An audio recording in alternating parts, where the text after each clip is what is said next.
Attend, O reader, our tale of wonder. Welcome back to Paper Cuts. We're diving into The Last Man once more.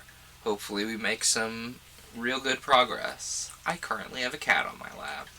That's always fun. Hopefully it keeps him from causing problems. We'll see.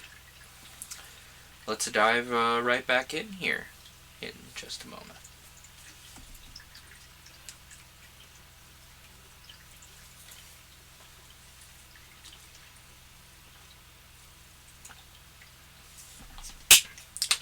Library, do not show the world your butt.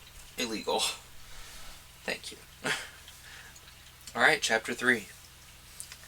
The stars still shone brightly when I awoke, and Taurus high in the southern heaven showed that it was midnight.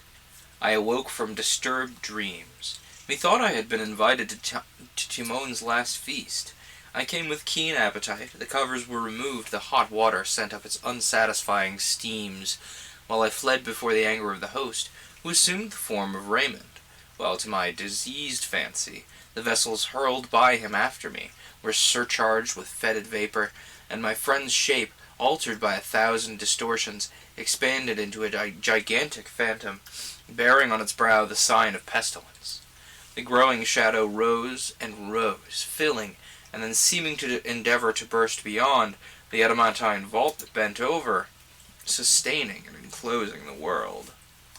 Of course, my phone begins to ring. Mere moments. Hang on.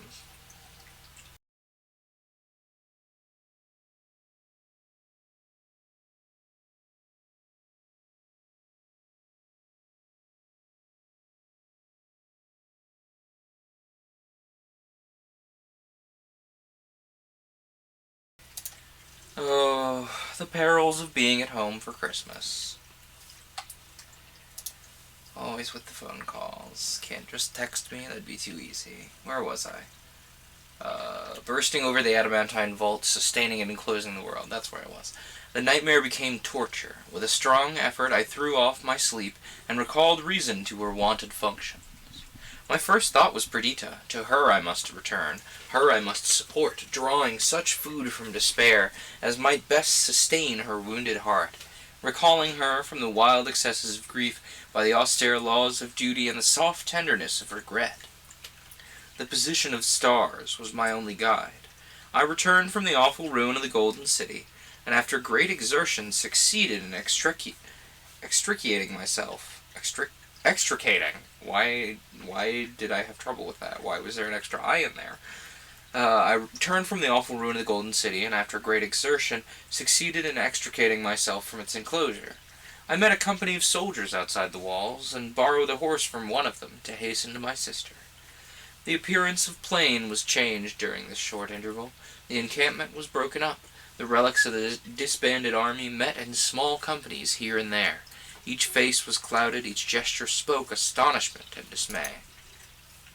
With a heavy heart I entered the palace, and stood fearful to advance, to speak, to look. In the midst of the hall was Perdita. She sat on the marble pavement,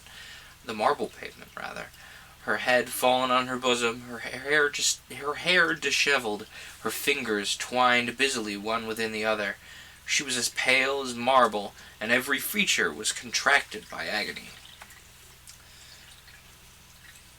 She perceived me and looked up inquiringly. Her half-glance of hope was misery. The words died before I could articulate them.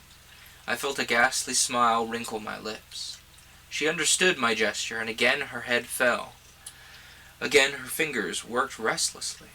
At last I recovered speech, but my voice terrified her. The hapless girl had understood my look, and for worlds she would not that the tale of her heavy misery should have been shaped out and confirmed by my hard, irrevocable words. Can't read tonight, apparently. Nay, she seemed to wish to distract my thoughts from the subject. She rose from the floor. "Hush! After much weeping, Clara sleeps. We must not disturb her." She seated herself then on the same ottoman where I had left her in the morning, resting on the beating heart of her Raymond. I dared not approach her, but sat at a distant corner, watching her starting and nervous gestures.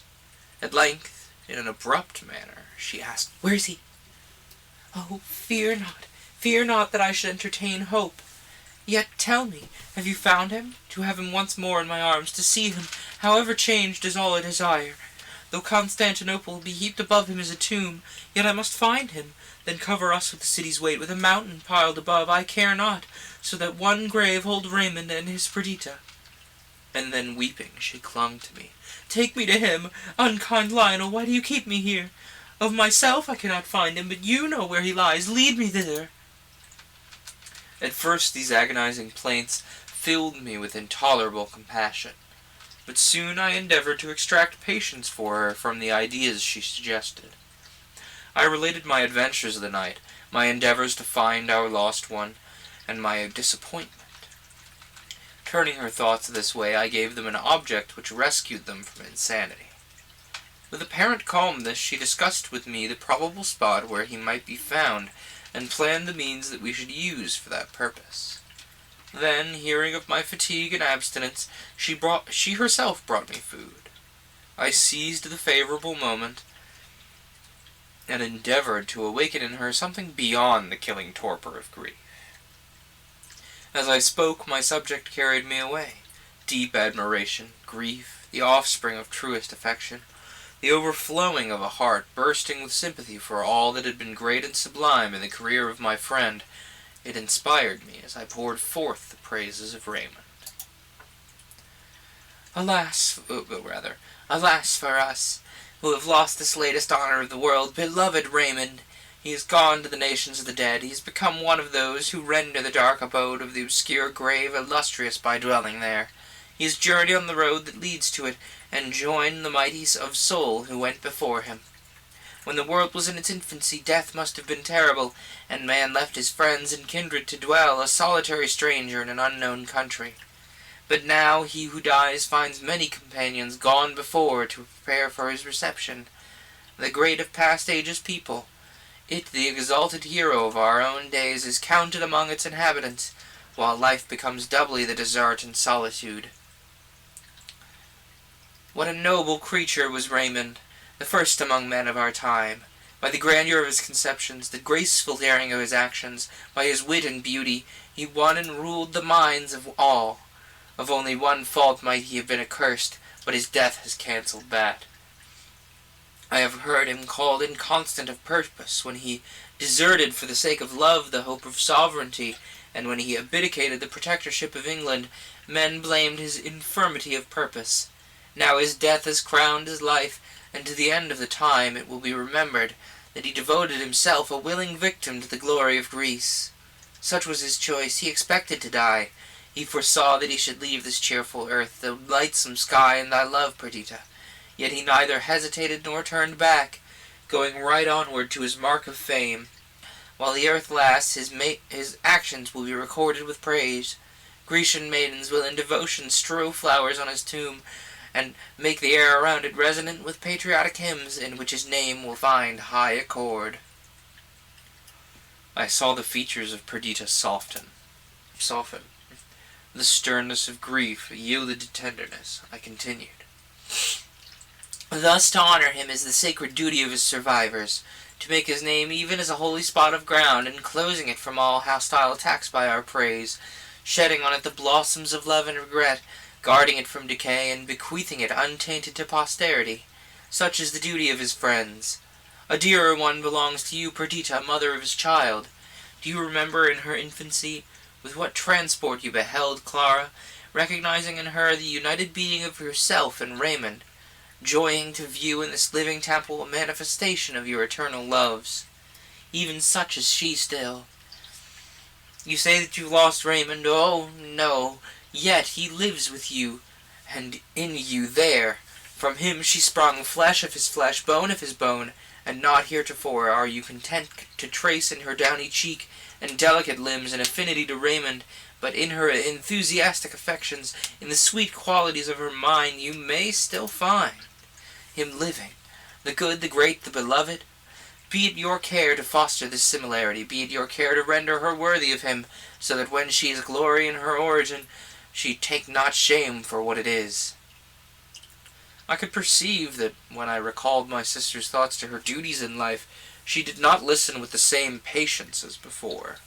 She appeared to suspect a plan of consolation on my part, from which she, cherishing her newborn grief, revolted. "You talk of the future, while the present is all to me.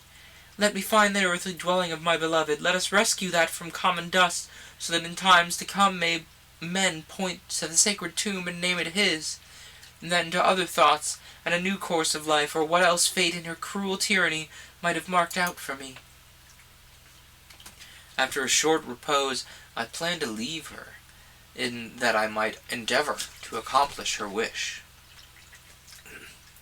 In the meantime, we were joined by Clara, whose pallid cheek and scared look showed the deep impression grief had made on her young mind. She seemed to be full of something to which she could not give words, but seizing an opportunity afforded by Perdita's absence, she preferred to me an earnest prayer that I would take her within view of the gate at which her father had entered Constantinople. She promised to commit no extravagance, to be docile, and immediately to return. And so I could not refuse, for Clara was not an ordinary child. Her sensibility and intelligence seemed already to have endowed her with the rights of womanhood.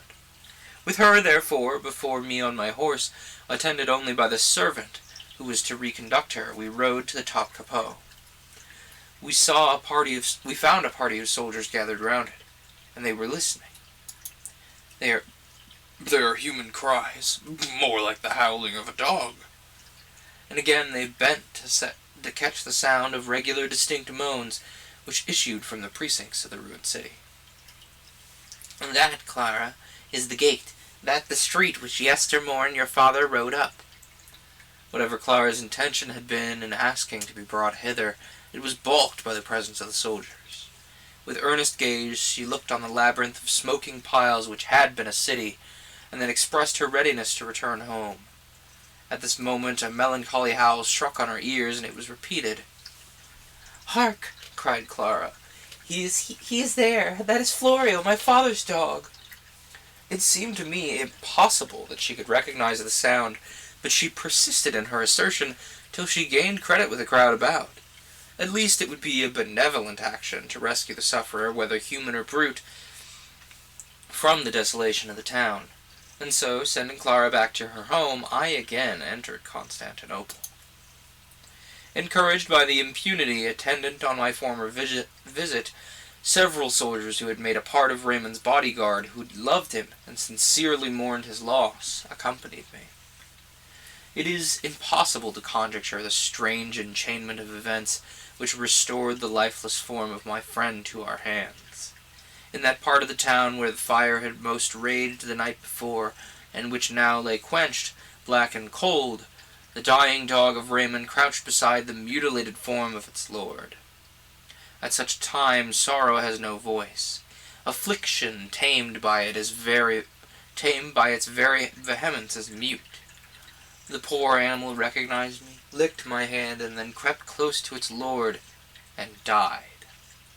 He had evidently been thrown from his horse by some falling ruin, which had crushed his head and defaced his whole person. I bent over the body and took in my hand the edge of his cloak, less altered in appearance than the human frame it clothed. I pressed it to my lips while the rough soldiers gathered round, mourning over this worthiest prey of death, as if regret and endless lamentation could re-illumine the extinguished spark, or call to its shattered prison house of flesh the liberated spirit. Yesterday those limbs were worth a universe. They then enshrined a transcendent power whose intense words and actions were worthy to be recorded in letters of gold.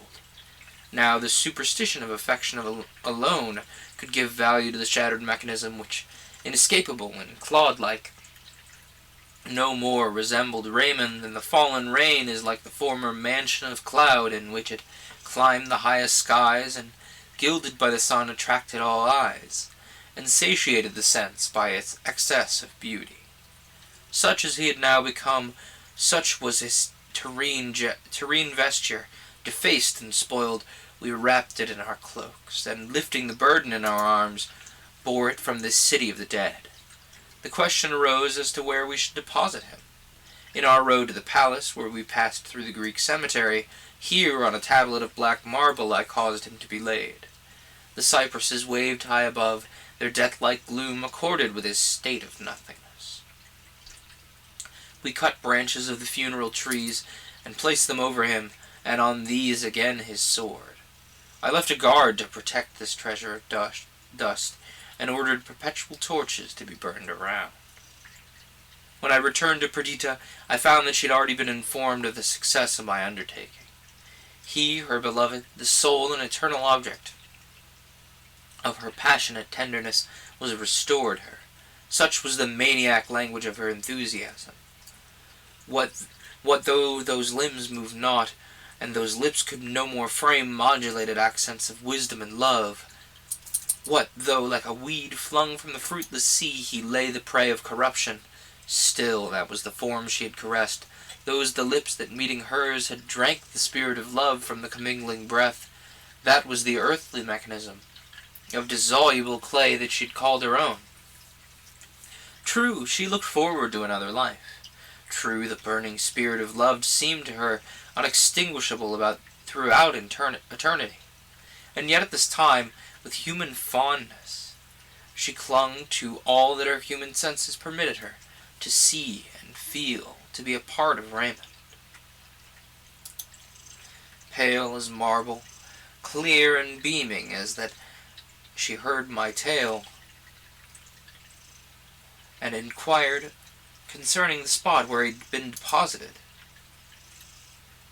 Her features had lost the distortion of grief, her eyes were brightened, her very person seemed dilated, while the excessive whiteness and even transparency of her skin, and something hollow in her voice, bore witness that did not tranquillity, but excess of excitement, occasioned the treacherous calm that settled on her countenance. I asked her where he should be buried, and she replied, "At Athens, even at the Athens which he loved. Without the town, on the acclivity of Hymettus, there is a rocky recess, which he pointed out to me as the spot where he would wish to repose." My own desire, certainly, was that he should not be removed from the spot where he now lay, but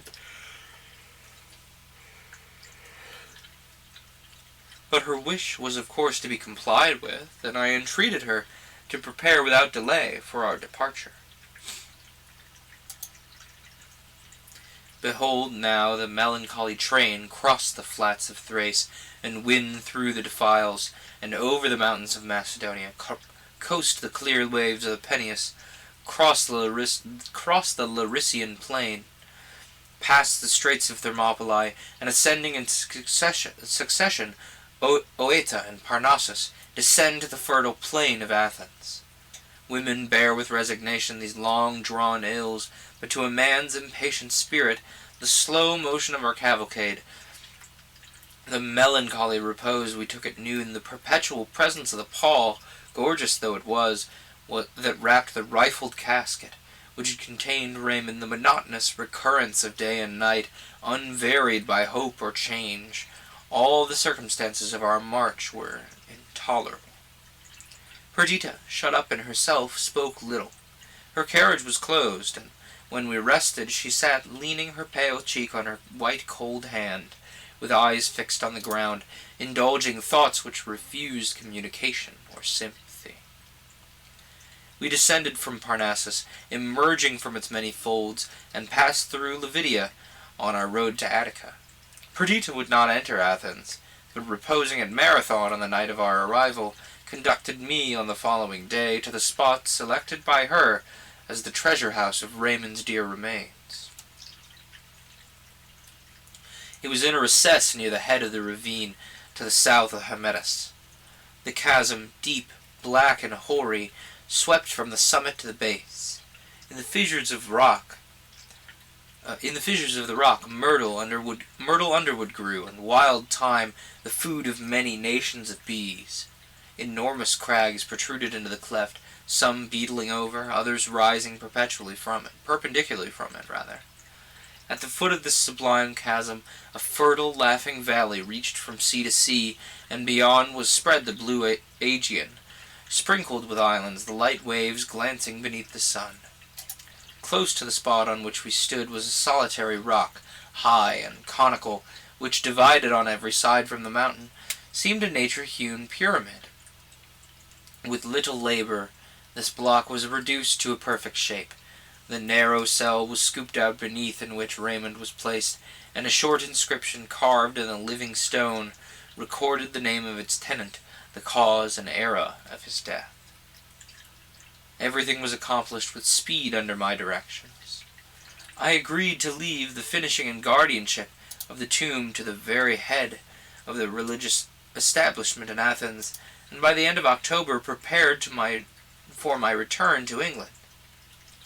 I mentioned this to Perdita. It was painful to appear to drag her from the last scene that spoke of her lost one, but to linger here was vain, and my very soul was sick with its yearning to rejoin my Idris and her babes.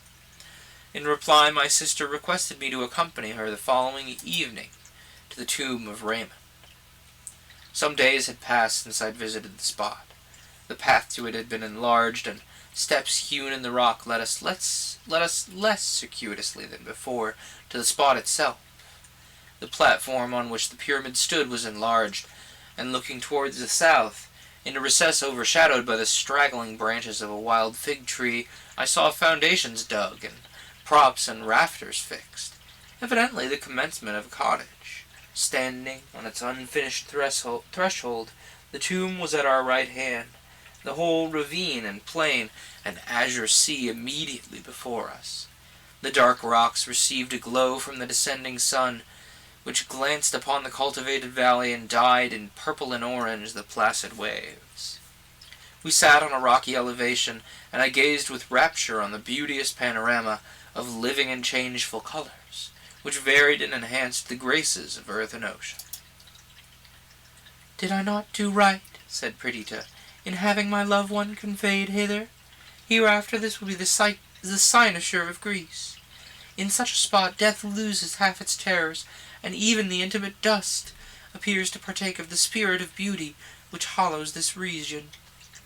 Lionel, he sleeps there. That's the grave of Raymond, he whom in my youth I first loved, whom my heart accompanied in days of separation and anger, to whom I am now joined forever. Never, mark me, never will I leave this spot. Methinks his spirit remains here as well as that dust, which, uncommunicable though it may be, is more precious in its nothingness than aught else widowed earth clasps to her sorrowing bosom. The myrtle bushes, the thyme, the little cyclamen which peep from the fissures of the rock, all the produce of the place bear affinity to him. The light that invests the hills participates in his essence, and sky and mountain, sea and valley are imbued by the presence of his spirit. I will live and die here. Go you to England, Lionel. Return to my sweet Idris and dearest Adrian. Return, and let my orphan girl be as a child of your own in your house. Look on me as dead, and truly, if death be a mere change of state, I am dead. This is another world from that which I've late inhabited, from that which is now your home. Here I hold communion only with the has-been and the to-come. Go you to England, and leave me where alone I can consent to drag out the miserable days which I must still live." A shower of tears terminated her sad harangue. I had expected some extravagant proposition, and I remained silent a while, collecting my thoughts that I might better cherish the combat of her fanciful scheme. You cherish dreary thoughts, my dear Perdita, nor do I wonder that for a time your better reason should be influenced by a passionate grief and a disturbed imagination. Even I am in love with this last home of Raymond's. Nevertheless, we must quit it. I expected this. I suppose you treat me as a mad, foolish girl, but do not deceive yourself. This cottage is built by my order, and here I shall remain until the hour arrives where I may share his happier dwelling. My dearest girl, and what is there so strange in my design? I might have deceived you. I might have talked of remaining here only a few months. In your anxiety to reach Windsor, you'd have left me, and without reproach or contention I might have pursued my plan. But I disdained the artifice. Or rather, in my wretchedness, it was the only consolation to pour out my heart to you, my brother, my only friend. You will not dispute with me? You know how wilful your poor, misery-stricken sister is. Take my girl with you, wean her from sights and thoughts of sorrow, let infantine hilarity revisit her heart, and animate her eyes. So could it never be were she near me. It is far better for all of you that you should never see me again. For myself, I will not voluntarily seek death. That is, I will not while I can command myself. And I can here, but drag me from this country, and my power of self-control vanishes. Nor can I answer for the violence my agony of grief may lead me to commit. You clothe your meaning, Perdita, in powerful words, and yet that meaning is selfish and unworthy of you. You have often agreed with me that there is but one solution to the intricate riddle of life, to improve ourselves and contribute to the happiness of others. And now, in the very prime of your life, you desert your principles and shut yourself up in useless solitude. Will you think of Raymond less at Windsor, the scene of your early happiness? Will you commune less with his departed spirit, while you watch over and cultivate the rare excellence of his child? You've been sadly visited, nor do I wonder that a feeling akin to insanity should drive you to a bitter and unreasonable imagining. But a home of love awaits you in your native England. My tenderness and affection must soothe you. The society of Raymond's friends will be of more solace than these dreary speculations. We'll all make it our first care, our dearest task, to contribute to your happiness.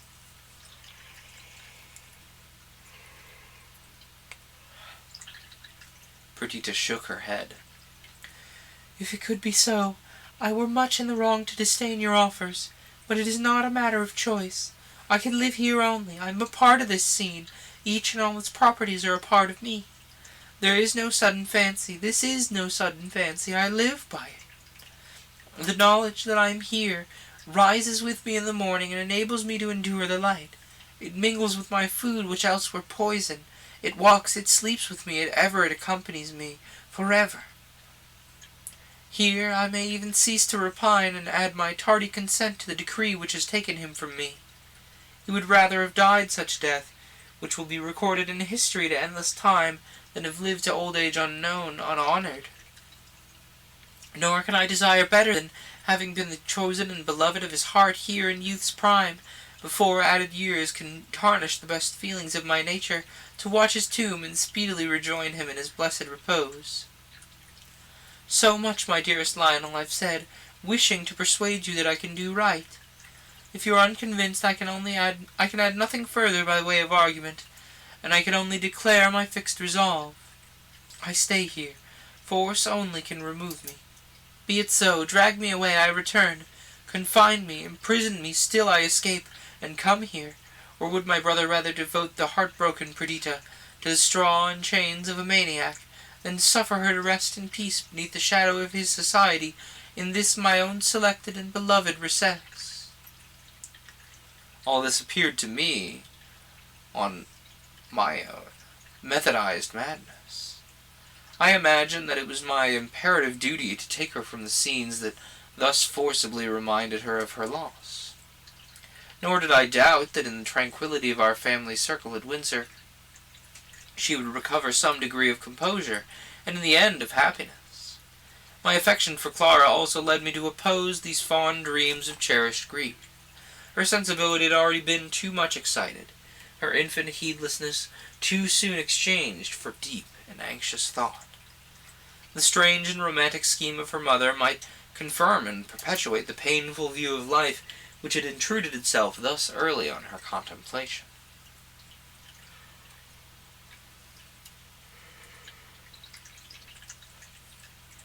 On returning home, the captain of the steam packet, whom I had agreed to sail, came to tell me that accidental circumstances hastened his departure, and that if I went with him I must come on board at 5 on the following morning. I hastily gave my consent to this arrangement, and had just as hastily formed a plan through which Perdita should be forced to become my companion. I believe that most people in my situation would have acted in the same manner, and yet this consideration does not, or rather did not, in time, diminish the reproaches of my conscience. At the moment I felt convinced that I was acting for the best, and that all I did was right, and even necessary. I sat with Perdita and soothed her by my seeming assent to her wild scheme. She received my concurrence with pleasure, and 1,000 times over thanked her deceiving, deceitful brother. As night came on, her spirits, enlivened by my most unexpected concession, regained an almost forgotten vivacity. I pretended to be alarmed by the feverish glow in her cheek. I entreated her to take a composing draught. I poured out the medicine, which she took docilely from me. I watched her as she drank it. Falsehood and artifice are in themselves so hateful that, though I still thought I did right, a feeling of shame and guilt came painfully over me. I left her, and soon heard that she slept soundly under the influence of the opiate I administered. She was carried thus unconscious on board. The anchor weighed, and the wind being favorable, we stood far out to sea. With all the canvas spread and the power of the engine to assist, we scudded swiftly and steadily through the chafed elements. It was late in the day before Perdita awoke, and a longer time elapsed before, recovering from the torpor occasioned by the laudanum, she perceived her change of situation. She started wildly from her couch and flew to the cabin window. The blue and troubled sea sped past the vessel, and was spread shoreless around. The sky was covered by a rack which in its swift motion showed how speedily she was borne away. The creaking of the masts, the clang of the wheels, the tramp above, all persuaded her that she was already far from the shores of Greece. "Where are we?" she cried. "Where are we going?" The attendant, to whom I had stationed to watch her, replied, "To England." "And my brother?" "Is on deck, madam." "Unkind, unkind!" exclaimed the poor victim, and with a deep sigh she looked on the waste of waters. Then, without further remark, she threw herself on her couch, and closing her eyes, remained motionless, so that but for the deep sighs that burst from her, it would have seemed that she slept.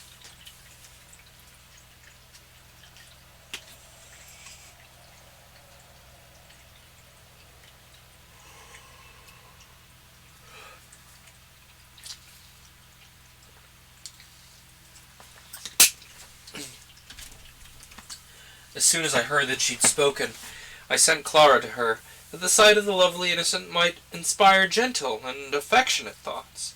But neither the presence of her child nor a subsequent visit from me could rouse my sister. She looked on Clara with a countenance of woeful meaning, but she didn't speak. When I appeared, she turned away, and in reply to my inquiries only said, "You know not what you've done." I trusted that this sullenness betokened merely the struggle between disappointment and natural affection, and that in a few days she'd be reconciled to her fate. When night came on, she begged that Clara might sleep in a separate cabin. Her servant, however, remained with her. About midnight she spoke to the latter, saying that she had had a bad dream, and bade her go to her daughter, and bring word whether she rested quietly. The woman obeyed. The breeze, that had flagged since sunset, now rose once more. I was on deck, enjoying our swift progress.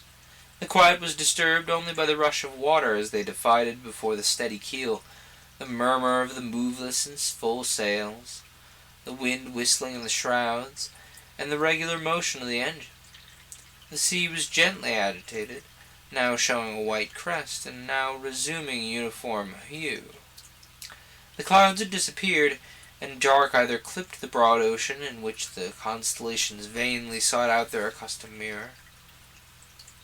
Our rate could not have been less than 8 knots. Suddenly I heard a splash in the sea. The sailors on watch, rushed to the side of the vessel with a cry. Someone had gone overboard. "It's not from the deck," said the man at the helm. "Something has been thrown from the aft cabin." A call for the boat to be lowered was echoed from the deck. I rushed into my sister's cabin, only to find it was empty. With sails abaft, the engine stopped. The vessel remained unwillingly stationary, until after an hour's search, my poor Perdita was brought on board.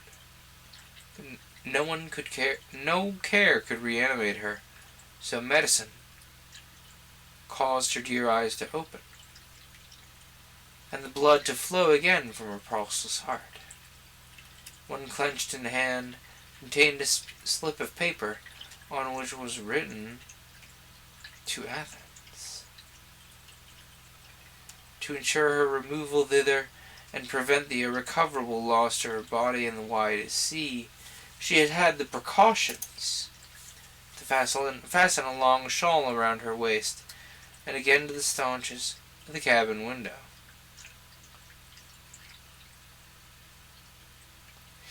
She had drifted somewhat under the light of the vessel.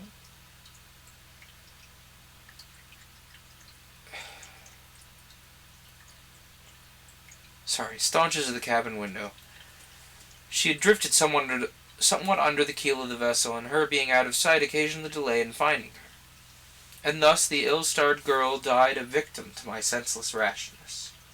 Thus in early days she left us to prepare for the company of the dead, and preferred to share the rocky grave of Raymond. Before the animated scene this cheerful earth affluted.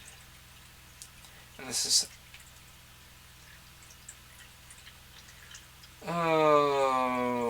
thus in early days she left us with the dead. She preferred to share the rocky grave of Raymond before the animated scene this cheerful earth afforded in the society of loving friends. Thus in her 29th year she died, having enjoyed some few years the practice of happiness.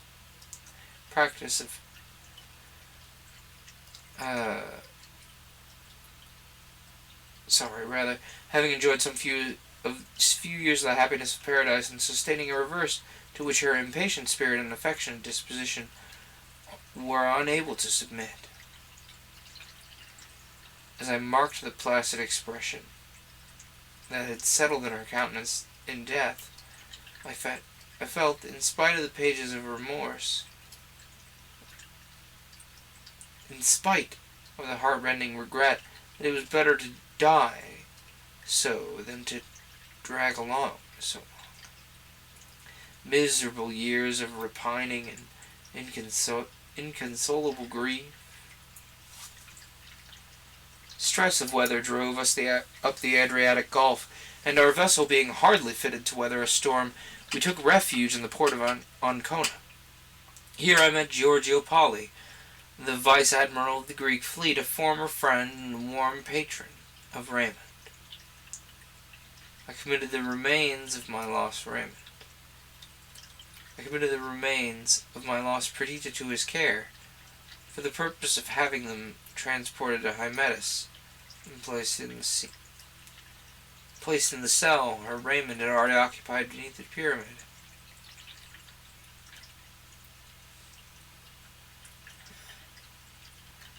She reposed beside her beloved. The tomb above was inscribed with the united names of Raymond and Perdita. I then came to a resolution of pursuing our journey to England or land.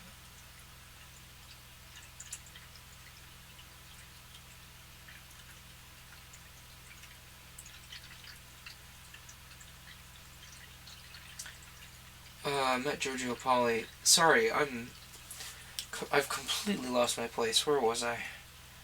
I committed the remains of my lost Perdita to his care, for the purpose of having them transported to Hymettus, and placed in the cell her Raymond already occupied beneath the pyramid. This was all accomplished, even as I wished. She reposed beside her beloved, and the tomb above them was inscribed with the united names of Raymond and Perdita. I then came to a resolution of pursuing our journey to England overland.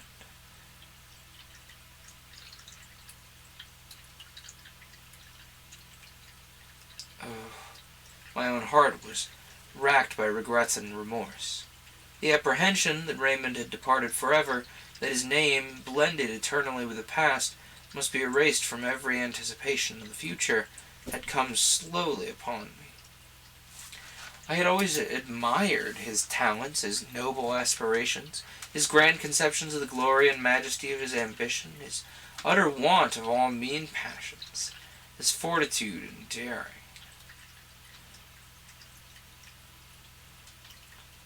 In Greece I had learned to love him.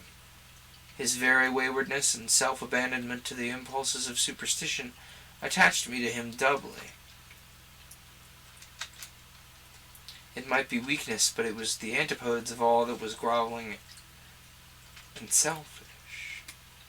To these pangs were added the loss of Perdita. To these pangs were added the loss of Perdita, lost through my own accursed self-will and conceit.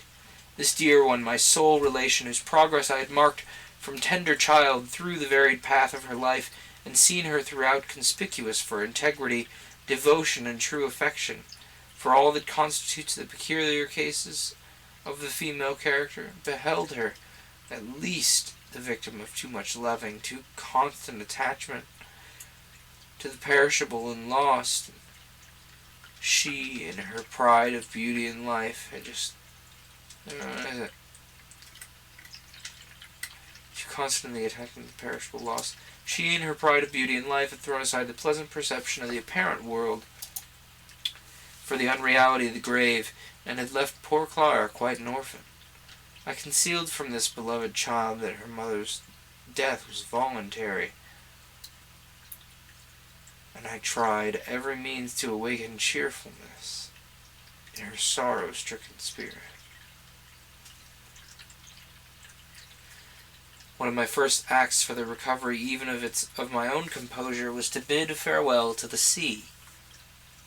Its hateful splash renewed again and again the sense of death of my sister. Its roar was a dirge in every dark hall that was tossed on its insistent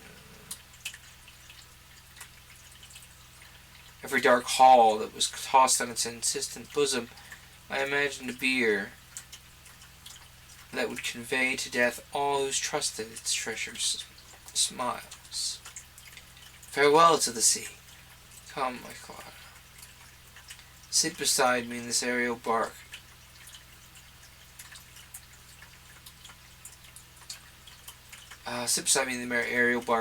Quickly and gently it cleaves the azure serene, and with soft undulation glides upon the current of the air. Or, if storm shake its fragile mechanism, the green earth is below. We can descend and take shelter on the stable continent.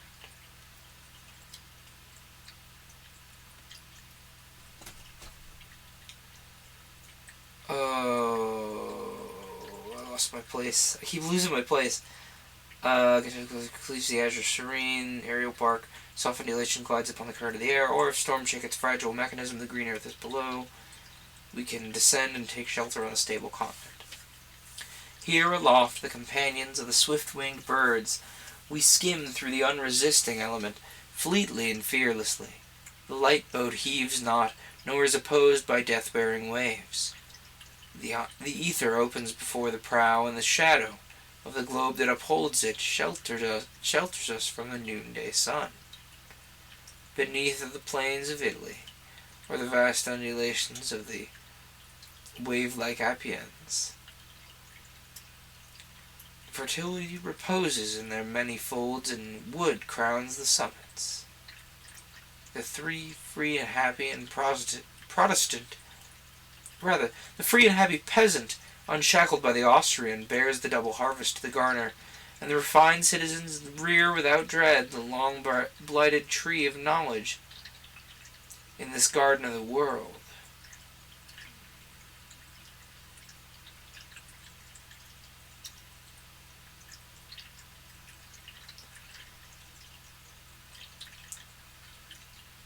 Oh, this garden of the world, that's where I was. I don't know why I'm losing my place so much here. We were lifted above the Alpine peaks, and from their deep and brawling ravines entered the plain of fair France, and after an airy journey of 6 days we landed at Dieppe, furled the feathered wings, and closed the silken globe of our little pinnace. A heavy rain made this mode of travelling now incommodious, so we embarked in a steam packet, and after a short passage landed at Portsmouth.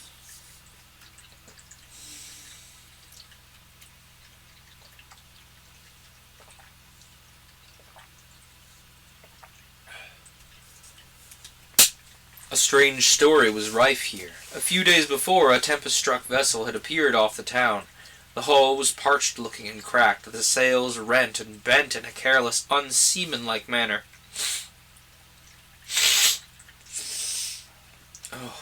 The shrouds tangled and broken.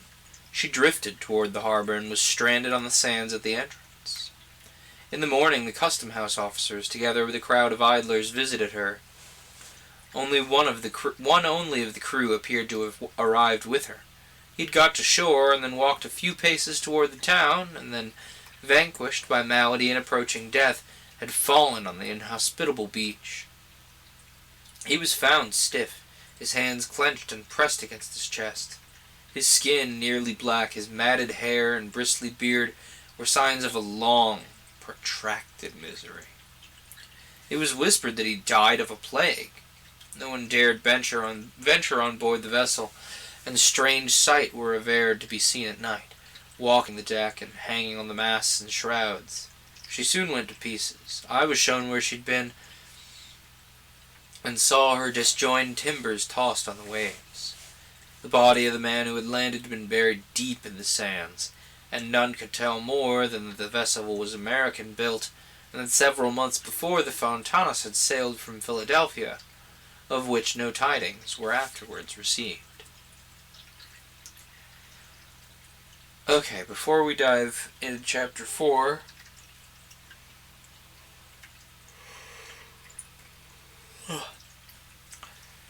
I'm going to adjust things a little bit here so I can stand up, because I think what's happening is when I'm losing my place, I've just been sitting too long today. And so it's getting to me. So I'm going to stand for a little while. And hopefully that solves me losing my place. I believe the more accurate term for what's sneaking up on me is kind of a micro-sleep. I mean, the trouble is I've been sleeping plenty well. So, maybe the micro-sleep hypothesis is nonsense. But who knows? Standing will help me either way.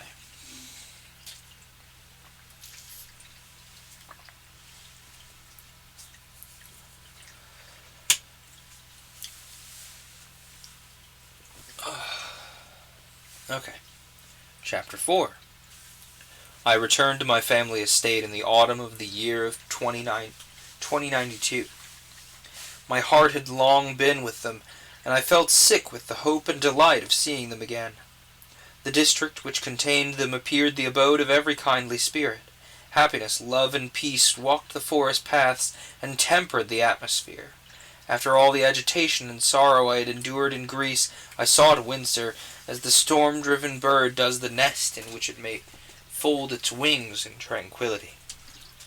How unwise had the wanderers been who had deserted its shelter, and tangled themselves in the web of society that entered on what men of the world call life, that labyrinth of evil, that scheme of mutual torture. To live according to this sense of the word, we must not only observe and learn, we also must feel. We must not be mere spectators of action, we must act. We must not describe, but be subjects of description. Deep sorrow must have been the inmate of our bosoms. Fraud must have lain in wait for us. The artful must have deceived us. Sickening doubt and false hope must have checkered our days. Hilarity and joy that lapped the soul in ecstasy must at times have possessed us. Who knows what life is? Would pine for this feverish species of existence. I've lived. I've spent days and nights of festivity. I've joined in ambitious hopes and exulted in victory. Now, shut the door on the world and build high the wall that is to separate me from the troubled scene enacted within its precincts. Let us live for each other and for happiness. Let us seek peace in our dear home, near the inland murmur of streams and the gracious waving of trees, the beauteous vesture of earth and sublime pageantry of the skies. Let us leave life, that we may live. Idris was well content with this resolve of mine. Her native sprightliness needed no undue excitement, and her placid heart reposed contented on my love, the well-being of her children, and the beauty of surrounding nature. Her pride and blameless ambition was to create smiles in all around her, and to shed repose on the fragile existence of her brother.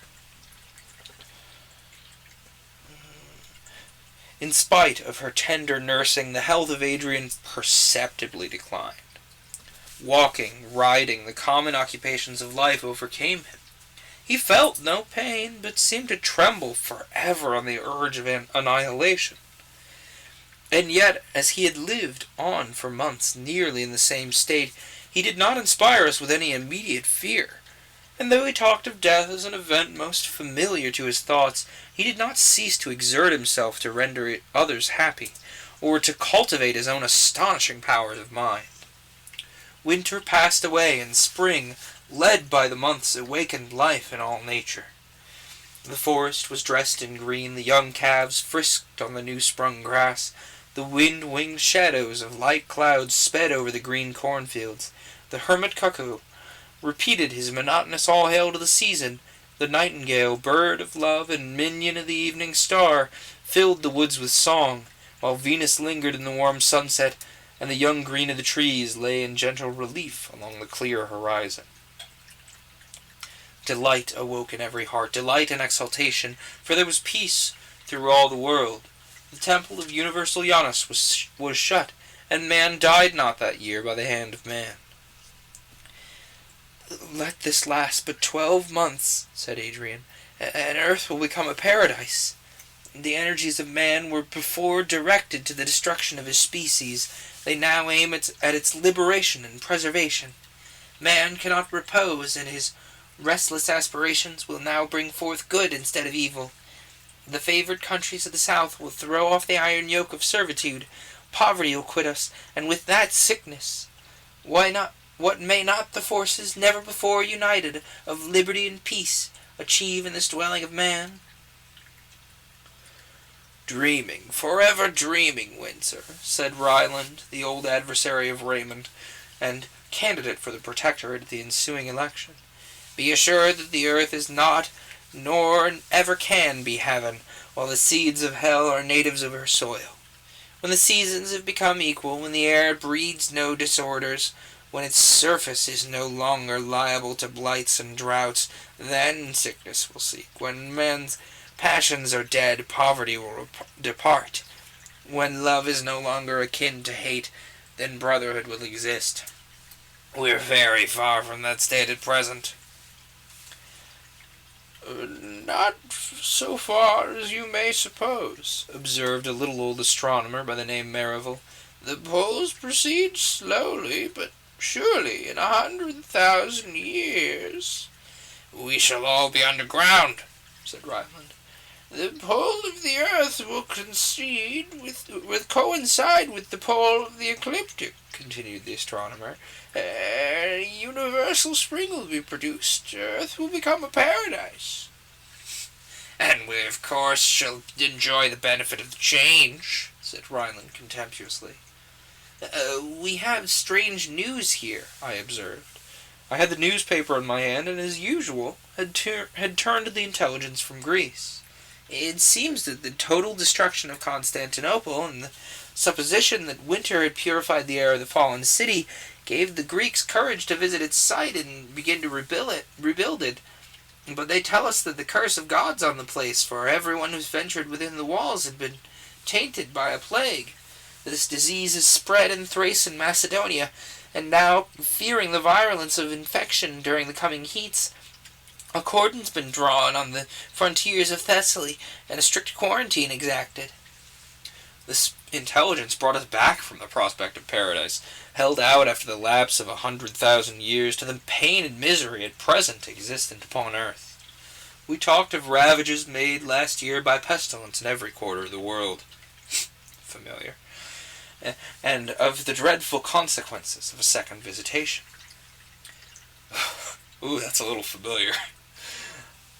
We discussed the best means of preventing infection and of preserving health and activity in a large city thus afflicted.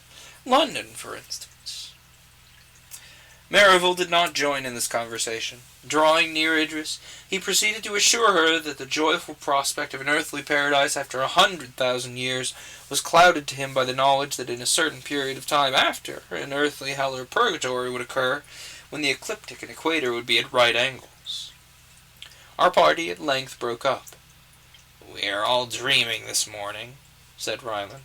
"It is as wise to discuss the probability of visitation of the plague in our well-governed metropolis as to calculate the centuries which must escape before we can grow pineapples here in the open air."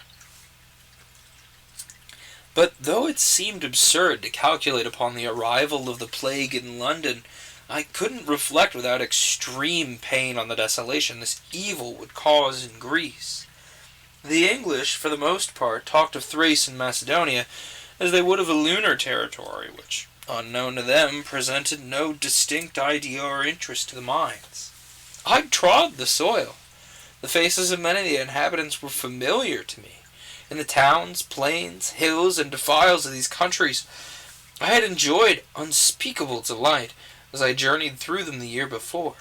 Some romantic village, some cottage, or the elegant abode there situated, inhabited by the lovely and the good, rose before my mental sight, and the question haunted me, is the plague there also? That same invincible monster which hovered over and devoured Constantinople? That fiend more cruel than tempest, less tame than fire, is alas, unchained in that beautiful country. These reflections would not allow me to rest. The political state of England became agitated as its time drew near when the new protector was to be selected. This event excited the more interest since it was the current report that if the popular candidate, Ryland, should be chosen, the question of the abolition of hereditary rank and other feudal relics would come under the consideration of Parliament. Bonked something. Not a word had been spoken during the present session on any of these topics. Everything would depend upon the choice of a protector and the elections of the ensuing year. Yet this very silence was awful, showing the deep weight attributed to the question, the fear of either party to hazard an ill-timed attack, and the expectation of a furious contention when it should begin.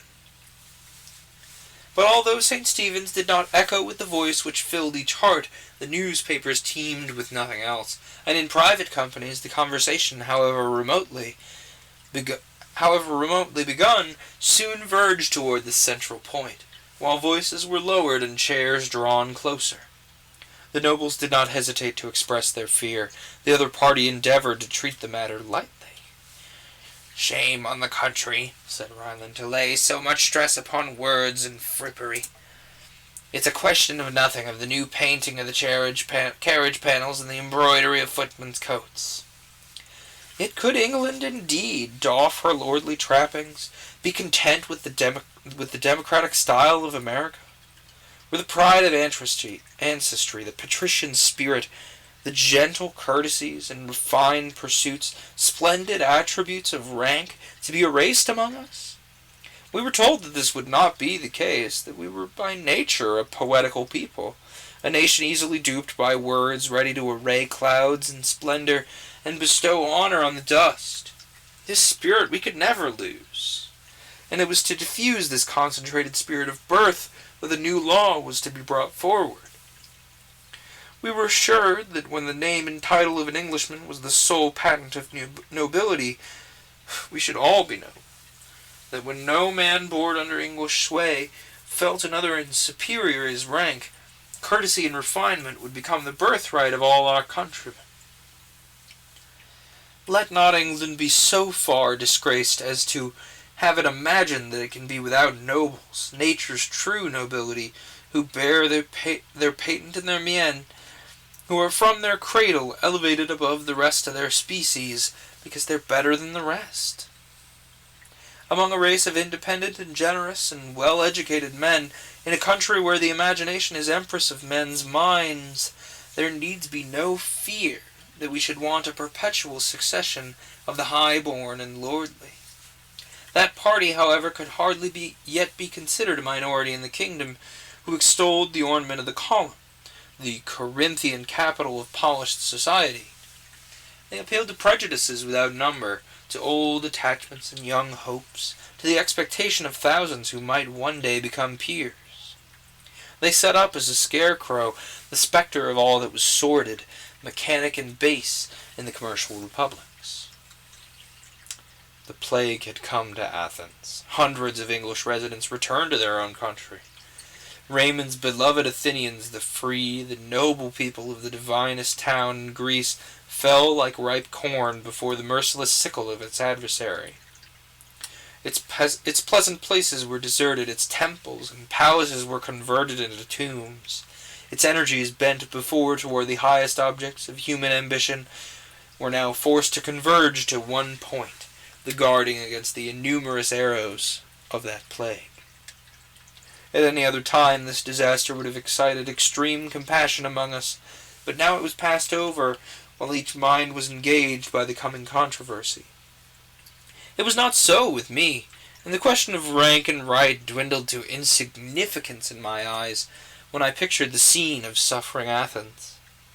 I heard of the death of only sons, of wives and husbands most devoted, of the rending of ties twisted with the heart's fibers, of friends losing friends, and young mothers mourning for their firstborn, and these moving incidents were grouped and painted in my mind by the knowledge of the persons, by my esteem and affection for the sufferers.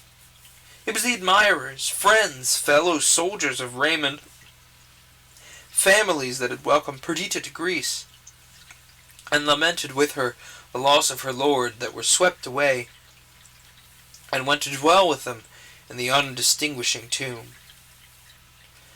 The plague at Athens had been preceded and caused by the contagion from the east, and the scene of havoc and death continued to be acted there, on a scale of fearful magnitude.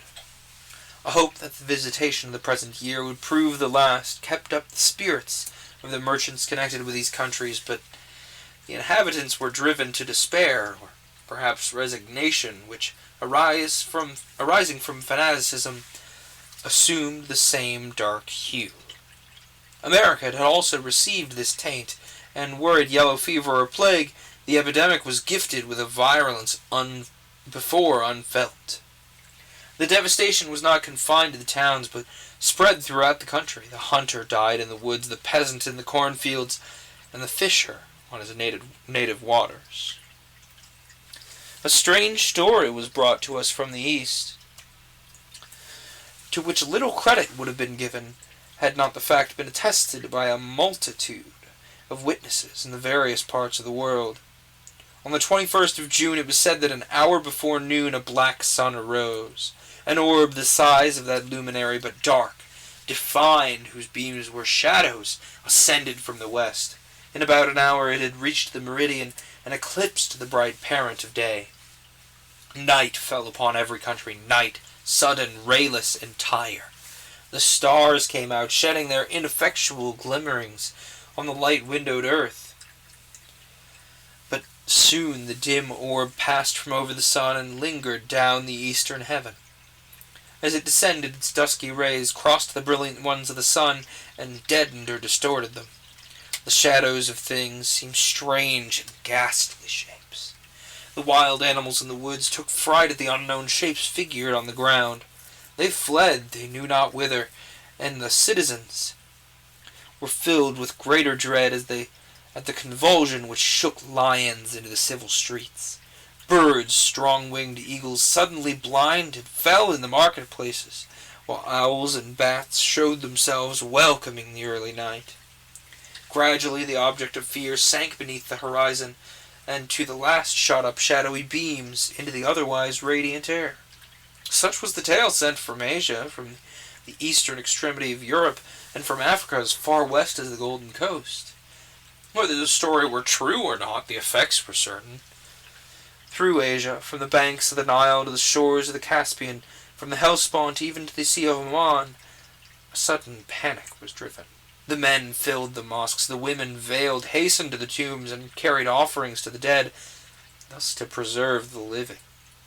The plague was forgotten in this new fear which the black sun had spread, and though the dead multiplied, and The streets of Ishpan, of Pekin, and of Delhi were strewn with pestilence-struck corpses. Men passed on, gazing on the ominous sky, regardless of the death beneath their feet. The Christians sought their churches, Christian maidens, even at the Feast of Roses, clad in white, with shining veils, sought in long procession the places consecrated to their religion, filling the air with their hymns. While ever and anon from the lips of some poor mourner in the crowd a voice of wailing burst, and the rest looked up, fancying they could discern the sweeping wings of angels who passed over the earth, lamenting the disasters about to fall on man. In the sunny clime of Persia, in the crowded cities of China, amidst the aromatic groves of the Kashmir, and along the southern shores of the Mediterranean, such scenes had been placed. Even in Greece the tale of the son of darkness increased the fears and despair of the dying multitude. We in our cloudy isle were far removed from danger, and the only circumstance that brought these disasters at all home to us was the daily arrival of vessels from the east, crowded with immigrants, mostly English, for the Muslims, though the fear of death was spread keenly among them, still clung together, that if they were to die, and if they were, death would as readily meet them on the homeless sea or in far England as in Persia. If they were to die, well, their bones might rest in earth made sacred by the relics of true believers. Mecca had never been before so crowded with pilgrims, and yet the Arabs neglected to pillage the caravans. But humble and weaponless, they joined the procession, praying to Muhammad to avert plague from their tents and deserts. I cannot describe the rapturous delight with which I turned from political brawls at home, to the physical evils of distant countries, to my own dear home, to the selected abode of goodness and love, to peace and the interchange of every sacred sympathy. Had I never quitted Windsor, these emotions would not have been so intense. But I had in Greece been the prey of fear and deplorable change. In Greece, after a period of anxiety and sorrow, I had seen depart two whose very names were the very symbol of greatness and virtue. But such miseries could never intrude upon the domestic circle left to me, while, secluded in our beloved forest, we passed our lives in relative tranquillity. Some small change, indeed, the progress of years brought here, and time, as it is wont, stamped the traces of mortality on our pleasures and expectations. Idris, the most affectionate wife, sister, and friend, was a tender and loving mother. The feeling was not with her as many as a pastime, but rather a passion. We had had 3 children. One, the second in age, died while I was in Greece. This had dashed the most triumphant and rapturous emotions of maternity with grief and fear. Before this event, the little beings sprung from herself, the young heirs of her transient life, seemed to have a sure lease of existence. Now she dreaded that the pitiless destroyer might snatch her remaining darlings, as it had snatched their brother. The least illness caused throes of terror. She was miserable if she were at all absent from them. Her treasure of happiness she had garnered in their fragile being, and kept forever on the watch, lest the insidious thief should as before steal these valued gems. She had fortunately small cause for fear. Alfred, now 9 years old, was an upright, manly little fellow, with radiant brow, soft eyes, and gentle, though independent, disposition. Our youngest was yet in infancy, but his downy cheek was sprinkled with the roses of health, and his unwearied vivacity filled our halls with innocent laughter. Clara had passed the age which, from its mute ignorance, was the source of the fears to Idris. Clara was dear to her, to all. There was so much intelligence combined with innocence, sensibility with forbearance, and seriousness with perfect good humor, a beauty so transcendent, united to such endearing simplicity, that she hung like a pearl in the shrine of our possessions, a treasure of wonder and excellence. At the beginning of winter, our Alfred, now 9 years of age, first went to school at Eton. This appeared to him the primary step towards manhood, and he was proportionately pleased. Community of study and amusement developed the best parts of his character, his steady perseverance, generosity, and well-governed firmness. What deep and sacred emotions are excited in a father's bosom! when he first becomes convinced that his love for his child is not a mere instinct but worthily bestowed, and that others, less akin, participate his approbation. It was supreme happiness to Idris and myself to find that the frankness which Alfred's open brow indicated, the intelligence of his eyes, the tempered sensibility of his tones, were not delusions, but indications of talents and virtues which would grow with his growth and strengthen with his strength. At this period, the termination of an animal's love for its offspring, the true affection of a human parent, commences. We no longer look on this dearest part of ourselves as a tender plant which we must cherish, or a plaything for an idle hour. We build now on his intellectual faculties, we establish our hopes on his moral propensities. His weakness still imparts anxiety to this feeling, his ignorance prevents entire intimacy, but we begin to respect the future man, and to endeavor to secure his esteem, even as if he were our equal. What can a parent have more at heart than the good opinion of his child? In all our transactions with him, our honor must be inviolate, the integrity of our relations untainted. Fate and circumstance may, when he arrives at maturity, separate us forever. But as his age is in danger, his consolation in hardship, let the ardent youth forever bear with him, through the rough path of life, love and honor for his parents. We had lived so long in the vicinity of Eton that its population of young folks was well known to us. Many of them had been Alfred's playmates before they became his schoolfellows. We now watched this youthful congregation with redoubled interest. We marked the difference of character among the boys and endeavored to read the future man in the striping. There is nothing more lovely to which the heart more yearns than a free-spirited boy, gentle, brave, and generous. Several of the Etonians had these characteristics. All were distinguished by a sense of honor and spirit of enterprise. In some, as they verged toward manhood, this degenerated into presumption, but the younger ones, lads a little older than our own, were conspicuous for their gallant and sweet dispositions. Here were the future governors of England, the men who, when our ardor was cold, and when our projects completed or destroyed forever, when our drama acted, we doffed the garb of the hour, and assumed the uniform of age, or of more equalizing death. Here were the beings who were to carry on the vast machine of society. Here were the lovers, husbands, fathers, here the landlord, the politician, the soldier. Some fancy that they were even now ready to appear on the stage, eager to make one amongst the dramatis personae of active life. Dramatis personae? One of those is the correct pronunciation. It was not long since I was like one of these beardless aspirants. When my boy shall have obtained the place I now hold, I shall have tottered into a grey-headed, wrinkled old man. Strange system, riddle of the Sphinx, most awe-striking, that thus man remains while we the individuals pass away. Such is, to borrow the words of an eloquent and philosophic writer, the mode of existence decreed to a permanent body composed of transitory parts, wherein by the disposition of stupendous wisdom, moulding together the great mysterious incorporation of the human race, the whole at one time is never old, or middle-aged, or young, but in a condition of unchangeable constancy, moves on through the varied tenor of perpetual decay, fall, renovation, and progression. Willingly do I give place to thee, dear Alfred. Advance, offspring of tender love, child of our hopes. Advance, a soldier on the road to which I have been the pioneer. I'll make way for thee. I have already put off the carelessness of childhood, the unlined brow and springy gait of early years, that they may adorn thee. Advance, and I will despoil myself still further for thy advantage. Time shall rob me of the graces of maturity, shall take the fire from my eyes and agility from my limbs, shall steal the better part of life, eager expectation and passionate love, and shower them in double portion on thy dear head. Advance! Avail thyself of the gift, thou and thy comrades, and in the drama you're about to act, do not disgrace those who taught you to enter on the stage, and to pronounce becomingly the parts assigned to you.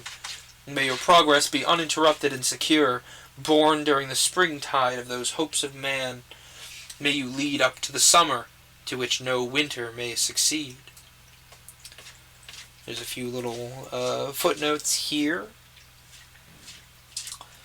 It won't do me much good to read them aloud, but if you're looking at the text with me, now's a good time to go back and reflect on those footnotes. Presumably that thing that was quoted very recently is Burke's reflection on the French Revolution. Kind of neat.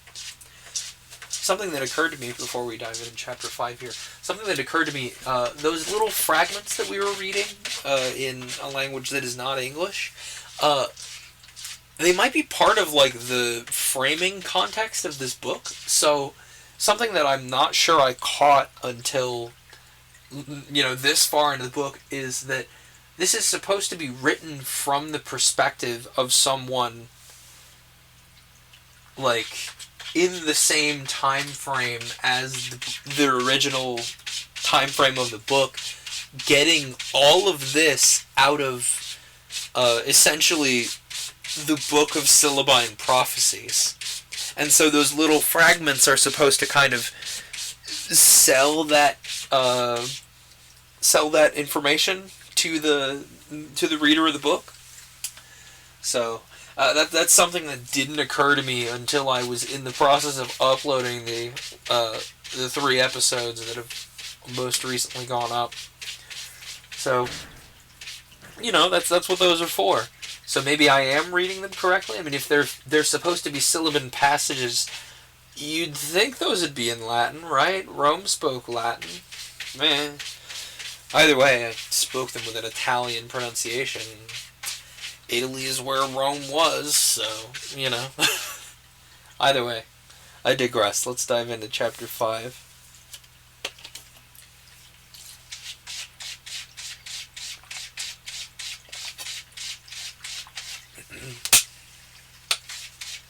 Some disorder had surely crept in the course of the elements, destroying their benign influence.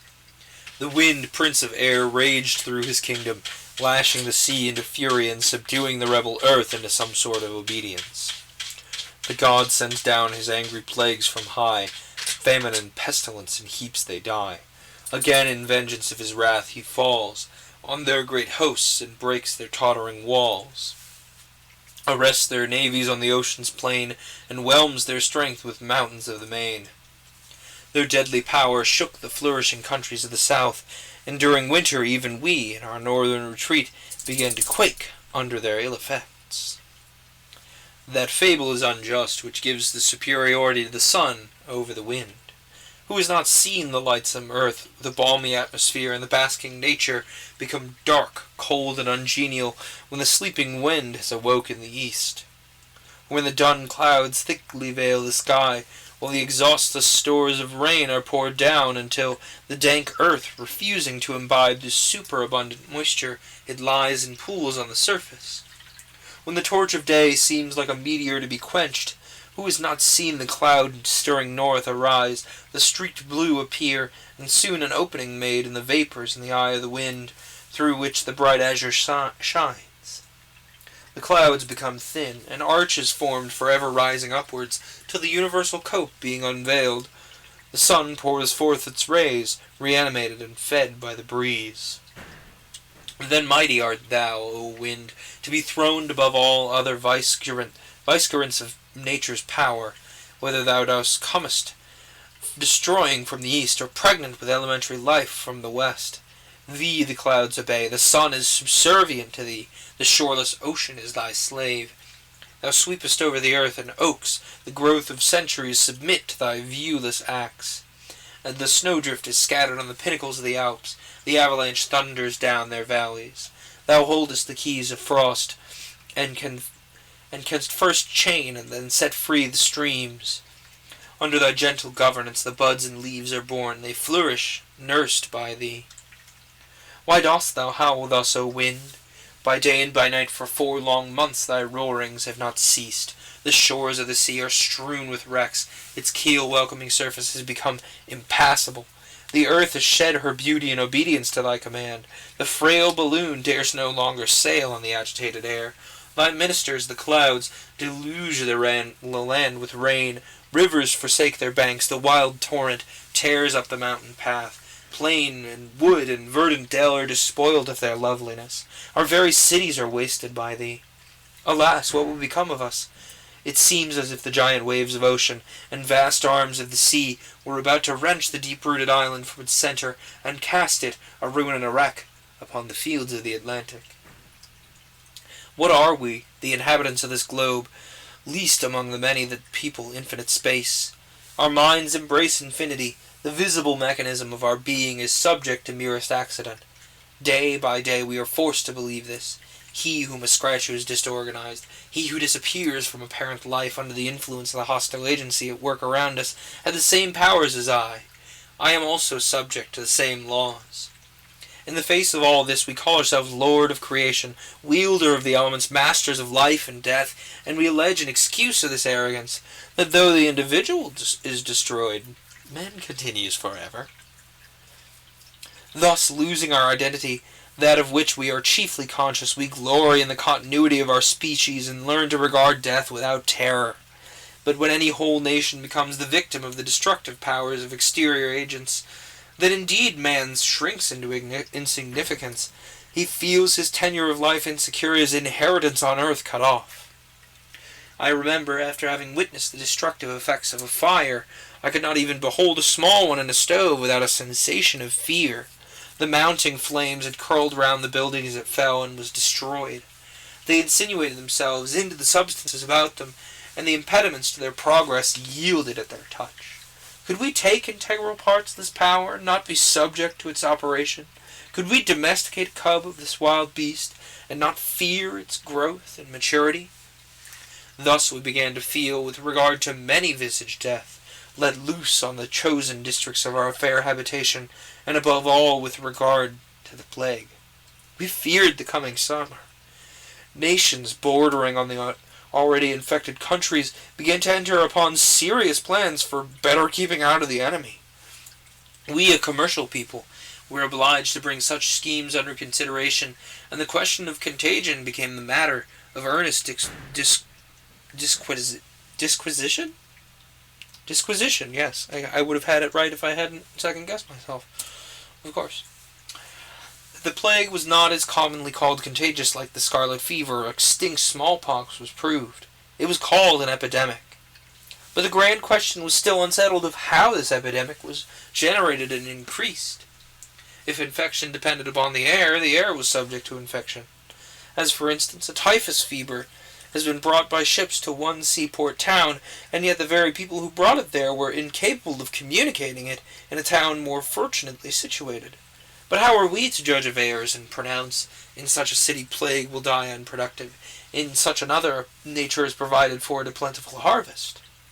In the same way, individuals may escape death 99 times and receive its final blow at the 100th, because bodies are sometimes in a state to reject the infection of malady, and at others thirsty to imbibe it. These reflections made our legislators pause before they could decide on the laws to be put in force. The evil was so widespreading, so violent and immedicable, that no care, no prevention could be judged superfluous, which even added a chance to our escape. There were questions of prudence. There was no immediate necessity for an earnest caution.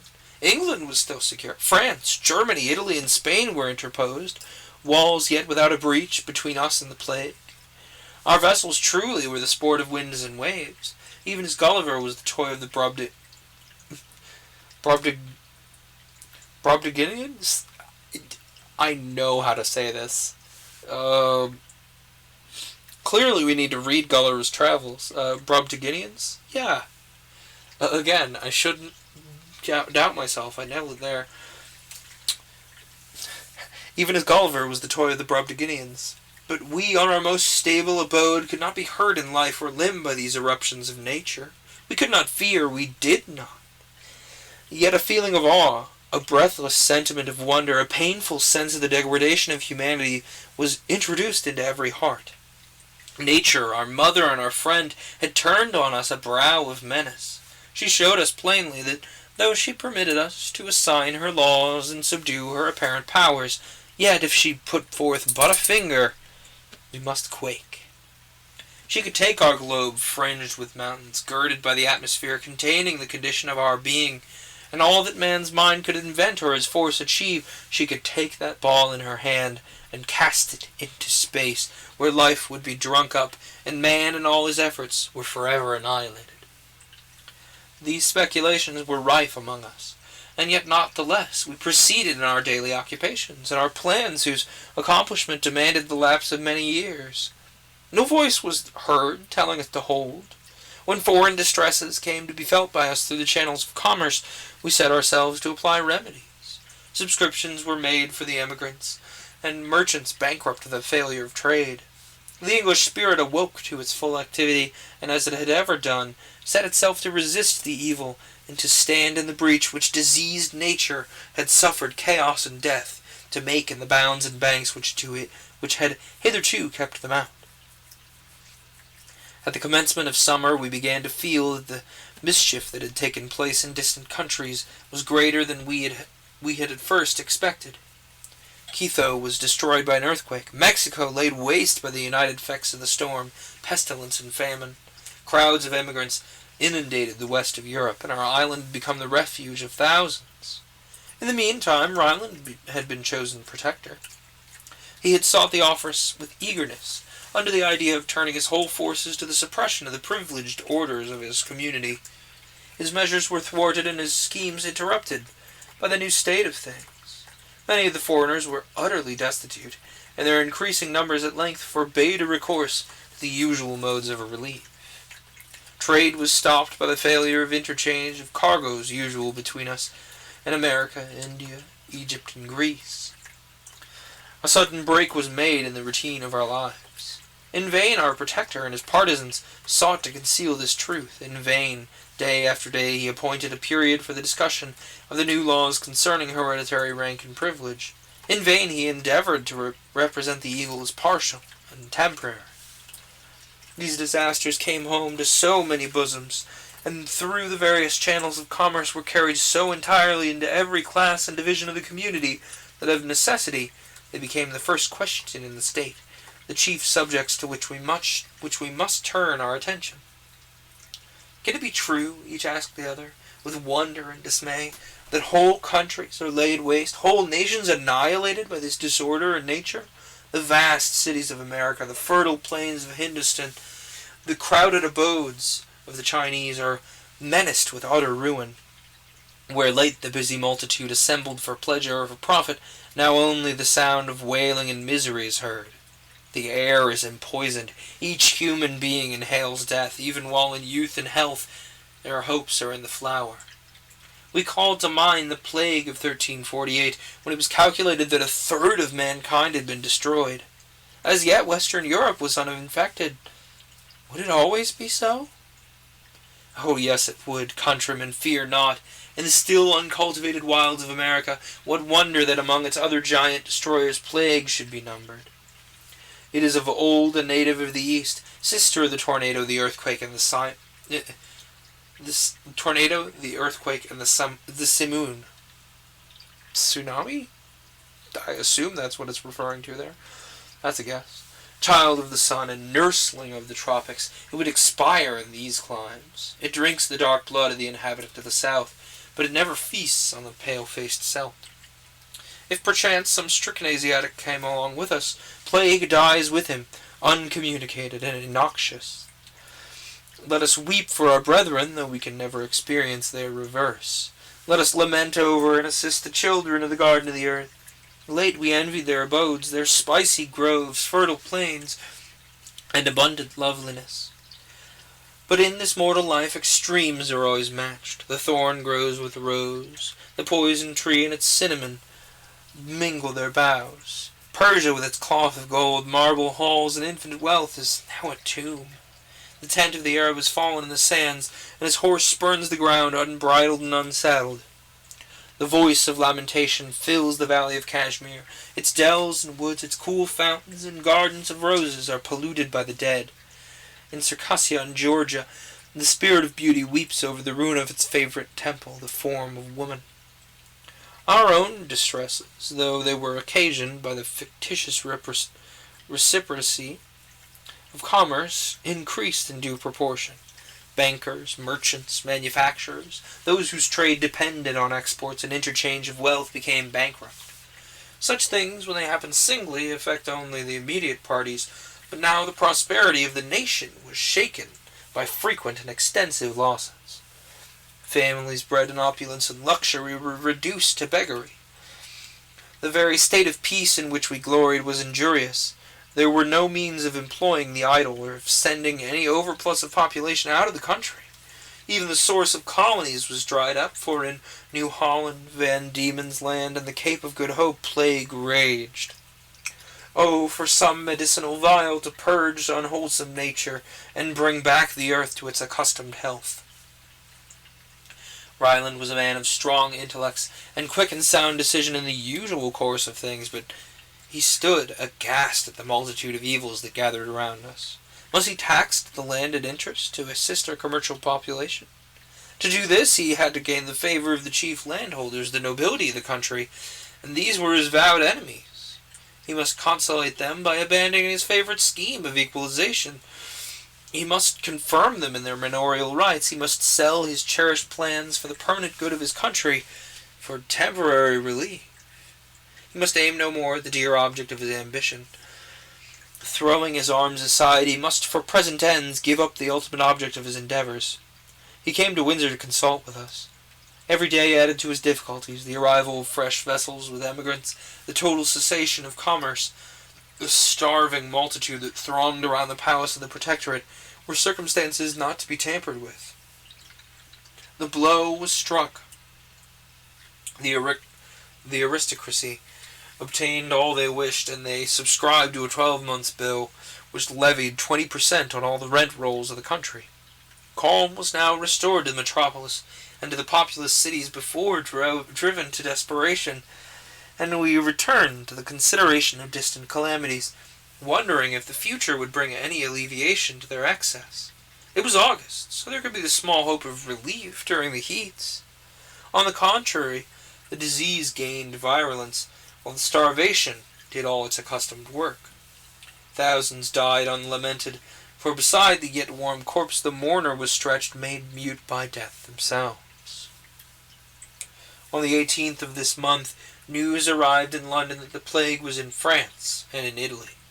These tidings were at first whispered about town, but no one dared express aloud the soul-quailing intelligence.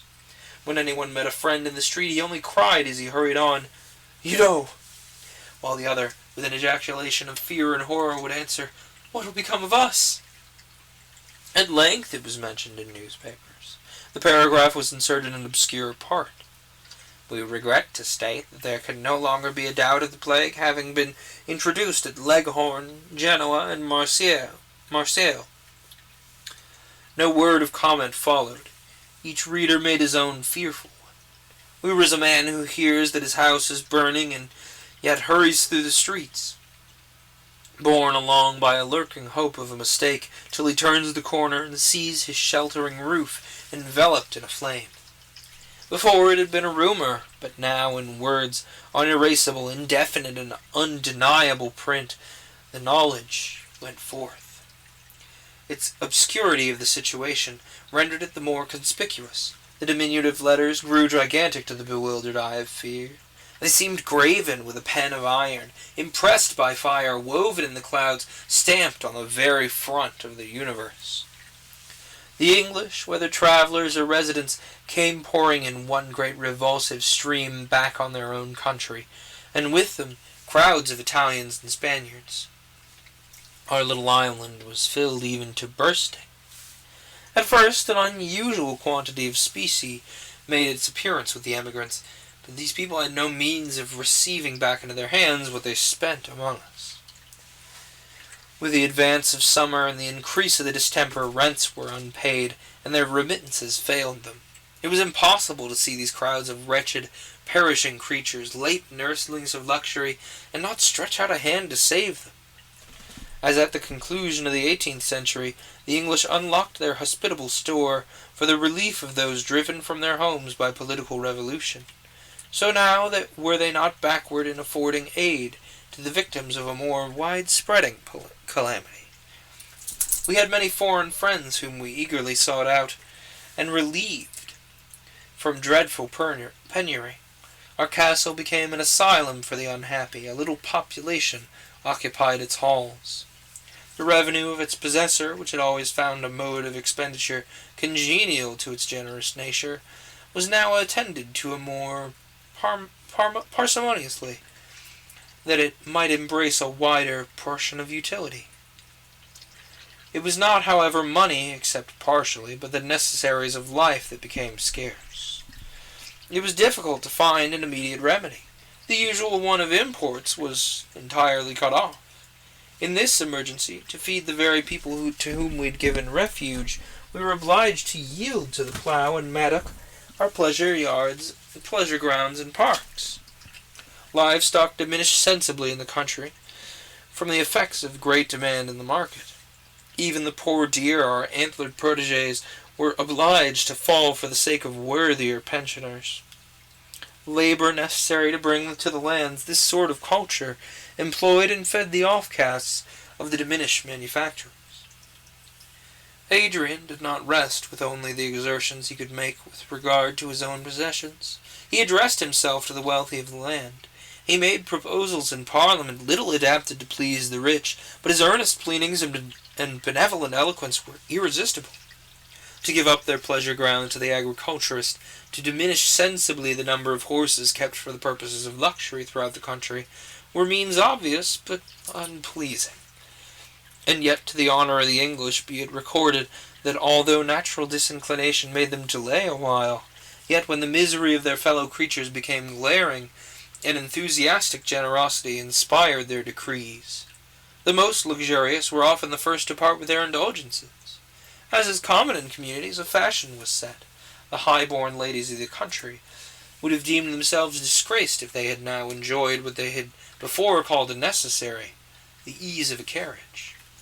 Chairs, as in olden time, and Indian palanquins were introduced for the infirm, but it was nothing singular to see females of rank going on foot to places of fashionable resort. It was more common for all who possessed landed property to secede to their estates, attended by whole troops of the indigent, to cut down their woods to erect temporary dwellings, and to portion out their parks, parterres, and flower gardens to necessitous families. Many of these, of high rank in their own countries, now with hoe in hand turned up the soil. It was found necessary at last to check the spirit of sacrifice, and to remind those whose generosity proceeded to lavish waste, that until the present state of things became permanent, of which there was no likelihood, it was wrong to carry change so far as to make a reaction difficult. Experience demonstrated that in a year or two the pestilence should cease. It were well that in the meantime we should not have destroyed our fine breed of horses, or have utterly changed the face of the ornamented portion of the country. It may be imagined that things were in a bad state indeed before the spirit of benevolence could have struck with such deep roots. The infection had now spread in the southern provinces of France, but that country had so many resources in the way of agriculture that the rush of population from one part of it to another, and with its increase through foreign emigration, was less felt than with us. The panic struck a period of more injury than disease and its natural concomitants. Winter was hailed a general and never-failing physician. The embrowning woods and swollen rivers, the evening mists and morning frosts were welcomed with gratitude. The effects of purifying cold were immediately felt, and the lists of mortality abroad were curtailed each week. Many of our visitors left us. Those whose homes were far in the south fled delightedly from our northern winter, and sought their native land, secure of plenty even after their fearful visitation. We breathed again. What the coming summer would bring we knew not, but the present months were our own, and our hopes of a cessation of pestilence were high. Just another footnote there, if you're following along with the text. Something to keep in mind. Okay, yeah, we'll dive into Chapter 6. After Chapter 6, we'll take a break, but we'll dive into Chapter 6 first.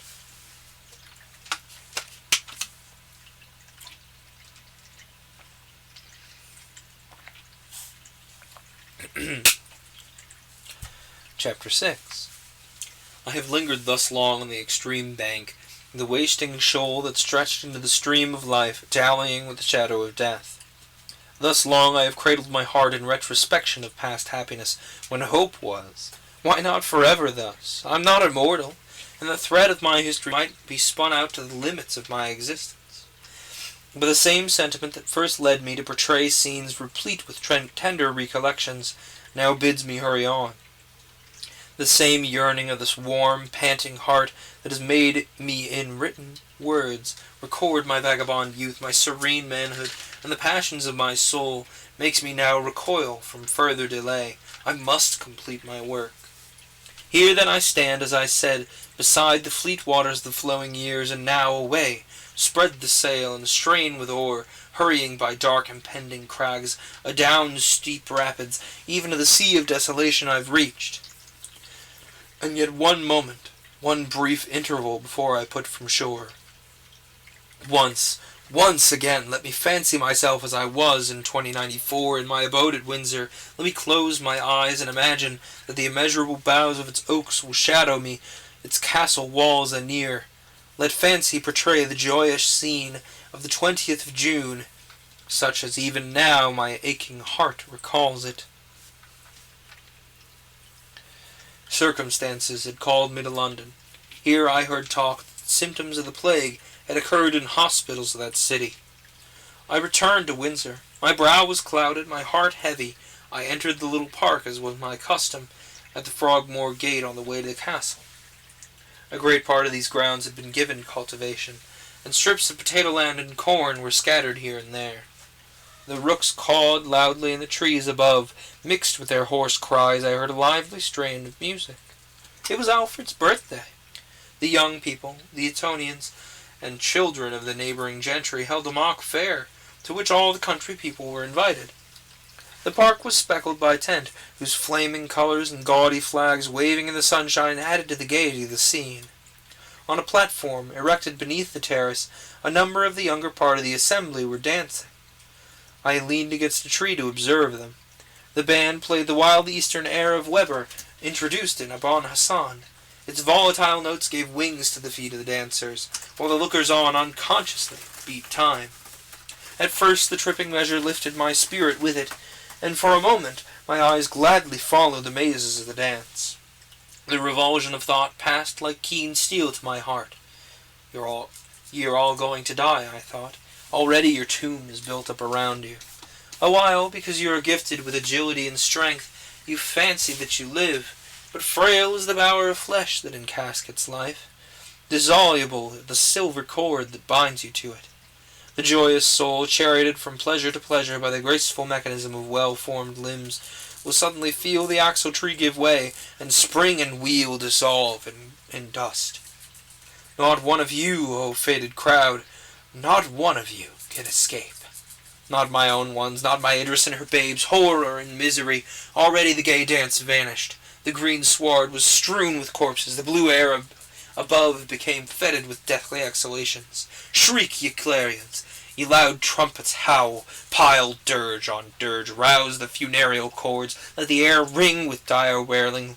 Let wild discord rush on the wings of the wind. Already I hear it, while guardian angels, attendant on humanity, their task achieved, hasten away, and their departure is announced by melancholy strains. Faces all unseemly with weeping forced open my lids faster and faster. Many groups of those woebegone countenances thronged around, exhibiting every variety of wretchedness. Well-known faces mingled with the distortion those creations of fancy. Ashy pale, Raymond and Perdita sat apart, looking on with sad smiles. Adrian's countenance flitted across, tainted by death. Idris, with eyes languidly closed and livid lips, was about to slide into the wide grave. The confusion grew. Their looks of sorrow changed to mockery. They nodded their heads in time to the music whose clang became maddening. I felt that this was insanity. I sprang forward to throw it off. I rushed into the midst of the crowd. And Idris saw me. With light step she advanced. as I folded her in my arms, feeling as I did that I thus enclosed what was to me a world, yet frail as the water drop which the noonday sun will drink from the water's lily cup. Tears filled my eyes, unwont to be thus moistened.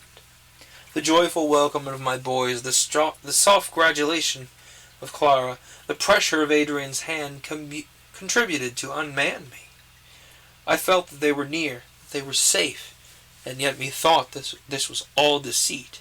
The earth reeled, the firm-enrooted trees moved, dizziness came over me. I sank to the ground.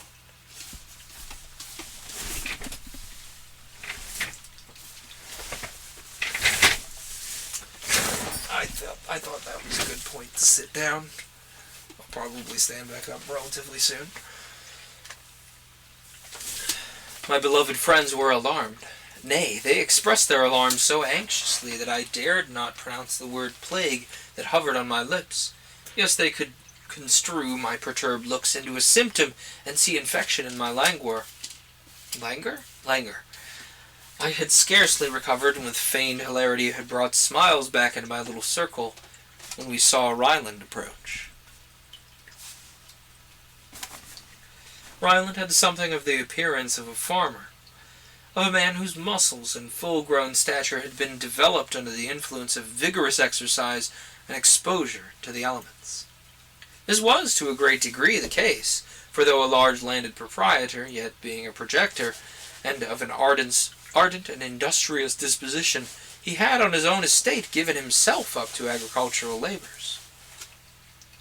When he went as an ambassador to the northern states of America, he for some time planned his entire migration, and went so far as to make several journeys far westward on that immense continent for the purpose of choosing the site of his new abode. Ambition turned his thoughts from these designs, ambition which, laboring through various lets and hindrances, had now led him to the summit of his hopes, in making him the Lord Protector of England. His countenance was rough but intelligent. His ample brow and quick grey eyes seemed to look out over his own plans, and the opposition of his enemies.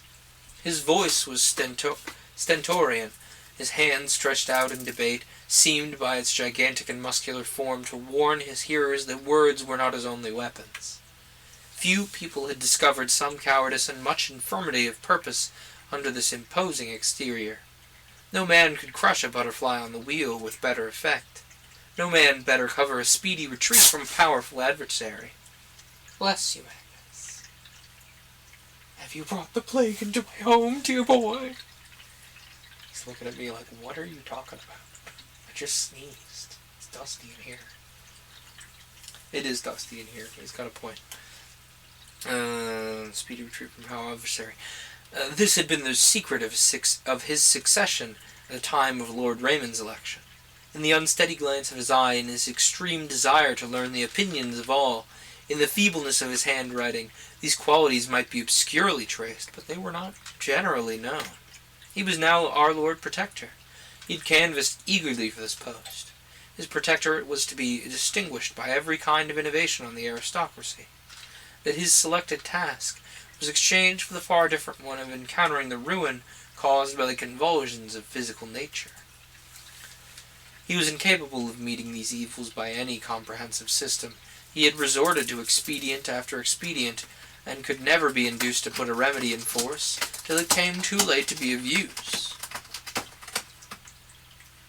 Certainly the Ryland that advanced towards us now bore small resemblance to that powerful, ironical, seemingly fearless canvasser for the first rank among Englishmen. Our native oak, as his partisans called him, was visited truly by a nipping winter. He scarcely appeared half his usual height. His joints were unknit, his limbs wouldn't support him, his face was contracted, his eye wandering, debility of purpose and dastard fear were expressed in every gesture. In answer to our eager questions, one word alone fell, as if it were involuntarily, from his convulsed lips. Plague. Where? Everywhere. We must fly. All fly, but whither? No man can tell.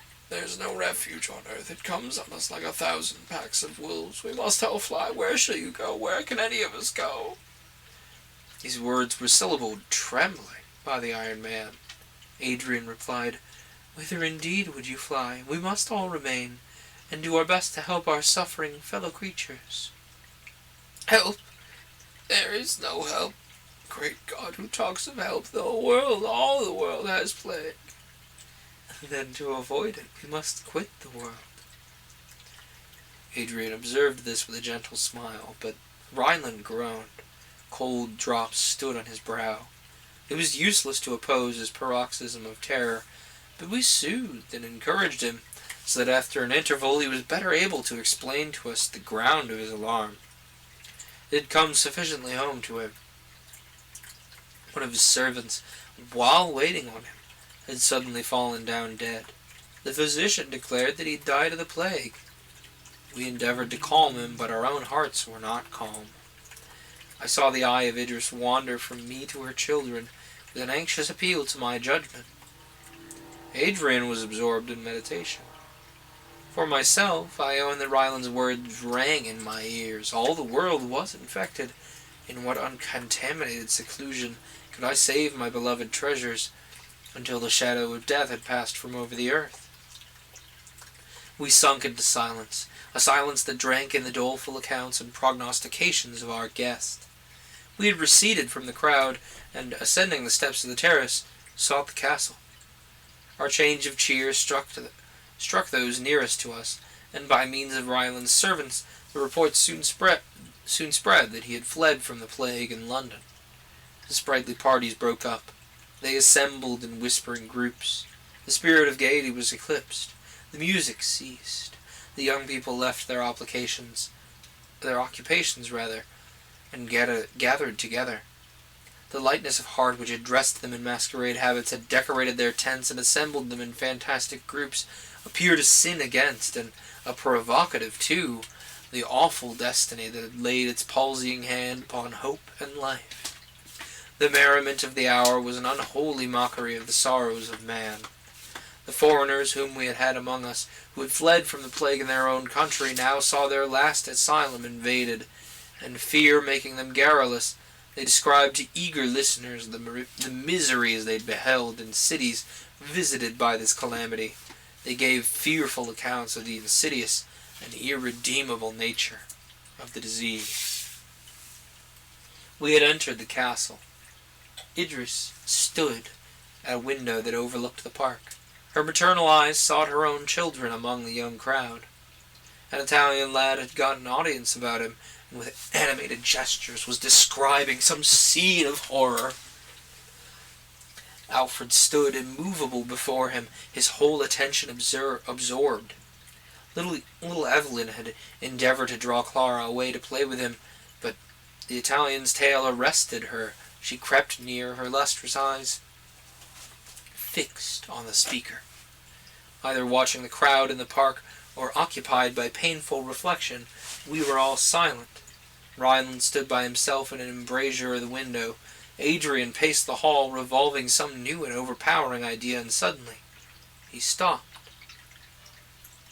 "I've long expected this. Could we, in reason, expect that this island should be exempt from universal visitation? The evils come home to us. We must not shrink from our fate. What are your plans, my Lord Protector, for the benefit of our country?" "For heaven's love, Windsor, do not mock me with that title. Death and disease level all men.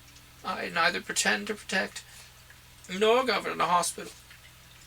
Such will England quickly become." "Do you intend, then, now in time of peril, to recede from your duties?" "Duties? Speak rationally, my lord. When am I to be a plague-spotted corpse? Where will my duties be? Every man for himself. The devil take the protectorship, say I, if it expose me to danger." "Faint-hearted man!" cried Adrian indignantly. "Your countrymen put the trust in you, and you betray them." "I betray them. The plague betrays me. Faint-hearted. It's well shut up in your castle, out of danger, to boast yourself out of fear. Take the protectorship who will. For God I will renounce it." "And before God," replied his opponent fervently, "do I receive it. No one will canvass for this honour now. None envy my danger or labours. Deposit your powers in my hands. Long have I fought with death, and much," he stretched out his thin hand, "much have I suffered in the struggle. It is not by flying, but by facing the enemy that we can conquer. If my last combat is now about to be fought, and I am to be worsted, so let it be. But come, Ryland, recollect yourself. Men have hitherto thought you magnanimous and wise. Will you cast aside these titles? Consider the panic your departure will occasion. Return to London. I will go with you. Encourage the people by your presence. I will incur all the danger. Shame, shame, if the first magistrate of England be foremost to renounce his duties." Meanwhile, among our guests in the park, all thoughts of festivity had faded. Its summer flies are scattered by rain, so did this congregation, late noisy and happy. In sadness and melancholy murmurs break up, dwindling away apace. With the set sun and the deepening twilight, the park became nearly empty. Hadrian and Ryland were still in earnest discussion. We had prepared a banquet for our guests in the lower hall of the castle, and thither Idris and I repaired to receive and entertain the few that remained. There is nothing more melancholy than a merry meeting thus turned to sorrow. The gala dresses, the decorations, gay as they might otherwise be, receive a solemn and funereal appearance. If such change be painful from lighter causes, it weighed with intolerable heaviness from the knowledge that the earth's desolator had last, even as an arch-fiend lightly overleaped the boundaries our precautions raised, and at once enthroned himself in the full and beating heart of our country. Idris sat at the top of the half-empty hall. Pale and tearful, she almost forgot her duties as hostess. Her eyes were fixed on her children. Alfred's serious air showed that he still revolved the tragic story related by the Italian boy. Evelyn was the only mirthful creature present. He sat on Clara's lap, and making matter of glee from his own fancies, laughed aloud. The vaulted roof echoed again his infant tone. The poor mother had brooded long over and suppressed the expression of her anguish, now burst into tears, and folding her babe in her arms, hurried from the hall. Clara and Alfred followed, while the rest of the company, in confused murmur, which grew louder and louder, gave voice to their many fears. The younger part gathered around me to ask my advice, and those who had friends in London were anxious beyond the rest to ascertain the present extent of disease in the metropolis. I encouraged them with such thoughts of cheer as presented themselves. I told them exceedingly few deaths had been yet occasioned by the pestilence, and gave them hopes. As we were the last visited, so the calamity might have lost its most venomous power before it reached us. The cleanliness, habits of order, and the manner in which our cities were built were all in our favor. As it was an epidemic, its chief force was derived from pernicious qualities in the air, and would probably do little harm where this was naturally salubrious.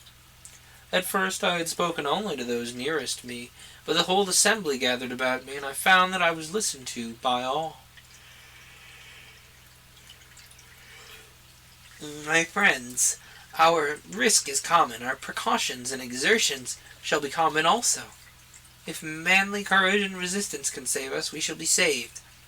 We shall fight the enemy to the last. Plague shall not find us as ready prey. We will dispute every inch of ground, and by methodical and inflexible laws pile invincible barriers to the progress of our foe. Perhaps in no part of the world has she met with so systematic and determined an opposition. Perhaps no country is so naturally well protected against our invader, nor has nature anywhere been so well assisted by the hand of man. We will not despair.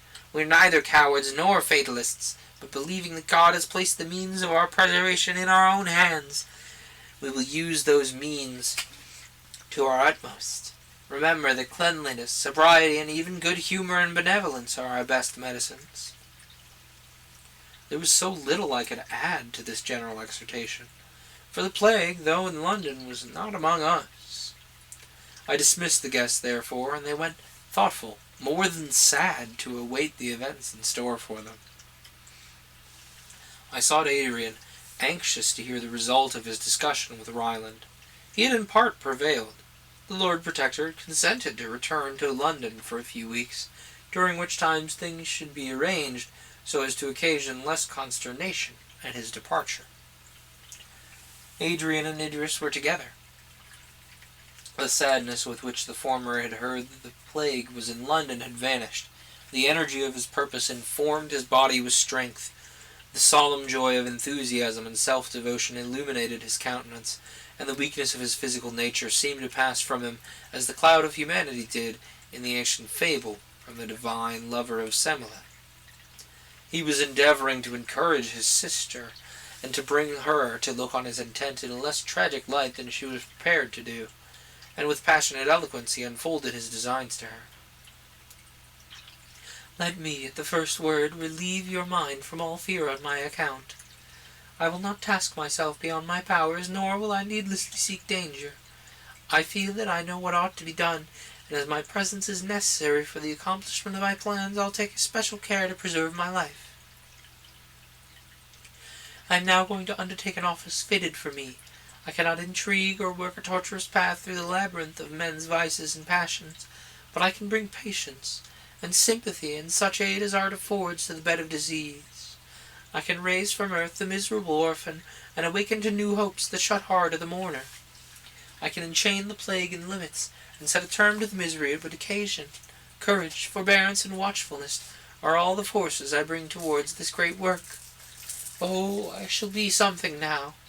From my birth I have aspired like the eagle, but unlike the eagle my wings have failed and my vision is blinded. Disappointment and sickness have hitherto held dominion over me. Twin-born with me, my wood was forever enchanted by the shall not of these my tyrants. A shepherd boy that tends a silly flock on the mountains was more in the scale of society than I. Congratulate me then that I have found my fitting scope for my powers. I have often thought of offering my services to the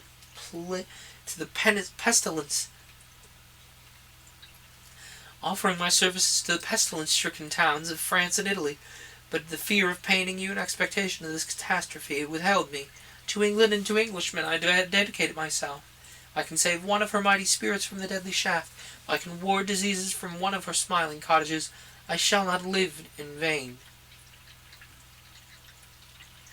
Strange ambition this, and yet such was Adrian. He appeared given up to contemplation, averse to excitement, a lowly student, a man of visions, but afford him worthy theme, and like to lark at the break of day rising from sullen earth, sings hymns at heaven's gate. So too did he spring up from listlessness and unproductive thought to the highest pitch of virtuous action. With him went enthusiasm, the high-wrought resolve. The eye, without blenching, could look at death. With us remains sorrow, anxiety, and the unendurable expectation of evil. The man, says Lord Bacon, who hath a wife and children, has given hostages to fortune. Vain was all philosophical reasoning, vain all fortitude, vain a reliance on probable good. I might heap high the scale with logic, courage, and resignation, but let one fear for Idris and our children enter the opposite one, and overweighed, it kicked the beam.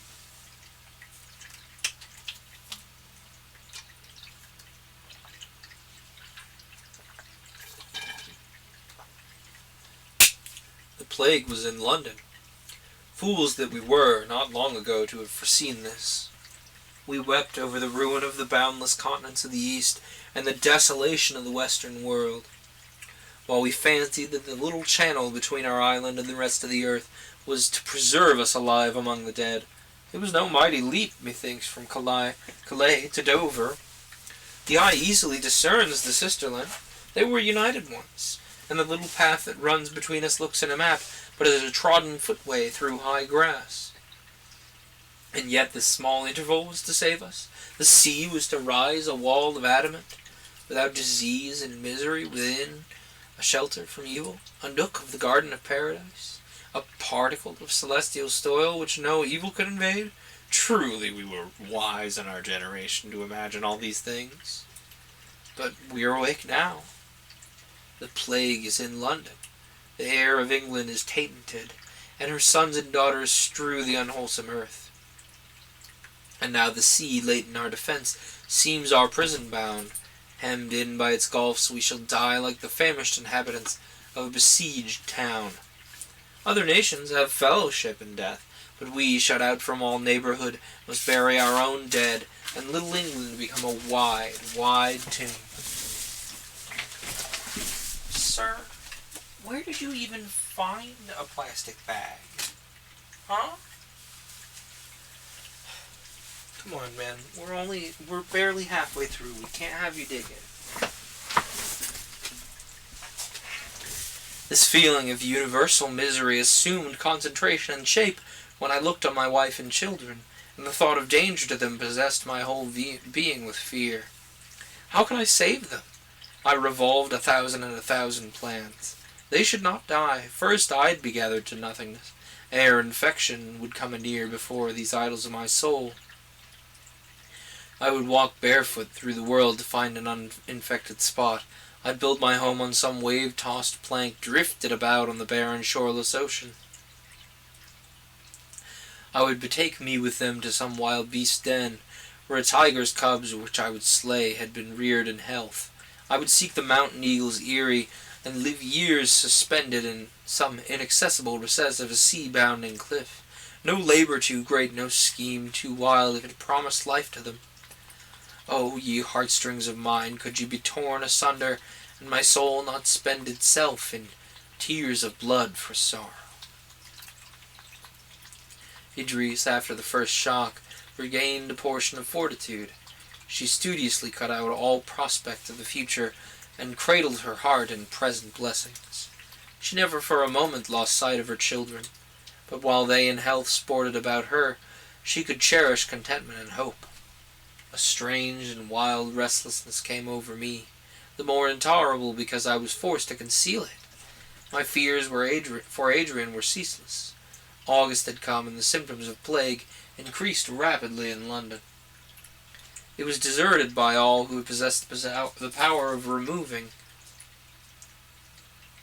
and he, the brother of my soul, was exposed to the perils from which all but slaves enchained by circumstance fled.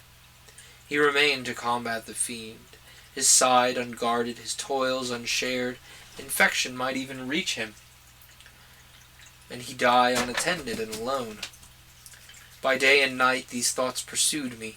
I resolved to visit London, to see him, to quiet these agonizing throes by the sweet medicine of hope, or the opiate of despair. It was not until I arrived at Brentford that I perceived much change in the face of the country. The better sort of houses were shut up, the busy trade of the town palsied. There was an air of anxiety among the few passengers I met, and they looked wonderingly at my carriage. The first they'd seen pass toward London, since pestilence sat on its high places and possessed its busy streets. I met several funerals. They were slenderly attended by mourners, and were regarded by the spectators of omens of direst import.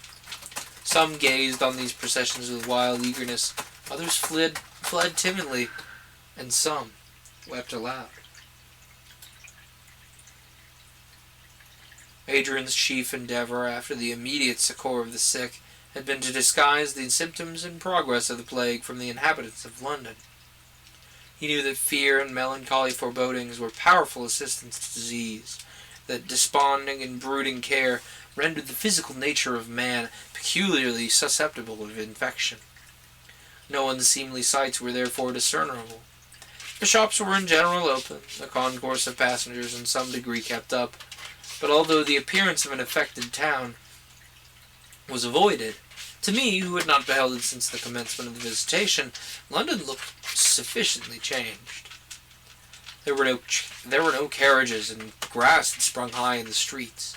The houses had a desolate look. Most of the shutters were closed, and there was a ghast and frightened stare in the persons I met, very different from the usual business-like demeanour of the Londoners.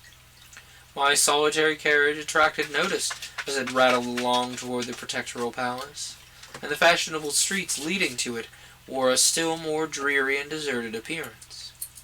I found Adrian's antechamber crowded. It was his hour for giving audience.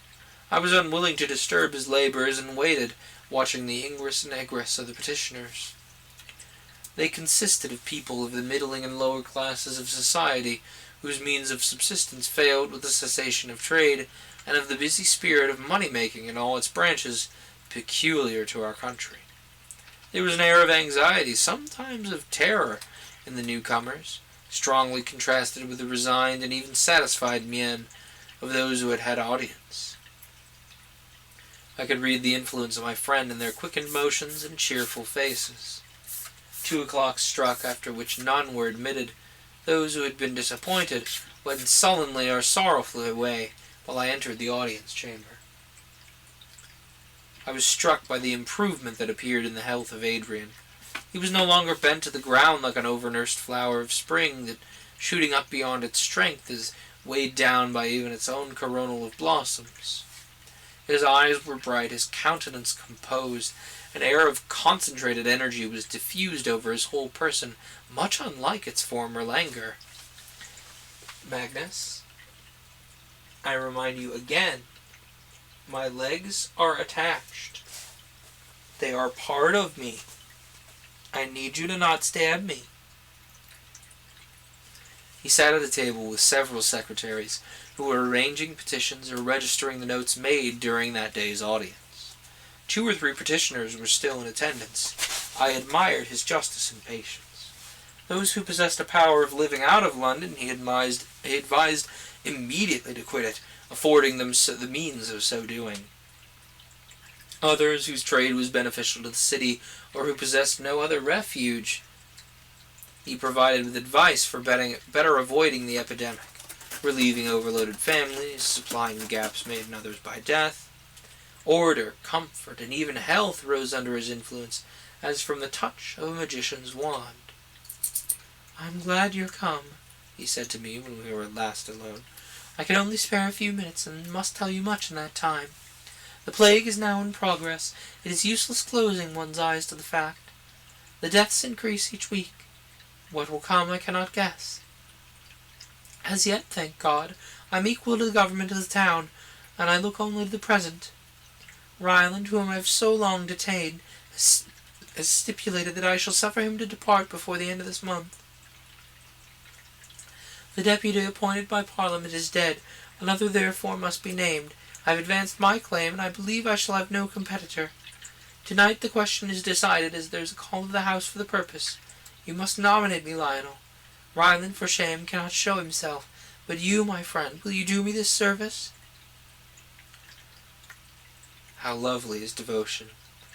Here was a youth, royally sprung, bred in luxury, by nature averse to the usual struggles of a public life, and now, in time of danger, at a period when to live was the most scope of the ambitious, he, the beloved and heroic Adrian, made, in sweet simplicity, an offer to sacrifice himself for the public good. The very idea was generous and noble, but beyond this, his unpretending manner, his entire want of the assumption of a virtue, rendered his act 10 times more touching. I would have withstood his request, but I'd seen the good he diffused. I felt that his resolves were not to be shaken, and so with a heavy heart I consented to do as he asked. He grasped my hand affectionately. "Thank you. You've relieved me from a painful dilemma, and you are, as you ever were, the best of my friends. Farewell. I must leave you now for a few hours. Go and converse with Ryland. Although he deserts his post in London, he may be of the greatest service in the north of England, by receiving and assisting travellers, and contributing to supply the metropolis with food. Awaken him, I entreat you, to some sense of duty." Adrian left me, as I afterwards learnt, upon his daily task of visiting the hospitals and inspecting the crowded parts of London.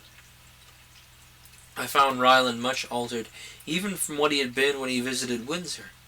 Perpetual fear had jaundiced his complexion and shrivelled his whole person. I told him of the business of the evening, and a smile relaxed the contracted muscles. He desired to go. Each day he expected to be infected by pestilence. Each day he was unable to resist the gentle violence of Adrian's detention. The moment Adrian should be legally elected his deputy, he would escape to safety. Under this impression, he listened to all I said. Elevated almost to joy by the near prospect of his departure, he entered into a discussion concerning the plans he should adopt in his own county, forgetting for the moment his cherished resolution of shutting himself up from all communication in the mansion and grounds of his estate.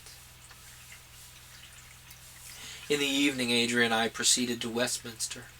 As we went, he reminded me of what I was to say and do, and yet, strange to say, I entered the chamber without having once reflected on my purpose.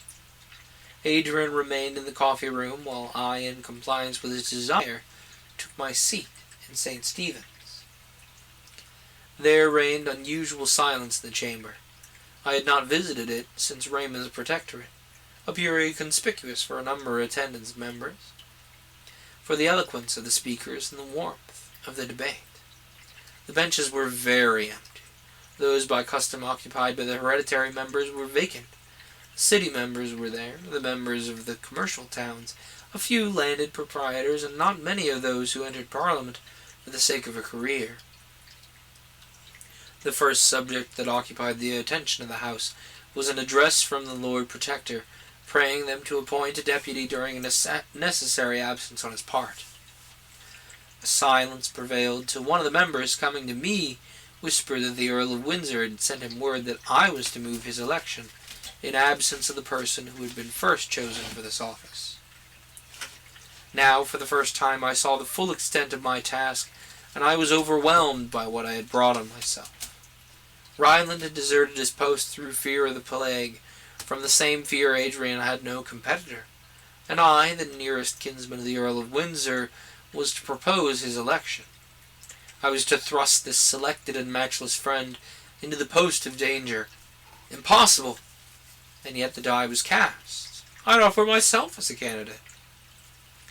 The few members who were present had come more for the sake of terminating the business by securing a legal attendance than under the idea of a debate. I had risen, mechanically. My knees trembled, irresolution hung on my voice as I uttered a few words on the necessity of choosing a person adequate to the dangerous task in hand. But when the idea of presenting myself in the room of my friend intruded, the load of doubt and pain was taken off from me. My words flowed spontaneously. My utterance was firm and quick. I adverted to what Adrian had already done. I promised the same vigilance in furthering all his views. I drew a touching picture of his vacillating health. I boasted of my own strength. I prayed them to save, even from himself, this scion of the noblest family in England. My alliance with him was the pledge of my sincerity. My union with his sister, my children as presumptive heirs, were hostages of my truth. The unexpected turn in this debate was quickly communicated to Adrian. He hurried in and witnessed the termination of my impassioned harangue. I did not see him. My soul was in words. My eyes could not perceive that which was, while a vision of Adrian's form, tainted by pestilence and sinking in death, floated before them. He seized my hand as I concluded. "Unkind," he cried, "you've betrayed me." Then, springing forwards with the air of one who had a right to command, he claimed the place of deputy as his own. He had bought it, he said, with danger, and paid for it with toil. His ambition rested there, and after an interval devoted to the interest of his country, was I to step in and reap the profit? Let them remember what London had been when he arrived. The panic that prevailed brought famine, while every moral and legal tie was loosened. He had restored order. This had been a work which required perseverance, patience, and energy, and he had neither slept nor waked but for the good of his country. Would they dare wrong him thus? Would they wrest his hard-earned reward from him to bestow it on one who, never having mingled in public life, would become a tyro to the craft in which he was an adept? He demanded the place of deputy as his right. Ryland had shown that he preferred him. Never before had he, who was born even to the inheritance of the throne of England, never had he asked favour or honour from those now his equals, but who might have been his subjects. Would they refuse him? Could they thrust back from the path of distinction and laudable ambition the heir of their ancient kings, and heap another disappointment on a fallen house? No one had ever before heard Adrian allude to the rights of his ancestors. None had ever before suspected that power or the suffrage of the many could in any manner become dear to him. He had begun his speech with vehemence. He ended with unassuming gentleness, making his appeal with the same humility as if he had asked to be first in the wealth, honor, and power among Englishmen, and not was as the truth to be the foremost in the ranks of loathsome toils and inevitable death. A murmur of approbation rose after his speech. "Oh, do not listen to them," I cried. "He speaks false to himself." I was interrupted, and silence being restored, we were ordered, as was the custom, to retire during the decision of the House. I fancied that they hesitated, and that there was hope for me. I was mistaken. Hardly had we quitted the chamber before Adrian was recalled and installed in his office of Lord Deputy to the Protector.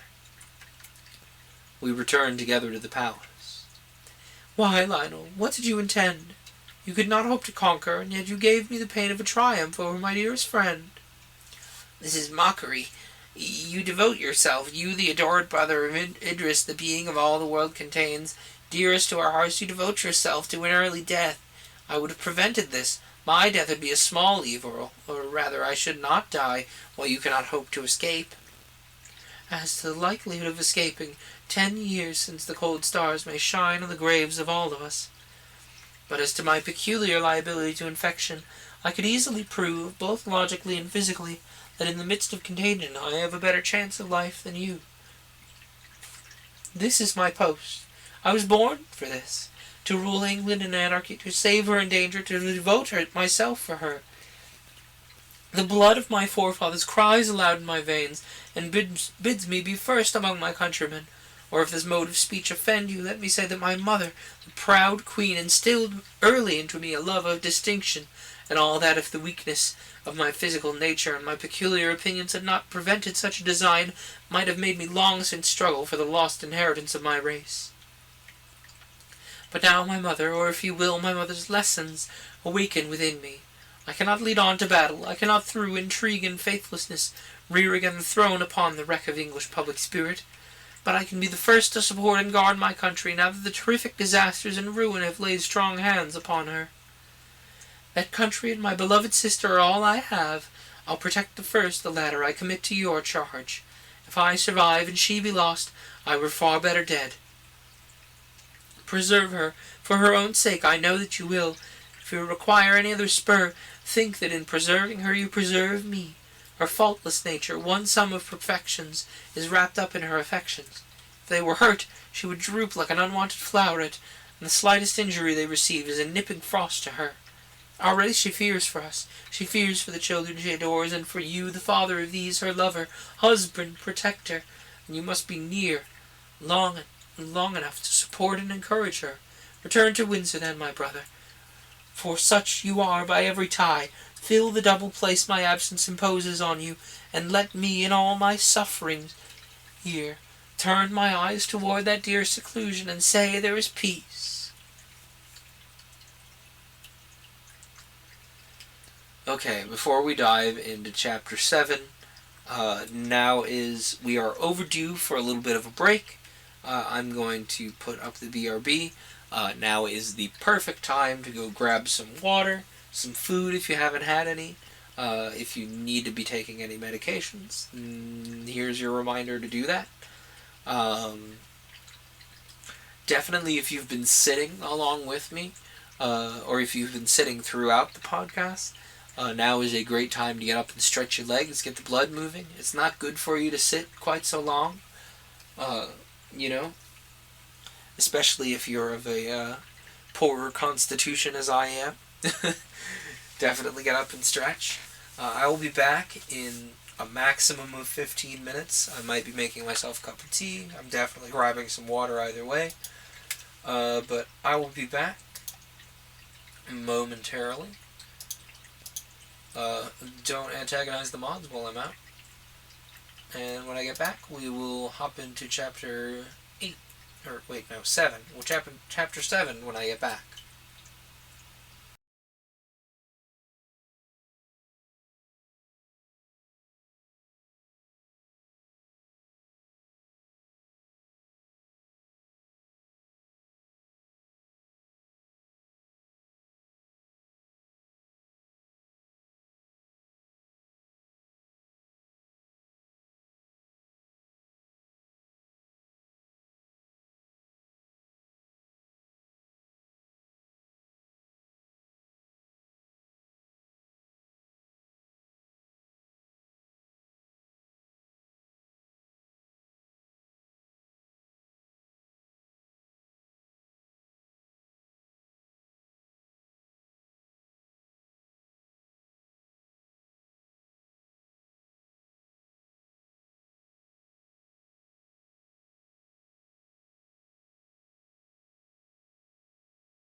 Okay.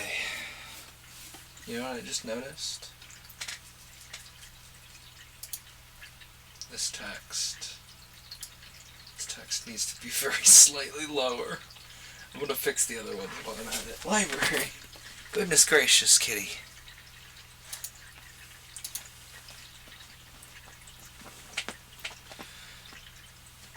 Oh good, the captions are still working.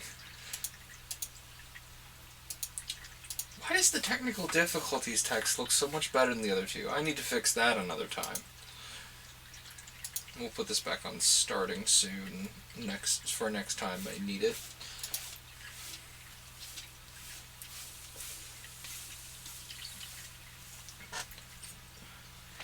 Library, if you're gonna be a little in the way, lad, I need you to be on camera while you're at it.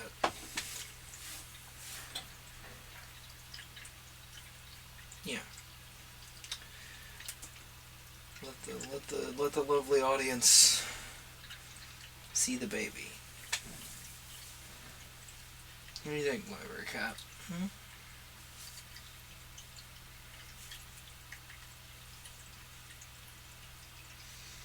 Have you got opinions, little man?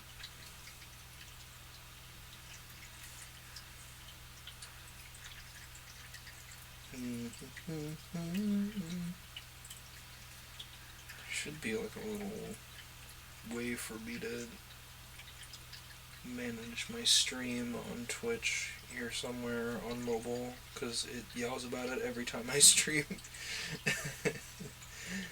That's not it.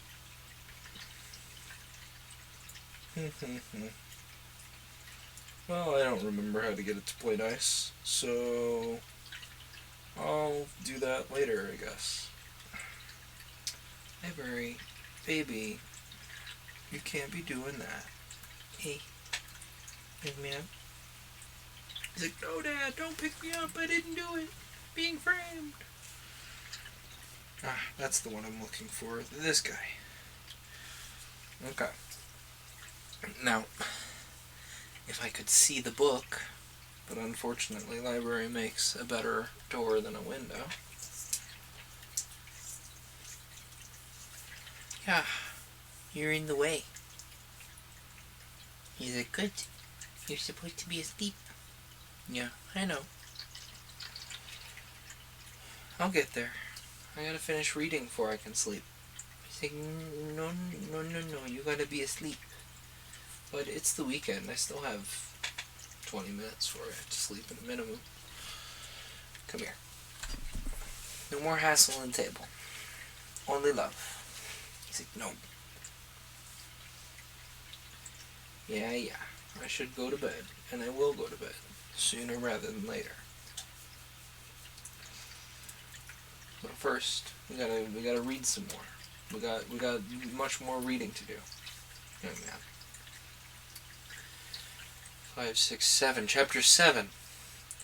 I did proceed. That's not a good sign. I did proceed to Windsor, but not with the intention of remaining there. I went but to obtain the consent of Idris, and then to return and take my station beside my unequalled friend, to share his labors and save him, if so it must be at the expense of my life. And yet I dreaded to witness the anguish which my resolve might excite in Idris. I had vowed to my own heart never to shadow her countenance even with transient grief, and should I prove recreant at the hour of greatest need? I had begun my journey with anxious haste. Now I desired to draw it out through the course of days and months. I longed to avoid the necessity of action. I strove to escape from a thought, vainly. Futurity, like a dark image in a phantasmagoria, came nearer and more near till it clasped the whole earth in its shadow. A slight circumstance induced me to alter my usual route, and to return home by Egham Bishopgate. I alighted at Perdita's ancient abode, her cottage, and sending forward the carriage, determined to walk across the park to the castle. This spot, dedicated to sweetest recollections, where the deserted house and neglected garden were well adapted to nurse my melancholy. In our happiest days, Perdita had adorned her cottage with every aid art might bring to that which nature had selected to favor. in the same spirit of exaggeration she had, on the event of her separation from Raymond, caused it to be entirely neglected. It was now in ruin. The deer had climbed the broken palings and reposed among the flowers. Grass grew on the threshold, and the swinging lattice creaking in the wind gave signal of utter desertion. The sky was blue above, and the air impregnated with fragrance by rare flowers that grew among the weeds. The tree moved overhead, awakening nature's favorite melody, but the melancholy appearance of the choked paths and weed-grown flower-beds dimmed even this gay summer scene. The time when in proud and happy security we assembled at this cottage was gone. Soon the present hours would join those past, and shadows of future ones rose dark and menacing from the womb of time, their cradle and their bier. For the first time in my life I envied the sleep of the dead, and thought with pleasure of the one's bed under the sod, where grief and fear have no power. I passed through the gap of the broken paling. I felt, while I disdained the choking tears, I rushed into the depths of the forest. O death and change, rulers of my life, where are ye that I might grapple with you? What was there in our tranquillity that excited your envy, in our happiness that ye should destroy it? We were happy, loving and beloved. The horn of Amalthea contained no blessing unshowered upon us, but alas! La fortuna de dar barbara importuna, oi cadaver y aer flor no permanencia mas. As I wandered on thus ruminating, a number of country people passed me.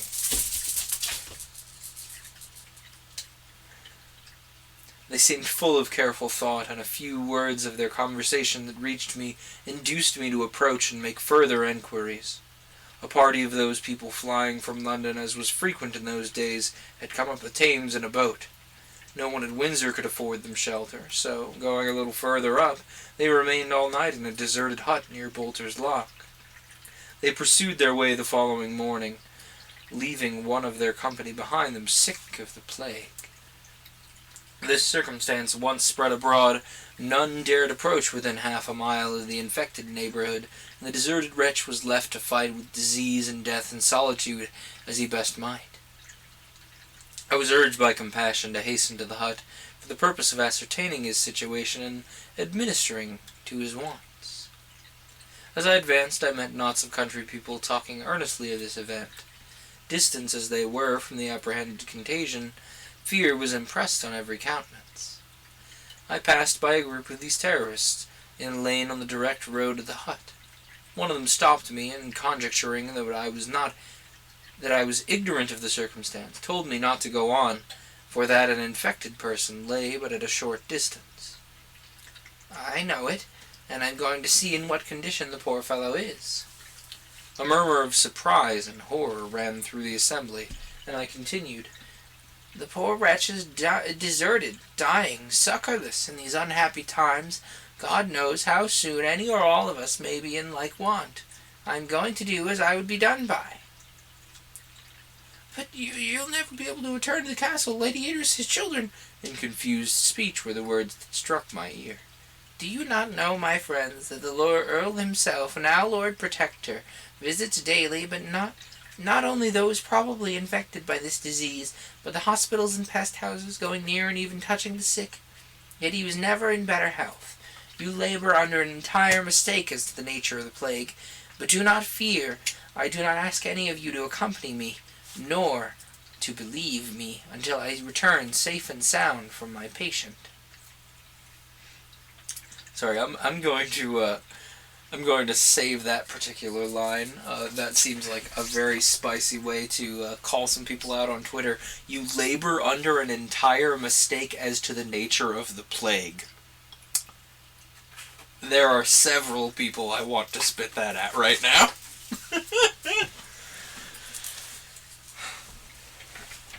And as for you, Mr. Magnus, you labor under an entire mistake that you feel the need to scratch the walls. There are 3 good scratch pads you could be using. Yeah. You hear the sass this man gives me? You do not need to be burying the food. And you do not need to be scratching the walls. He's going so stir crazy when I don't give him his enrichment. Poor baby. Anyway, where were we? Safe and sound for my patient. That's where we were. So I left them and hurried on. I soon arrived at the hut. The door was ajar. I entered, and one glance assured me that its former inhabitant was no more. He lay on a heap of straw, cold and stiff, while a pernicious effluvia filled the room, and various stains and marks served to show the virulence of the disorder. Magnus! You cannot be doing that. Come here. Nope. Nope. Nope. Nope. You were a bad little man. You hassled the door, and you know you can't do that, so you're getting your beans shown to the world. The world sees your beans, because you were a bad and naughty boy. You cannot be picking at the front door, and you know that. I've told him many times. Magnus has in fact committed a crime. See, my front door has a screen door attached to it, and one of the crimes that he has committed, often, if I don't put something in front of that screen door, he decides it's a great idea to try and pick at it, to, sharpen his claws, as cats are wont to do. There are currently, off to my right here, 3 scratch pads he could be using. But instead, he decides to commit a crime live on camera in front of the whole internet to pick at the front door. Well, oh, don't give me that. You know you're not supposed to be doing that. Oh, yeah. Am I embarrassing you?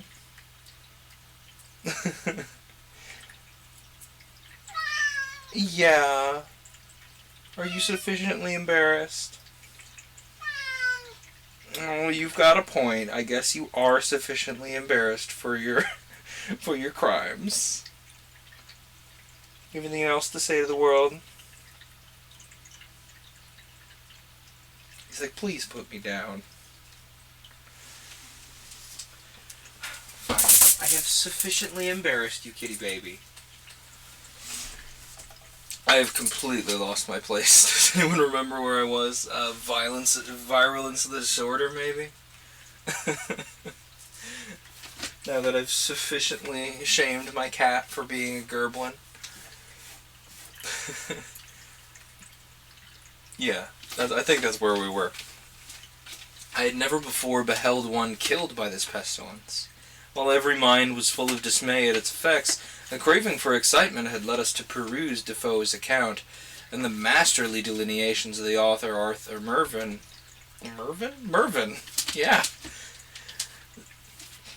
I'm sorry, I need to call this out. The way Mervyn is spelled is like, and I hate to put it this way, but this is the best way I can think of, like a white mom trying to think of a better way to spell Mervyn. Mervyn, in case you're not looking at the text. Sorry, I needed to call that out. It stuck out to me. The pictures drawn in these books were so vivid that we seemed to have experienced the results depicted by them. But cold were the sensations excited by words, burning though they were, and describing the death and misery of thousands, compared to what I felt in looking on the corpse of this unhappy stranger. This indeed was the plague. I raised his rigid limbs. I marked the distortion of his face, and the stony eyes lost to perception. As I was thus occupied, chill horror congealed my blood, making my flesh quiver and my hair to stand on end.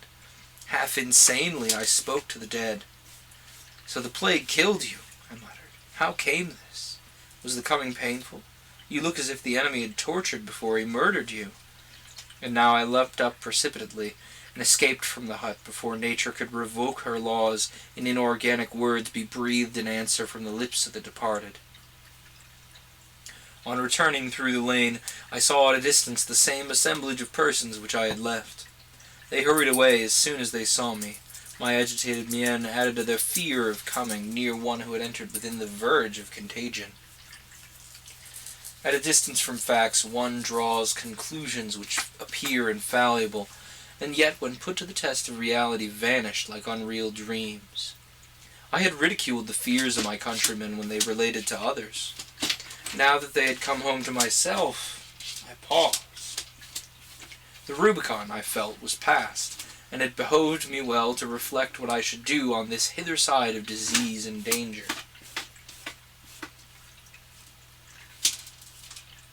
You know, Magnus, you don't have to dig. The food's not going to go anywhere. If it attracts any vermin types, that's part of your job, being in here, is to stop those vermin types. As if they'd actually ever do anything about it. Last time a mouse got in here, they just cornered it in the doorway and stared at it, trying to scare it to death. The Rubicon, that's where we were. Hither side of disease and danger. According to the vulgar superstition, my dress, my person, the air I breathed bore in it the mortal danger to myself and others. Should I return to the castle, to my wife and children, with this taint upon me? Not surely if I were infected, but I felt certain that I was not. A few hours would determine that question. I'd spend those in the forest in reflection on what was to come, and my future actions were to be. In the feeling communicated to me by the sight of one struck by the plague, I forgot the events that had excited me so strongly in London. New and more painful prospects by degrees were cleared of the mist which had hitherto veiled them. The question was no longer whether I should share Adrian's toils and danger, but in what manner I could, in Windsor and the neighbourhood, imitate the prudence and zeal which, under his government, produced order and plenty in London, and how now pestilence had spread more wildly, I could secure the health of my own family. I spread the whole earth out as a map before me. On no one spot of its surface could I put my finger and say, here is safety. In the south, a disease, virulent and immedicable, had nearly annihilated the race of man. Storm and inundation, poisonous winds and blights filled up the measure of its suffering. In the north it was worse. The lesser population gradually declined, and famine and plague kept watch on the survivors who, helpless and feeble, were ready to fall an easy prey into their hands. I contracted my view simply to England. The overgrown metropolis, the great heart of mighty Britain, was pulseless. Commerce had ceased. All resort for ambition or pleasure was cut off. The streets were grass-grown, the houses empty. The few that from necessity remained seemed already branded with the taint of inevitable pestilence. In the larger manufacturing towns, the same tragedy was acted on a smaller and yet more disastrous scale. There was no Adrian to superintend and direct, while whole flocks of the poor were struck and killed. And yet we were not all to die. No, truly, though thin, the race of man would continue, and the great plague would, in after years, become matter of history and wonder. Doubtless this visitation was for extent unexampled. More need that we should work hard to dispute its progress.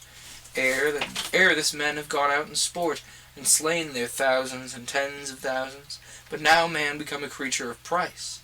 The life of one of them was worth more than the so-called treasures of kings. Look at his thought-endured countenance, his graceful limbs, his majestic brow, his wondrous mechanism. The type and model of this best work of God is not to be cast aside as a broken vessel. He shall be preserved, and his children, and his children's children, carry down the name and form of man to latest time. What are you two wiggling about over there? Making me nervous.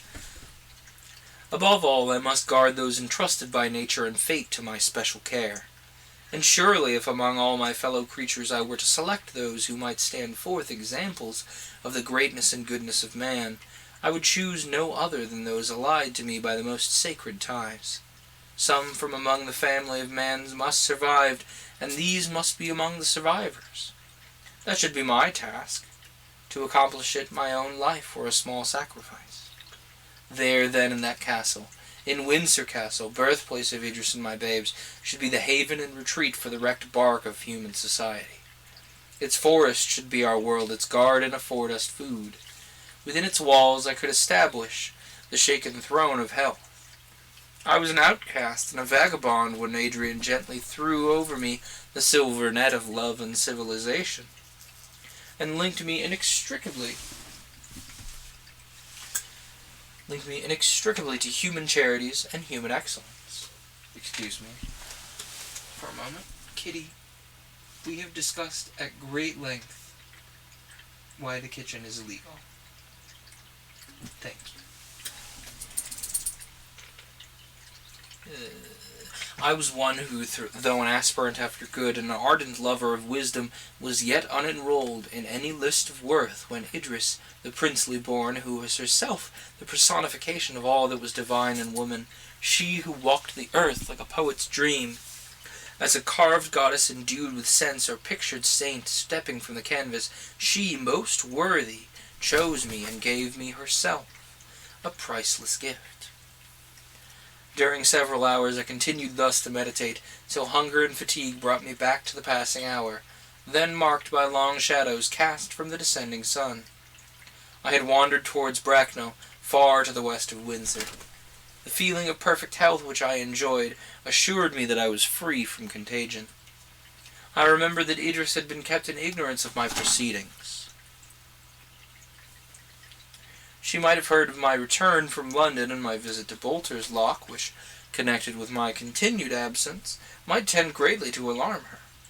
I returned to Windsor by the long walk, and passing through the town towards the castle, I found it in a state of agitation and disturbance. "It is too late to be ambitious," says Sir Thomas Browne. "We cannot hope to live so long in our names as some have done in their persons. One face of Janus holds no proportion to the other." Upon this text many fanatics arose who prophesied that the end of times had come. The spirit of superstition had birth from the wreck of our hopes, and antics, wild and dangerous, were played on the great theatre, while the remaining particle of futurity dwindled into a point in the eye of the prognosticators. Weak-spirited women died of fear as they listened to their denunciations. Men of robust form and seeming strength fell into idiocy and madness, racked by the dread of the coming eternity.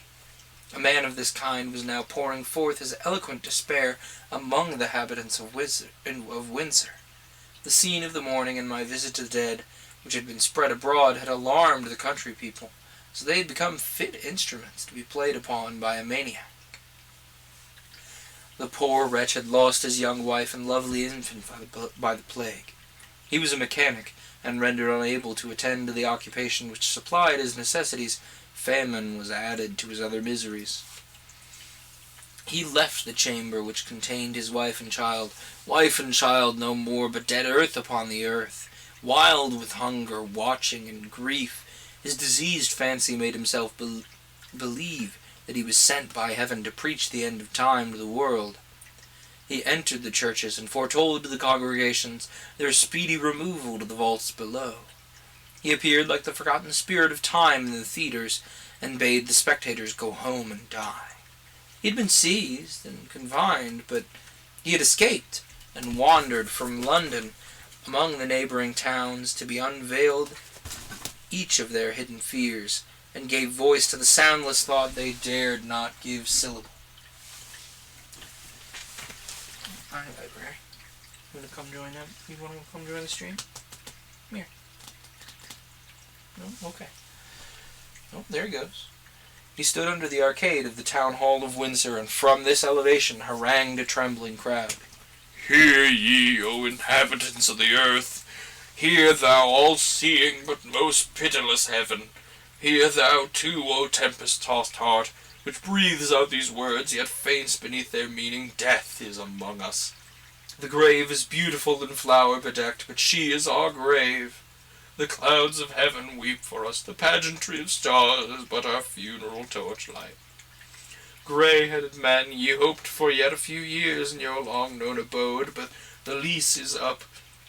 You must remove. Children, you'll never reach maturity. Even now the small grave is dug for you. Mothers, clasp them in your arms. One death embraces you." Shuddering, He stretched out his hands, his eyes cast up, seemingly bursting from their sockets, while he appeared to follow shapes to us invisible in the yielding air. "There they are! The dead! They rise in their shrouds and pass silent procession toward the far land of their doom. Their bloodless lips move not. Their shadowy limbs are void of motion while they still glide onwards. We come," he exclaimed, springing forwards. "For what should we wait? Haste, my friends, apparel yourselves in the court dress of death. Pestilence ushers you to his presence. Why thus long? They, the good, the wise, the beloved, are gone before. Death, oh come, while the dear ones are yet in sight, for soon they will pass away, and will never, never join them more." From such ravings as these, he would suddenly become collected, and with unexaggerated but terrific words paint the horrors of the time, describe with minute detail the effects of the plague on the human frame, and tell heartbreaking tales of the snapping of dear affinities, the gasping horror of despair over the deathbed of the last beloved, so that groans and even shrieks burst from the crowd. One man in particular stood in the front, his eyes fixed on the prophet, his mouth open, his limbs rigid, while his face changed to various colors, yellow, blue, and green through intense fear. The maniac sought his glance, and turned his eye on him. One has heard of the gaze of the rattlesnake, which allures the trembling victim till he falls within his jaws. The maniac became composed. His person rose higher. Authority beamed from his countenance. He looked on the peasant, who began to tremble while he still gazed. His knees knocked together, his teeth chattered, and he at last fell down in convulsions.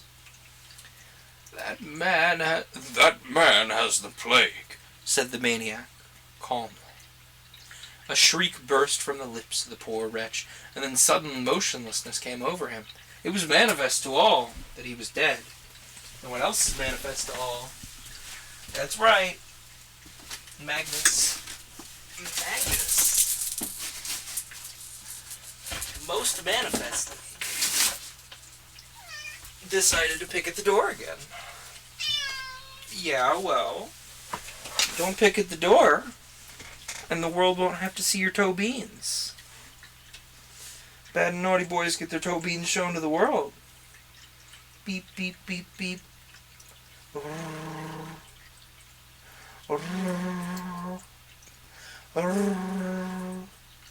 Hello? Is this the bad and naughty boy? Yes. He's like, yeah. Yeah, well, I gotta embarrass you. I can't very well do anything else to punish you. That's just the rules. You get embarrassed in front of the whole internet. He's thinking, Dad, usually this is just Screen Lady. Yeah, well, you're the one that decided to be a goblin during live stream. Now the whole internet gets to see your beans. Here, down on the floor you go. I got a better idea. One moment. I am going to solve the problem. Through the power of me occasionally being a hoarder, I have a way to stop him from picking at the door.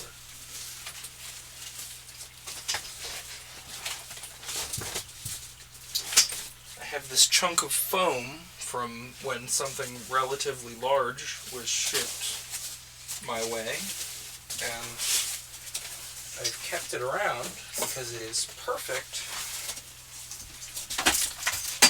to fit in my door to stop little goblins from arising problems within my space.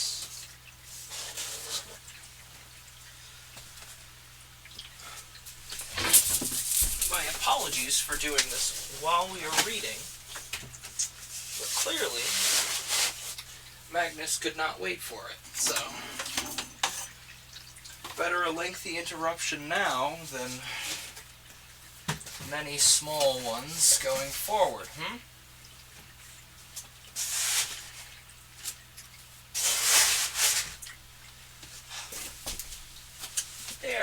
little goblin man. Now you are no longer tempted by the door's siren song. Let us see. Where were we? Manifest to all that he was dead. That's where we were, I believe. Cries of horror filled the place. Every one endeavored to effect his escape. In a few minutes the marketplace was cleared. The corpse lay on the ground, and the maniac, subdued and exhausted, sat beside it, leaning his gaunt cheek upon his thin hand. And soon some people, deputed by the magistrates, came to remove the body.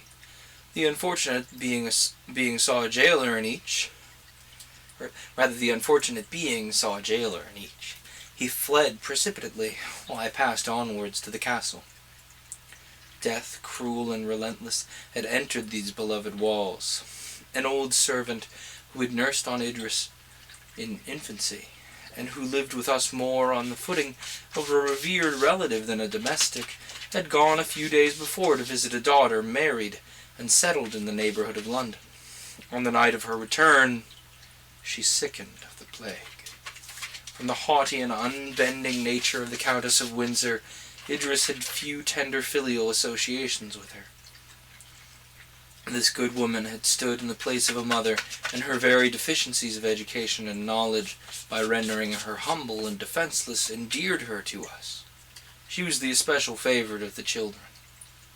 I found my poor girl, there is no exaggeration in the expression, wild with grief and dread. She hung over the patient in agony, which was not mitigated when her thoughts wandered towards her babes, for whom she feared infection.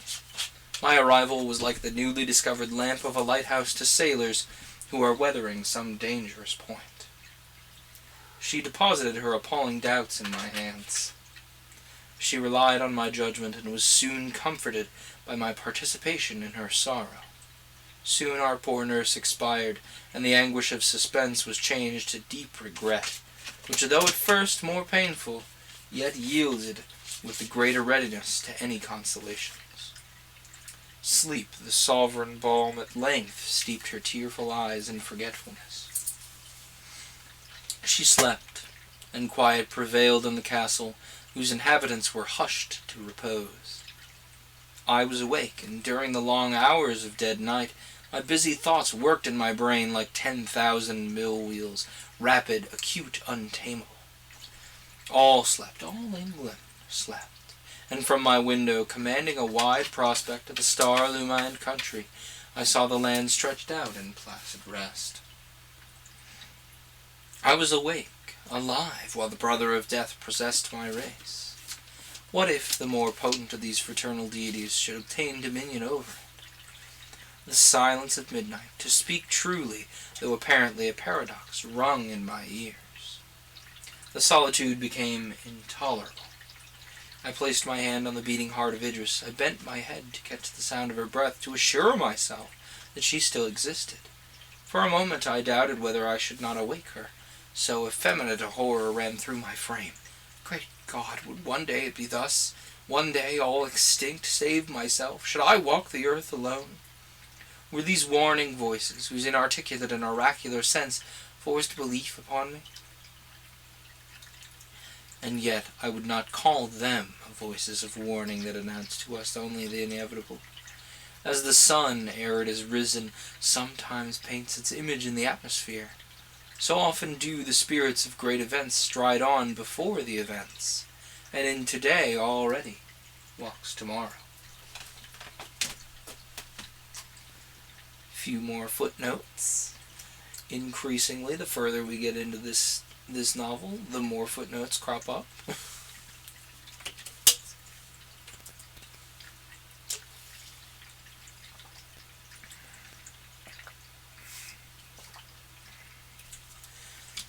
Thankfully, because it's Friday night, I don't have to worry too badly about the time. I just have to worry about my ability to stay awake while reading. Which sometimes is a greater obstacle than time itself, you know? Let's see, 5, 6, 7, 8. There we go. Chapter 8. After a long interval I am again impelled by the restless spirit within me to continue my narration, but I must alter the mode which I have hitherto adopted. The details contained in the foregoing pages apparently trivial, yet each slightest one weighing like lead in the depressed scale of human afflictions. This tedious dwelling on the sorrow of others, while my own were barely in apprehension. This slowly laying bare of my soul's wounds, this journal of death, this long and tortuous path away from Magnus causing problems. Sir, you don't need to dig at the food. I don't care what you say. Yeah, well, you don't need to bury the food. You're messing up the audio. I guarantee you the lovely people at home can hear that clicking all night. Yeah, for context, that little, like, tink, tink, tink, tink is Magnus pawing in front of the food dish because he thinks he needs to bury it. I don't know what mortal instinct impels his paws to do that. I swear he does it until his beans are genuinely starting to become a little raw, and I'm a little concerned for his health. Like, if it were 5% drier in here, I think literally he would have, like, raw patches on his toe beans. Thankfully, I keep it a reasonable volume of humid in here, so he's not actually injuring himself. But he just keeps pawing, and I'm very concerned. Oh, of course I lose my spot, like, barely into this chapter.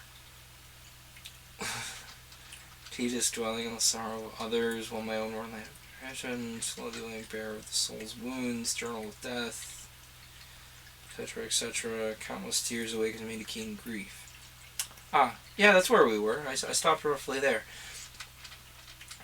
The ocean of countless tears awakens me again to keen grief. I had used this history as an opiate. While it described my beloved friends fresh with life and glowing with hope, active assistance on the scene, I was soothed. There will be a more melancholy pleasure in the painting of the end of it all. But the intermediate steps, the climbing the wall raised up between what was and what is, while I still looked back nor saw the concealed desert beyond, is a labor past my strength. Time and experience have placed me on a height from which I can comprehend the past as a whole. And in this way I must describe it, bringing forward the leading incidents, and disposing light and shade so as to form a picture in whose very darkness there will be harmony.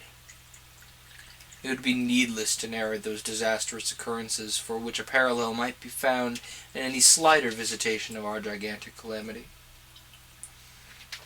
As the reader wished to hear of pest houses, where death is the comforter, of the mournful passage of the death cart, of the insensibility of the worthless, and the anguish of the loving heart, of harrowing shrieks and silence dire, of the variety of disease, desertion, famine, despair, and death.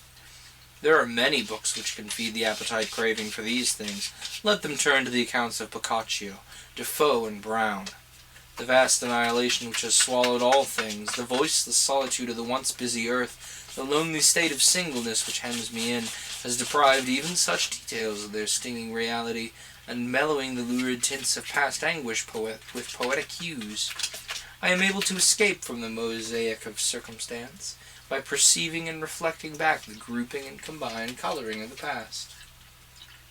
I had returned from London, possessed by that idea, with the intimate feeling that it was my first duty to secure, as well as I was able, the well-being of my family, and then to return and take my post beside Adrian.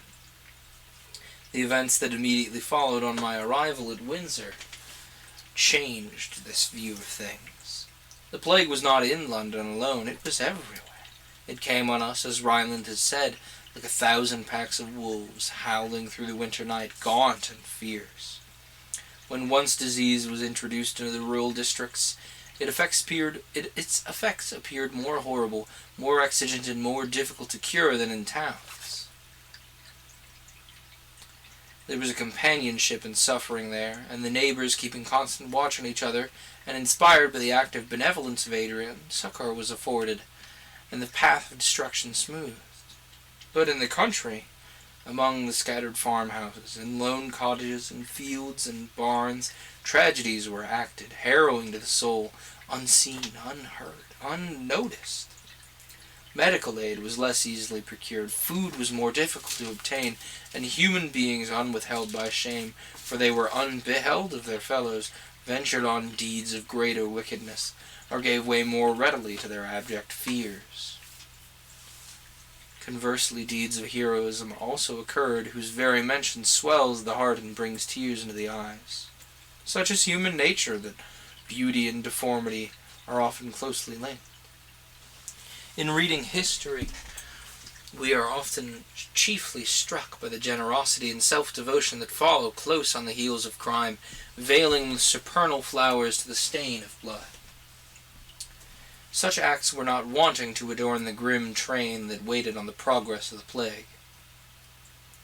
The inhabitants of Berkshire and Bucks had been long aware that the plague was in London, and Liverpool, Bristol, Manchester, York. In short, it was all in the more populous towns of London.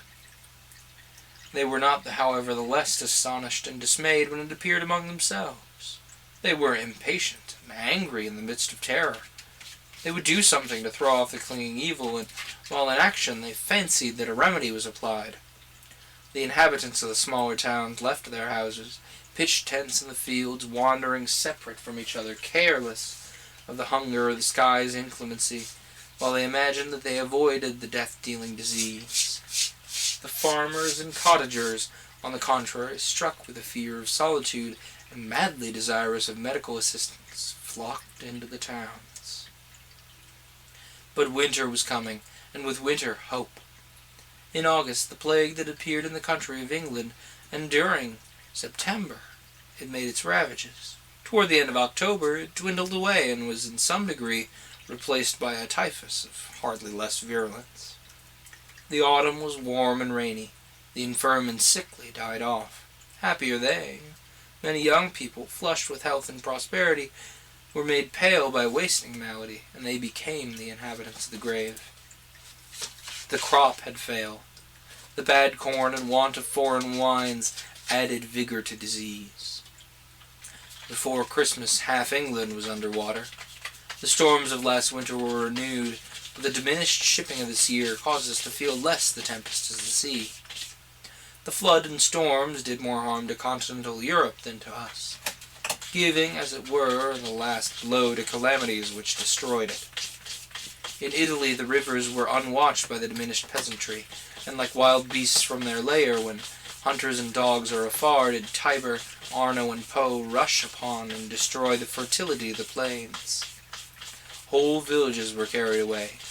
Rome and Florence and Pisa were overflowed, and their marble palaces, late mirrored in tranquil streams, had their foundations shaken by their winter-gifted power. In Germany and Russia the injury was still more momentous. But frost would come at last, and with it a renewal of our lease of earth. Frost blunted the arrows of pestilence and changed the furious elements. And the land would in spring throw off her garment of snow, released from her menace of destruction. It was not until February that the desired signs of winter appeared. For 3 days the snow fell, ice stopped the currents of the rivers, and the birds flew out from crackling branches of the frost-whitened trees. On the 4th morning it all vanished. A southwest wind brought up rain. The sun came out, and, mocking the usual laws of nature, seemed even at this early season to burn with celestial force. It was no consolation that with the first winds of March the lanes were filled with violets, the fruit trees covered with blossoms, the corn sprung up, and the leaves came out, forced by the unseasonable heat. We feared the balmy air, we feared that cloudless sky, the flower-covered earth, and delightful woods, for we looked on the fabric of the universe no longer as our dwelling, but our tomb, and the fragrant land appealed to the apprehension of fear like a wide churchyard. Pisando la terra, dura de continuo el hombre está y cada paso de que da es sobre su sepultura. Yet, notwithstanding these disadvantages, winter was the breathing time, and we exerted ourselves to make the most of it.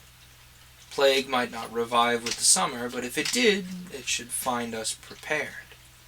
It is a part of man's nature to adapt itself through habit even to pain and sorrow. Pestilence had become a part of our future, our existence. It was to be guarded against, like the flooding of rivers, the encroachment of ocean, or the inclemency of sky. After long suffering and bitter experience, some panacea might be discovered. As it was, all that received infection died. All, however, were not infected. It became our part to fix deep the foundations and raise high the barrier between contagion and the sane. To introduce such order as would conduce to the well-being of survivors, and as would preserve hope and some portion of happiness to those who were spectators of the still renewed tragedy. Adrian had introduced systematic modes of proceeding in the metropolis, which, while they were unable to stop the progress of death, yet prevented other evils, vice and folly, from rendering the awful fate of the hour still more tremendous. I wished to imitate his example, but men are used to move altogether, if they move at all, and I could find no means of leading the inhabitants of scattered towns and villages, who forgot my words as soon as they heard them not, and veered with every baffling wind that might arise from an apparent change of circumstance. I adopted another plan. Those writers who have imagined a reign of peace and happiness on earth have generally described a rural country where each small township was directed by the elders and wise men. This was the key of my design. Each village, however small, usually contains a leader, one among themselves whom they venerate, whose advice they seek in difficulty, and whose good opinion they chiefly value. I was immediately drawn to make this observation by occurrences that presented themselves to my personal experience. In the village of Little Marlow, an old woman ruled the community. She had lived for some years in an almshouse, and on fine Sundays her threshold was constantly beset by a crowd, seeking her advice and listening to her admonitions. She had been a soldier's wife and had seen the world. Infirmity, induced by fevers caught in unwholesome quarters, had come on her before its time, and she seldom moved from her little cot.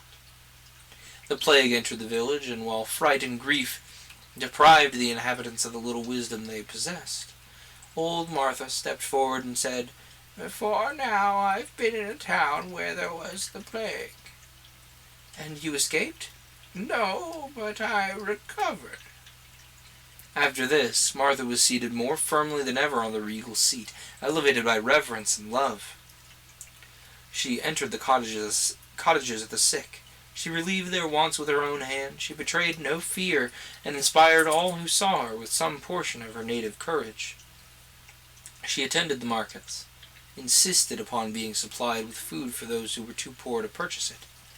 She showed them how the well-being of each included the prosperity of all.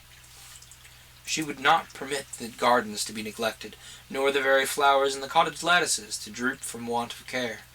Hope, she said, was better than a doctor's prescription, and everything that could sustain and enliven the spirits of worth more than drugs and mixtures.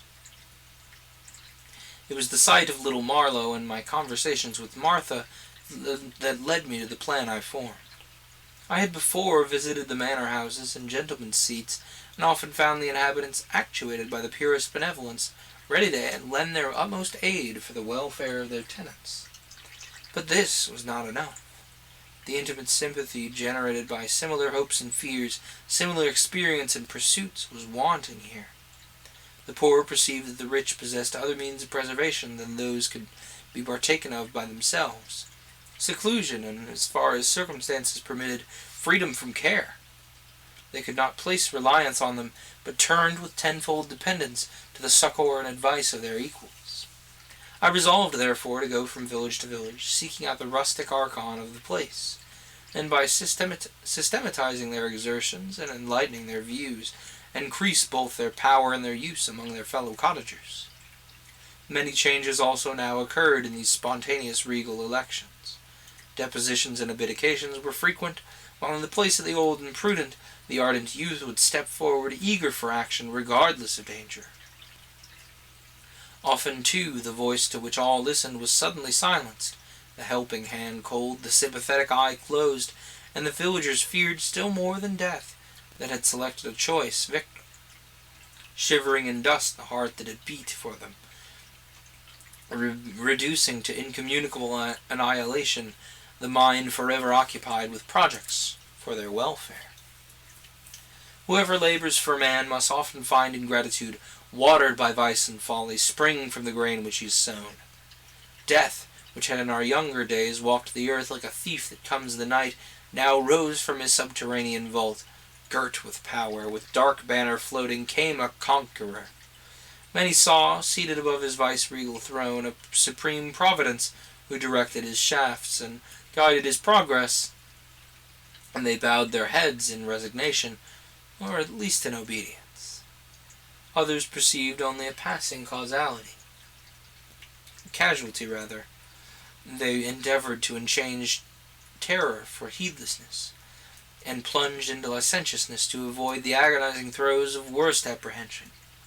Thus, while the wise, the good, and the prudent were occupied by labors of benevolence, the truce of winter produced other effects among the young, the thoughtless, and especially the vicious. During the colder months, there was a general rush to London in search of amusement. The ties of public opinion were loosened. Many were rich, heretofore poor. Many had lost mother and father, the guardians of their morals, their mentors and restraints. It would have been useless to have opposed these impulses by barriers, which only would have driven those actuated by them to more pernicious indulgencies. The theatres were open and thronged. Danced and midnight festival were frequented. In many of these decorum was violated, and the evils which heretofore adhered to an advanced state of civilization were doubled. The student left his books, the artist his study, the occupations of life were gone, but the amusements remained. Enjoyment might be protracted to the verge of the grave. All facetious coloring disappeared. Death rose like night, and protected by its murky shadows, the blush of modesty, the reserve of pride, the decorum of prudery, were frequently thrown aside as useless veils. This wasn't universal. Among better natures, anguish and dread, the fear of eternal separation, the awful wonder produced by unprecedented calamity drew closer the ties of kindred and friendship. Philosophers opposed their principles as barriers to the inundation of profligacy or despair, and the only ramparts to protect the invaded territory of human life. The religious, hoping now for their reward, clung fast to their creeds as rafts and planks which over the tempest-vexed sea of suffering would bear them in safety to the harbor of the unknown continent. The loving heart, obliged to contract its view, bestowed its overflow of affection in triple portion on the few that remained. And yet even among these, the present as an unalienable possession became all of time to which they dared commit the precious freight of their hopes.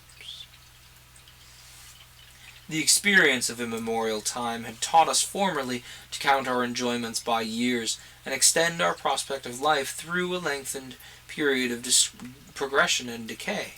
The long road threaded a vast labyrinth, and the valley of the shadow of death in which it terminated was hid by intervening objects.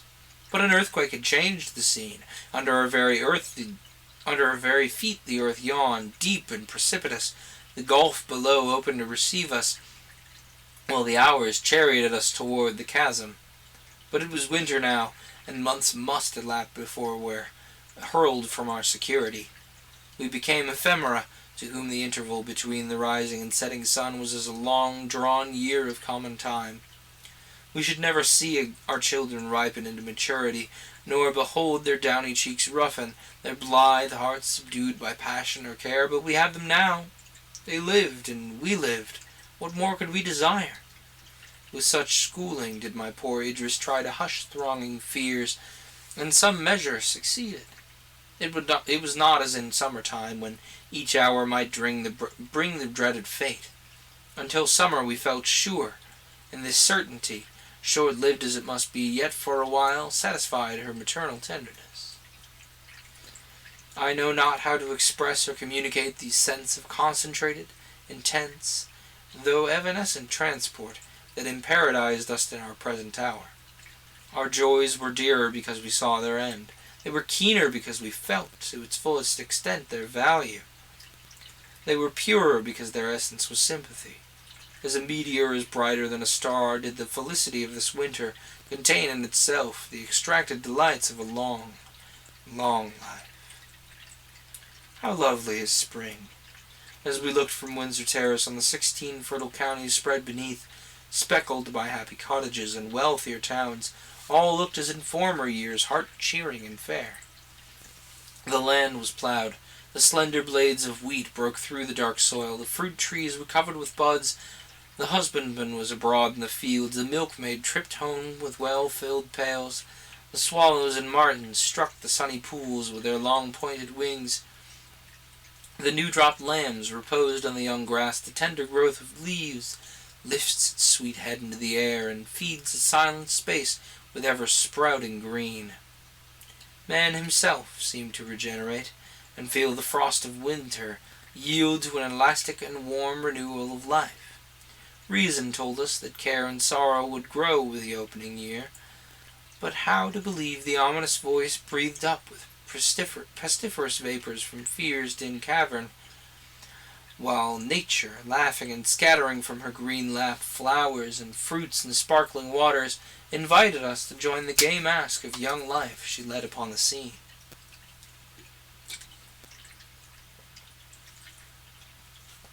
Where was the plague? Here, everywhere, one voice of horror and dismay exclaimed, when in the pleasant days of a sunny May the destroyer of man brooded again over the earth, forcing the spirit to leave its organic chrysalis and to enter upon an untried life. With one mighty sweep of its potent weapon, all caution, all care, all prudence were leveled low. Death sat at the tables of the great, stretched itself on the cottager's pallet, seized the dastard who fled, quelled the brave man who resisted. Despondency entered every heart, sorrow dimmed every eye.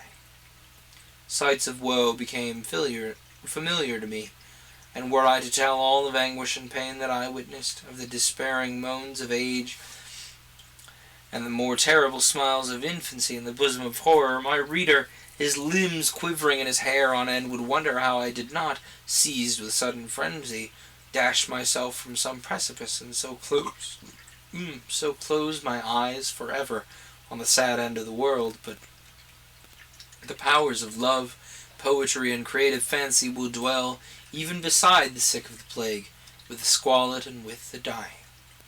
A feeling of devotion, of duty, of a high and steady purpose elevated me. A strange joy filled my heart. In the midst of the status grief I seemed to tread air, while the spirit of good shed round me an ambrosial atmosphere which blunted the sting of sympathy and purified the air of sighs. If my wearied soul flagged in its career, I thought of my loved home, of the casket that contained my treasures, of the kiss of love and the filial caress, while my eyes were moistened by purest dew, and my heart was at once softened and refreshed by thrilling tenderness. Maternal affection had not rendered Idris selfish. At the beginning of our calamity she had, with thoughtless enthusiasm, devoted herself to the care of the sick and helpless. I checked her, and she submitted to my rule. I told her how the fear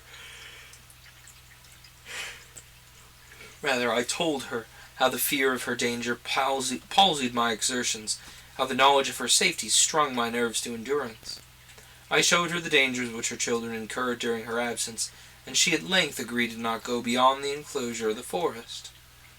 Indeed, within the walls of the castle we had a colony of the unhappy, deserted by their relatives and in themselves helpless, sufficient to occupy her time and attention, while ceaseless anxiety for my welfare and the health of her children, however she strove to curb or conceal it, absorbed all her thoughts, and undermine the vital principle.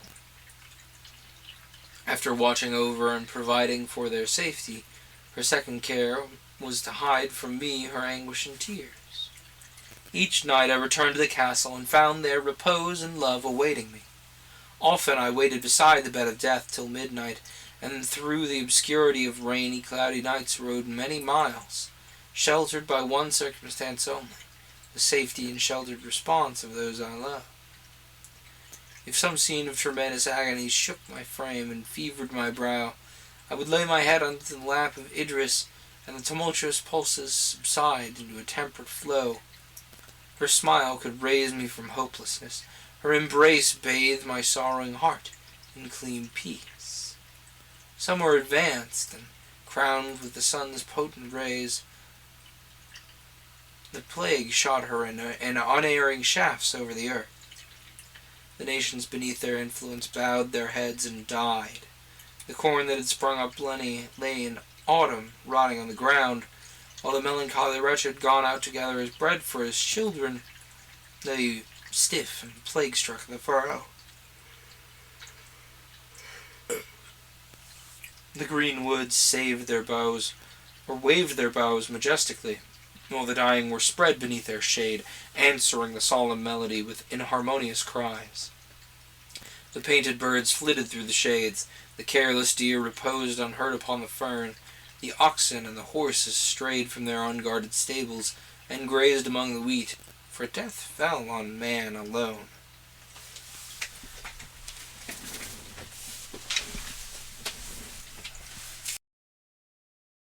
With summer and mortality grew our fears. My poor love and I looked at each other and our babies. "We'll save them, Idris. I'll save them. Years hence we shall recount to them our fears, and then pass away with their occasion. Though they should only remain on the earth, still they shall live, nor shall their cheeks become pale, nor their sweet voices languish." Our eldest in some degree understood the scenes passing around, and at times he with serious looks questioned me concerning the reason of so vast a desolation. But he was only 10 years old, and the hilarity of youth soon chased unreasonable care from his brow.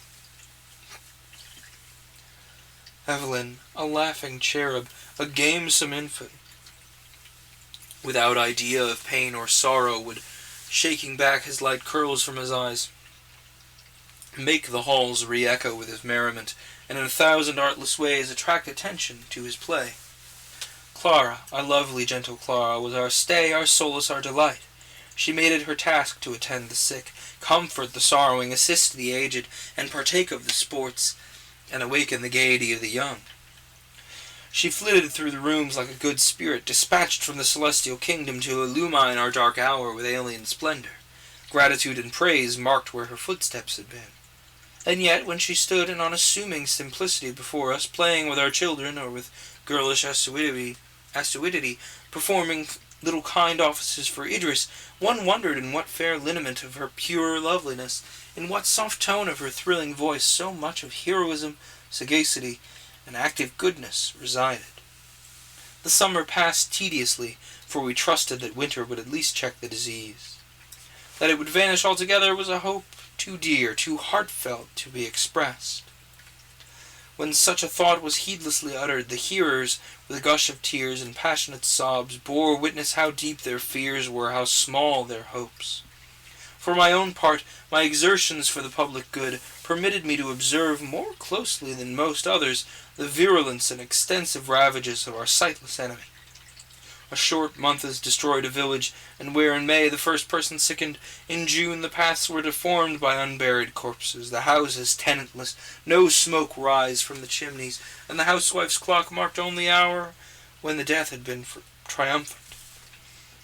From such scenes I have sometimes saved a deserted infant, sometimes led a young and grieving mother from the lifeless image of her firstborn, or drawn the sturdy laborer from childish weeping over his extinct family.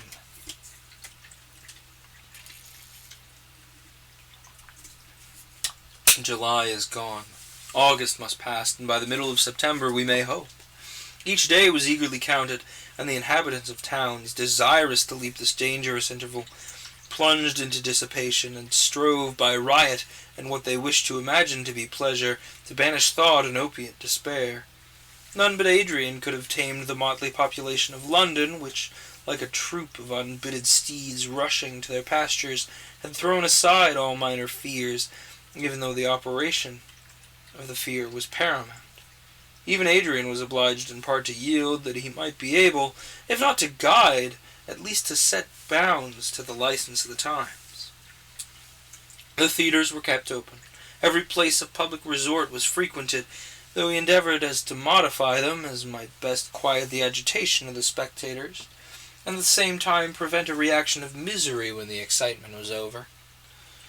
Tragedies deep and dire were the chief favourites. Comedy brought with it too great a contrast to the inner despair. When such were attempted, it was not unfrequent for a comedian, in the midst of the laughter occasioned by his disproportionate buffoonery, to find a word or thought in his part that jarred with his own sense of wretchedness, and burst from mimic merriment into sobs and tears, while the spectators, seized with irresistible sympathy, wept, and the pantomimic revelry was changed to a real exhibition of tragic passion. It was not in my nature to derive consolation from such scenes, from theatres whose buffoon laughter and discordant mirth awakened distempered sympathy, or where fictitious tears and wailings mocked the heartfelt grief within, from festival or crowded meeting, where hilarity sprung from the worst feelings of our nature, or such enthrallment of the better ones as impressed it with garish and false varnish, from assemblies of mourners in the guise of revellers. Once, however, I witnessed a scene of singular interest at one of the theatres, where nature overpowered art as an overflowing cataract will tear away the puny manufacture of a mock cascade, which had before been fed by a small portion of its waters.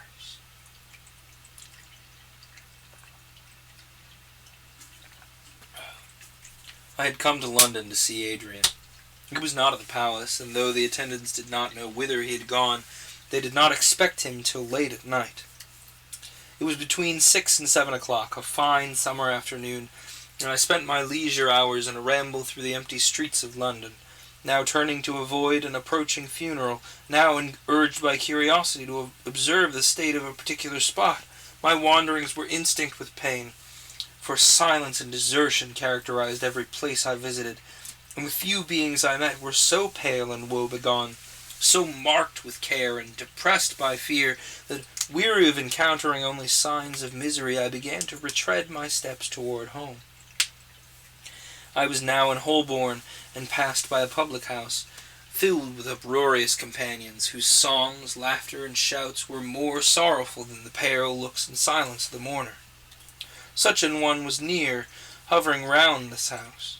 The sorry plight of her dress displayed her poverty. She was ghastly pale, and continued approaching, first the window, then the door of the house, as if fearful, yet longing to enter.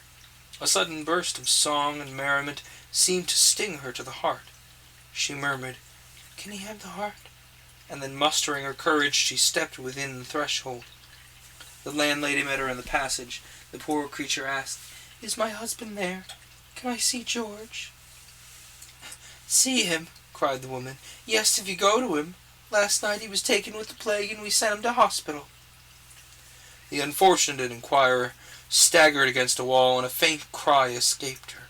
"Oh, you were cruel enough to send him there?"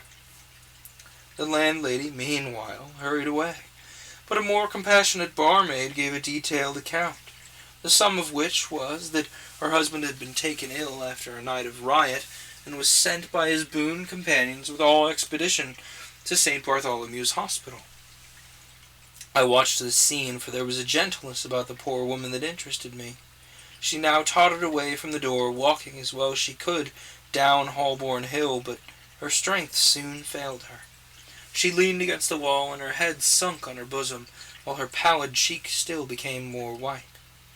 I went up to her and offered my services. She hardly looked up. "You can do me no good. I must go to the hospital if I do not die before I get there." There were still a few hackney coaches accustomed to stand about the streets, more truly from habit than for use. I put her in one of these, and entered with her that I might secure her entrance into the hospital. Our way was short, and she said little except interrupted ejaculations of reproach that he'd left her, exclamations on the unkindness of some of his friends, and hope that she'd find him alive. There was a simple, natural earnestness about her that interested me in her fate, especially when she assured me that her husband was the best of men, had been so, until want of business during the unhappy times had thrown him into bad company. He could not bear to come home only to see our children die.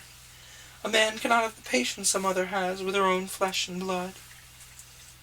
We were set down at St. Bartholomew's, and entered the wretched precincts of a house of disease.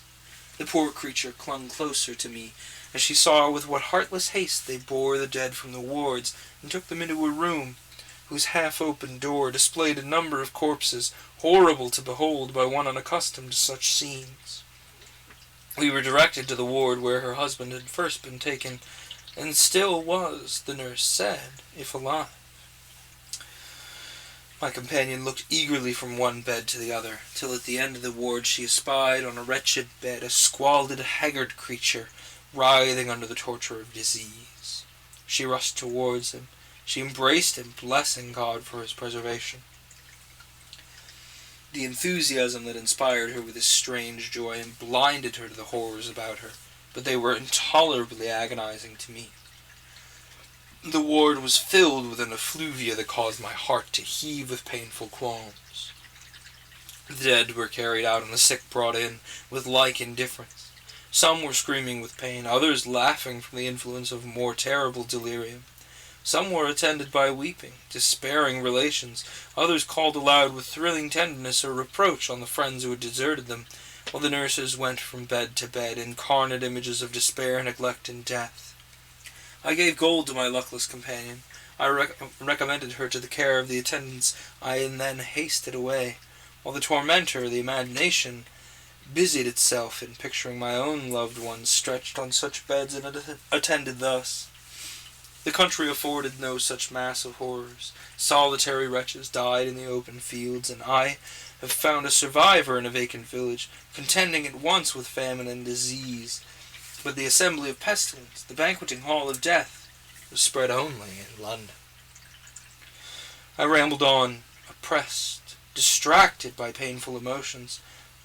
And then suddenly I found myself before Drury Lane Theatre. The play was Macbeth. The first actor of the age was there to exert his powers, to drug with irreflection the auditors. Such a medicine I yearned for, and so I entered. The theatre was tolerably well filled. Shakespeare, whose popularity was established by the approval of 4 centuries, had not lost his influence even at this dread period, but was still Utmagus, the wizard to rule our hearts and govern our imaginations. I came in during the interval between the 3rd and 4th act. I looked round on the audience. The female were mostly of the lower classes, but the men were of all ranks, come hither to forget while the protracted scenes of wretchedness which awaited them at their miserable home. The curtain drew up, and the stage presented the scene of the witch's cave. The wildness and supernatural machinery of Macbeth was a pledge it could contain little directly connected with our present circumstances. Great pains had been taken in the scenery to give some semblance of reality to the impossible. The extreme darkness of the stage, whose only light was received from that fire under the cauldron, joined to a kind of mist that floated about it, rendered the unearthly shapes of the witches obscure and shadowy. It was not 3 decrepit old hags that bent over their pot, throwing in Grimm's ingredients of their magic charm, but forms frightful, unreal, and fanciful. The entrance of Hecate and the wild music that followed took us out of this world. The cavern shape the stage assumed, the beetling rocks, the glare of fire, the misty shades that crossed the scene at times, the music in harmony with all witch-like fancies, permitted the imagination to revel without fear of contradiction or reproof from the reason or the heart. The entrance of Macbeth, too, did not destroy the illusion, for he was actuated by the same feelings that inspired us, and while the work of magic proceeded, we sympathized in his wonder and his daring, and gave ourselves up with our whole souls to the influence of scenic delusion. I felt the beneficial result of such excitement in a renewal of those pleasing flights of fancy to which I had long been a stranger. The effect of this scene of incantation communicated a portion of its power to that which followed. We forget that Malcolm and Macduff were mere human beings, acted on by such simple passions as warmed our own breast. By slow degrees, however, we were drawn to the real interest of the scene. A shudder, like the swift passing of an electric shock, ran through the house when Ross exclaimed, in answer to Stand Scotland where it did, "Alas, poor country, almost afraid to know itself. It cannot be called our mother, but our grave, where nothing, but who knows nothing, is once seen to smile, where sighs and groans and shrieks that rent the air are made, not marked, where violent sorrow seems a modern ecstasy. The dead man's knell is there scarce asked, and good men's lives expire before the flowers in their caps, dying or ere they stricken." So too each word struck the sense as our life's passing bell. We feared to look at each other, but bent our gaze on the stage as if our eyes could fall innocuous on that alone. The person who played the part of Ross suddenly became aware of the dangerous ground he trod. He was an inferior actor, but truth now made him excellent. As he went on to announce that Macduff, the daughter of his family, he was afraid to speak, trembling from the apprehension of a burst of grief from the audience, not from his fellow mime.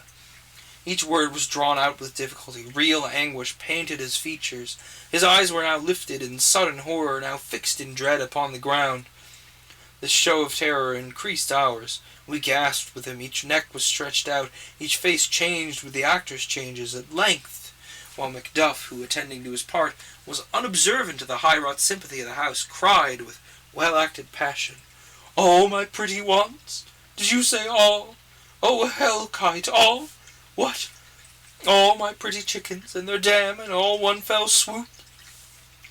A pang of tameless grief wrenched every heart. A burst of despair was echoed from every lip.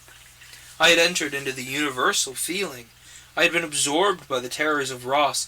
I re-echoed the cry of Macduff, and then rushed out, as from a hell of torture, to find calm in the free air and silent street.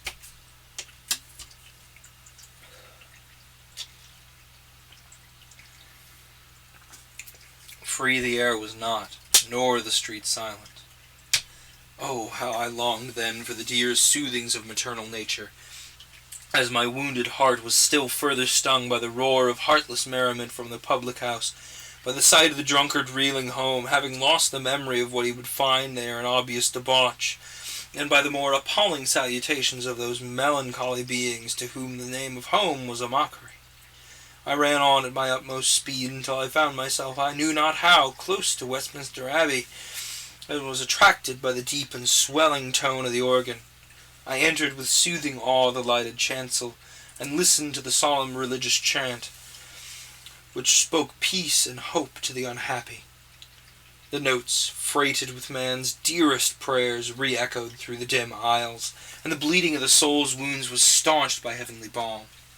In spite of the misery I depreciated and could not understand, in spite of the cold hearths of wide London and the corpse-strewn fields of my native land, in spite of all the variety of agonizing emotions I had that evening experienced, I thought that in reply to our unmelodious adjurations, the Creator looked down in compassion and promise of relief. The awful peal of the heaven-winged music seemed fitting voice wherewith to commune with the Supreme. Calm was produced by its sound, and by the sight of many other human creatures offering up prayers and submission with me. A sentiment approaching happiness followed the total resignation of one's being to the guardianship of the world's ruler. Alas, with the failing of this solemn strain, the elevated spirit sunk once again to the earth. Suddenly, one of the choristers died. He was lifted from his desk. The vaults below were very hastily opened. He was consigned with a few muttered prayers to the darksome cavern, abode of thousands who had gone before, now wide yawning to receive all who fulfilled the funeral rites. In vain I would have then turned from this scene, to the darkened aisle of the lofty dome, echoing with melodious praise. But in the open air I found relief. Among nature's beauteous works, her god reassumed his tribute of benevolence. And again I could trust that he who built up the mountains, planted the forests, and poured out the rivers would erect another state for lost humanity, where we might awaken again to our affections, our happiness, and our faith. Fortunately for me, those circumstances were of rare occurrence that obliged me to visit London, and my duties were confined to the rural district which our lofty castle overlooked. And here labour stood in the place of pastime to occupy such of the country people as were sufficiently exempt from sorrow or disease. My endeavours were directed towards urging them to their usual attention to their crops, and to the acting as if pestilence did not exist. The mower's scythe was at times heard, and yet the joyless haymakers, after they had listlessly turned the grass, forgot to cart it. The shepherd, when he had sheared his sheep, would let the wool lie to be scattered by the winds, deeming it useless to provide clothing for another winter. At times, however, the spirit of life was awakened by these employments. The sun, the refreshing breeze, the sweet smell of hay, the rustling leaves and prattling rivulets brought repose to the agitated bosom, and bestowed a feeling akin to happiness on the apprehensive. Nor, strange to say, was the time without its pleasures. Young couples who had loved long and hopelessly suddenly found every impediment removed and the wealth pour in from death of relatives. The very danger drew them closer. The immediate peril urged them to seize the immediate opportunity. Wildly and passionately they sought to know what delights existence afforded before they yielded to death, and snatching their pleasures with a rough strife through the iron gates of life. They defied the conquering pestilence to destroy what had been, or erase even from their deathbed the thoughts of sentiment of happiness which had been theirs.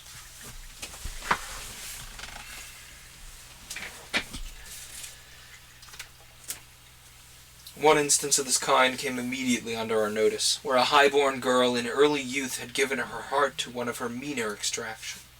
He was a schoolfellow, and friend of her brother's, and usually spent a part of the holidays at the mansion of the Duke, her father.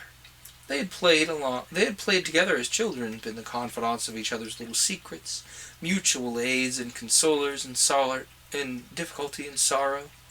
Love had crept in, noiseless, terrorless at first, till each felt their life bound up in the other, and at the extreme same time knew they must part.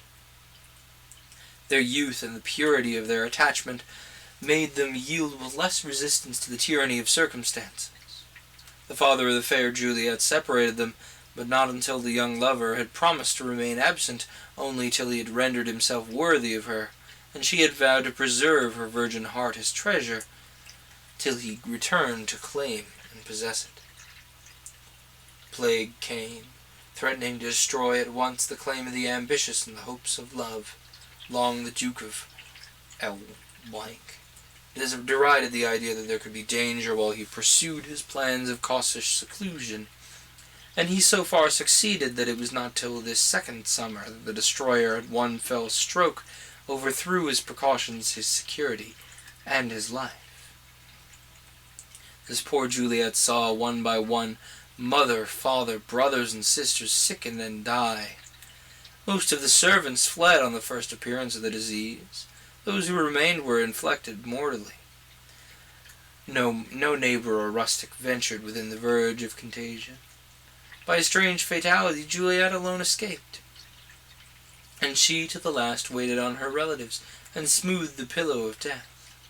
The moment at last came when the last blow was given to the last of the house. The youthful survivor of her race sat alone among the dead. There was no living being near to soothe her or withdraw her from this hideous company. With the declining heat of a September night, a whirlwind of storm, thunder, and hail rattled around the house, and with ghastly harmony sung the dirge of her family. She sat upon the ground, absorbed in wordless despair, when through the gusty wind and bickering rain she heard her name called. Whose could that familiar voice be? Not one of her relations, for they lay staring on her with stony eyes. Again her name was syllabled, and she shuddered as she asked herself, "Am I becoming mad, or am I dying, that I hear the voices of the departed?" A second thought passed, swift as an arrow, into her brain. She rushed to the window, and a flash of lightning showed to her the expected vision, her lover in the shrubbery beneath. Joy lent her strength to descend the stairs, open the door, and then she fainted in his supporting arms. 1,000 times she reproached herself as with a crime that she should revive to happiness with him. The natural clinging of the human mind to life and joy was in its full energy in her young heart. She herself gave up impetuously the enchantment. They were married, and in their radiant features I saw incarnate, for the last time, the spirit of love, of rapturous sympathy, which had once been the life of the world. I envied them, but felt how impossible it was to imbibe the same feeling now that years had multiplied my ties in the world. Above all, the anxious mother, my own beloved and drooping Idris, claimed my earnest care. I could not reproach the anxiety that never for a moment slept in her heart, but I exerted myself to distract her attention from too keen an observation of the truth of things, of the near and nearer approaches, and of disease, misery, and death, of the wild look of our attendants as intelligence of another and yet another death reached us. For to the last something new occurred that seemed to transcend in horror that all had gone before. Wretched beings crawled to die under a succoring roof. The inhabitants of the castle deceased daily, while the survivors huddled together in fear, and as in a famine-struck boat, the sport of wild, indeterminable waves. Each looked in each other's face to guess on whom the death lot would next fall. All this I endeavored to veil so that it might least impress my Idris, and yet, as I have said, my courage survived even despair. I might be vanquished, but I would not yield.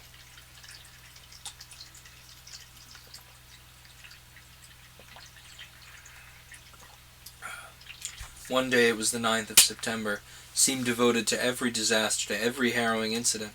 Early in the day I heard of the arrival of the aged grandmother of one of our servants at the castle. This old woman had reached her 100th year.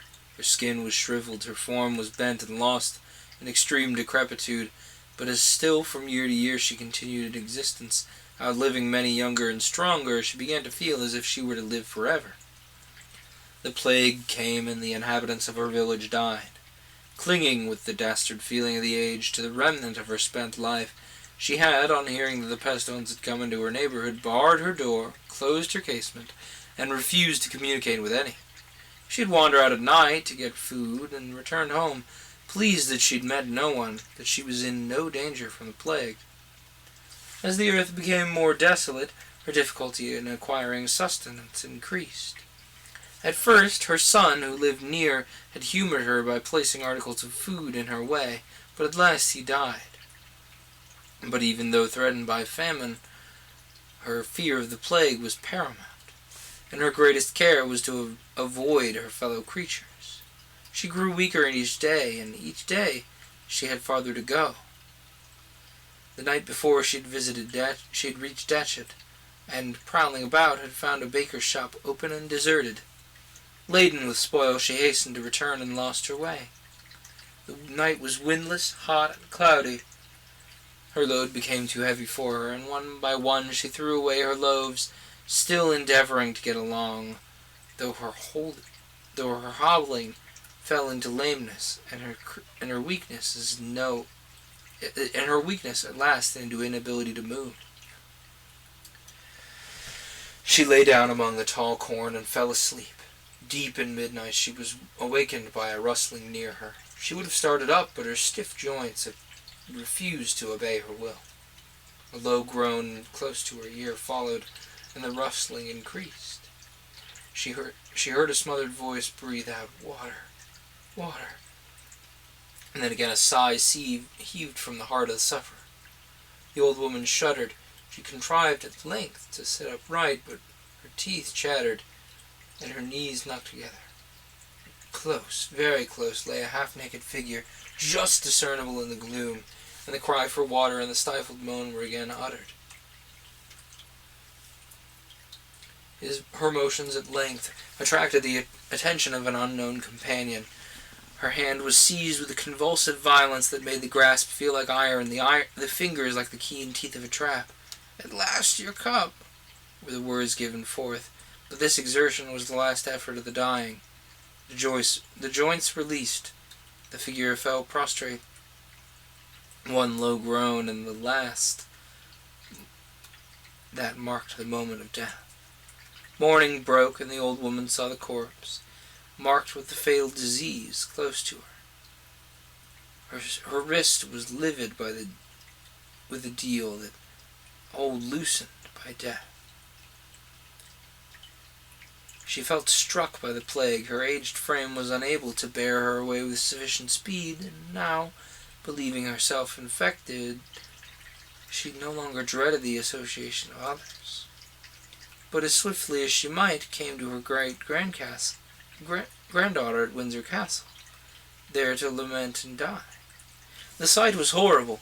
Still she clung to life and lamented her mischance with cries and hideous groans, while the swift advance of disease showed that what proved to be fact, that she could not survive many hours. While I was directing that the necessary care should be taken care of her, Clara came in. She was trembling and pale, and when I anxiously asked her the cause of her agitation, she threw herself into my arms, weeping, exclaiming, "Uncle, dearest uncle, do not hate me forever. I must tell you, you must know that Evelyn, poor little Evelyn—" Her voice was choked by sobs. The fear of so mighty a calamity as the loss of our adored infant made the current of my blood pause with chilly horror, but the remembrance of the mother restored my presence of mind. I sought the little bed of my darling. He was oppressed by fever, but I fondly and fearfully trusted, that there were no symptoms of that plague.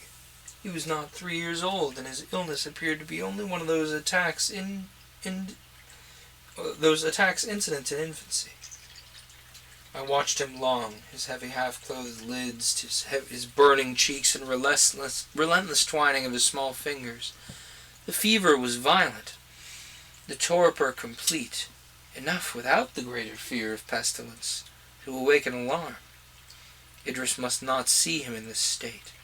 Clara, only 12 years old, was rendered, through extreme sensibility, so prudent and careful, that I felt secure in entrusting the charge of him to her, and it was my task to prevent Idris from observing their absence. I administered the fitting remedies, and left my sweet niece to watch beside him, and bring me notice of any change she could observe. I then went to Idris, contriving in any way plausible excuses for remaining all day in the castle, and endeavouring to disperse the traces of care from my brow.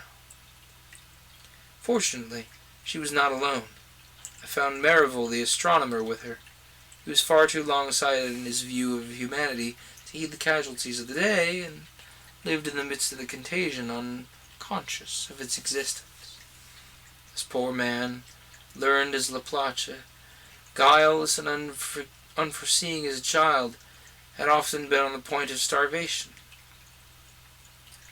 He, his pale wife, and numerous offspring, which, while he neither felt hunger nor offered distress, his astronomical theories absorbed him. Calculations were scrawled with a coal on the bare walls of his garret. A hard-earned guinea, or an article of dress, he was exchanged for the book without remorse. He neither heard his children cry, nor observed his companion's emaciated form, and the excess of calamity was merely to him as the occurrence of a cloudy night, when he would have given them his right hand to observe a celestial phenomenon. His wife was the one of them with wondrous beings, only to be found among women, with her affections not to be diminished by misfortune. Her mind was divided between boundless admiration for her husband and tender anxiety for her children. She waited on them, worked for them, and never complained, though care rendered her life into one long-drawn, melancholy dream. He had introduced himself to Adrian by a request he made to observe some planetary motions from his glass. His poverty was easily detected and relieved. He often thanked us for the books we lent him, and for the use of our instruments, but never he spoke of his altered abode or his change in its circumstance. His wife assured us that he had not observed any difference, except in the absence of children, but from his study, and to her infinite surprise, he complained of this unaccustomed quiet. He came now to announce the completion of his essay on the paracyclical moons of Earth's axis and the predecession of the equinoctial points. If an old Roman of the period of the Republic had returned to life, and talked of the impending election of some laurel-crowned consul, or the last battle with Mithridates, these ideas would not have been more alien to the times, more than the conversation of Mariel. Man, no longer with an appetite for sympathy, closed his thoughts in visible signs, nor were there any readers left. And each one, having thrown away his sword with the opposing shield alone, awaited the plague. Mariel talked of the state of mankind 6,000 years hence. He might with equal interest to us have added a commentary to describe the unknown and unimaginable lineage of the creatures who would then occupy the vacant dwelling of mankind. We had not the heart to deceive the old man. He was reading parts of his book to Idris, asking what answer could be given for this or that position. Idris could not refrain from a smile as she listened. She had already gathered from him that his family was alive and in health, though not apt to forget the precipice of time on which she stood. Yet I could perceive that she was being amused for a moment. So the contrast between the contracted view had so long taking of human life, and the 7 league strides with which Mariel paced the coming eternity. I was glad to see her smile, because it assured me of her total ignorance of her infant's danger, but I shuddered to think of the revulsion that would be occasioned by a discovery of the truth. While Mariel was talking, Clara softly opened a door behind Idris and beckoned me to come with a gesture and a look of grief. A mirror betrayed the sign to Idris, and she started up. To suspect evil, to perceive that, with Alfred being with us, the danger must regard her youngest darling, to fly across the long chambers of the apartment, was the work of but a moment. There she beheld her even lying fever-stricken and motionless. I followed her, and strove to inspire more hope than I could myself entertain, but she shook her head mournfully. Anguish deprived her of the presence of mind. She gave up to me and Clara the physician's and nurse's parts. She sat by the bed, holding one little burning hand, and with glazed eyes fixed on her babe, passed the long day in one unvaried agony. It was not the plague that visited our little boy so roughly, but that she could not listen to any assurances. Apprehension deprived her of judgment and reflection. Every slight convulsion of her child's features shook her frame. If he moved, she dreaded the instant crisis. If he remained still, he could put death in his torpor. And the cloud on her brow would darken. The poor little thing's fever increased toward night. The sensation is most dreary, to use a stronger term, with which one looks to passing the hours beside a sick bed, especially if the patient be an infant, who cannot explain its pain, and whose flickering life resembles the wasting flame of the watchlight, whose narrow fire is shaken by the wind, and on whose edge devouring darkness hovers. With eagerness one turns toward the east, with angry impatience one marks the uncheckered darkness. The crowing of a cock, that sound of glee during daytime, comes wailing and untunable. The creaking of the rafters and the slight stir of invisible insects is heard and felt as the signal of type of desolation. Clara, overcome by weariness, has sealed herself at the foot of her cousin's bed, and in spite of her efforts slumber weighed down her lids. Twice or thrice she shook it off, but at length she was conquered and slept. Idris sat at the bedside, holding Evelyn's hand. We were afraid to speak to each other. I watched the stars, I hung over my child, I felt his little pulse, I drew near the mother, and again I receded. At the turn of morning, a gentle sigh from the patient attracted me. That burning spot on his cheek faded. His pulse beat softly and regularly. Torpor yielded to sleep. For a long time I dared not hope, but when his unobstructed breathing and the moisture that suffused his forehead were tokens no longer to be mistaken of the departure of the mortal malady, I ventured to whisper the news of the change to Idris, and at length succeeded in persuading her that I spoke truth. But neither this assurance nor the speedy convalescence of our child could restore her even to the portion of peace she before enjoyed. Her fear had been too deep, too absorbing, too entire to be changed to security. She felt as if during her past calm she had dreamed but was now awake. She was as one in some lone watchtower on the deep, awakened from soothing visions of the home he loves, trembling to hear the wrathful billows roar, as one who has been cradled by a storm and awakes to find the vessel sinking.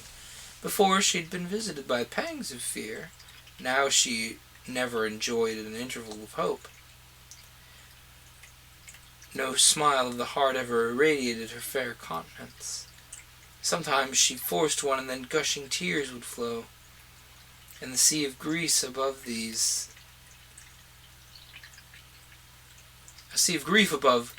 close above the wrecks of past happiness.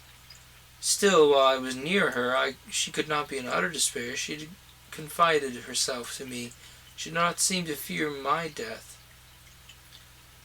or revert to its possibility. To my guardianship she consigned the full weight of her anxieties, reposting on my love. As a wind-nipped fawn at the side of the doe is a wounded nestling under its mother's wing, as a tiny shattered boat quivering still, while I not proudly is in days of joy, yet tenderly, and with glad consciousness of the heart, I drew my trembling girl close to my heart and tried to ward us every painful thought or rough circumstance from her sensitive nature.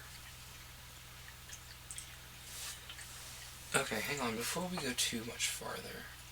1, 2, 3. Oh, we only have 3 pages left. Okay.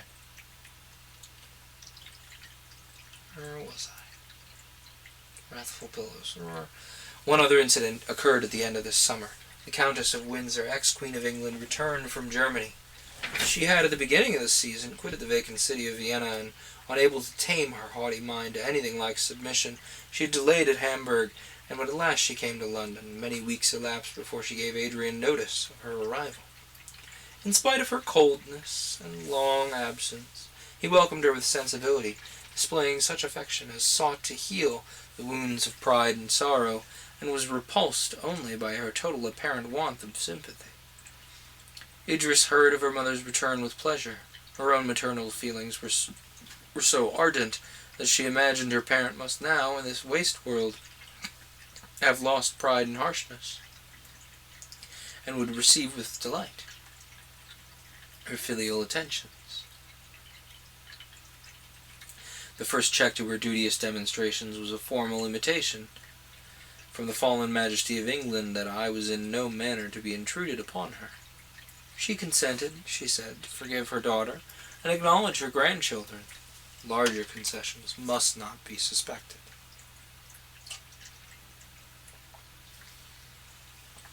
To me this proceeding appeared, if so light a term may be permitted, in term extremely whimsical. Now that the race of man had lost, in fact, all distinction of rank, this pride was doubly fortuitous. Now that we felt a kindred fraternal nature with all who bore the stamp of humanity, this angry reminiscence of times forever gone was worse than foolish. Idris was too much taken up by her own dreadful fears to be angry, hardly grieved, for she judged that insensibility must be the source of this continued rancor.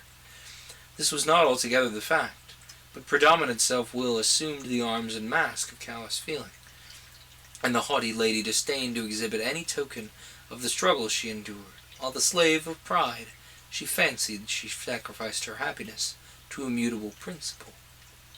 False was all this, false all but the affections of our nature, and the links of sympathy with pleasure or pain. There was but one good and one evil in the world, life and death. The pomp of rank, the assumption of power, the possessions of wealth vanished like morning mist.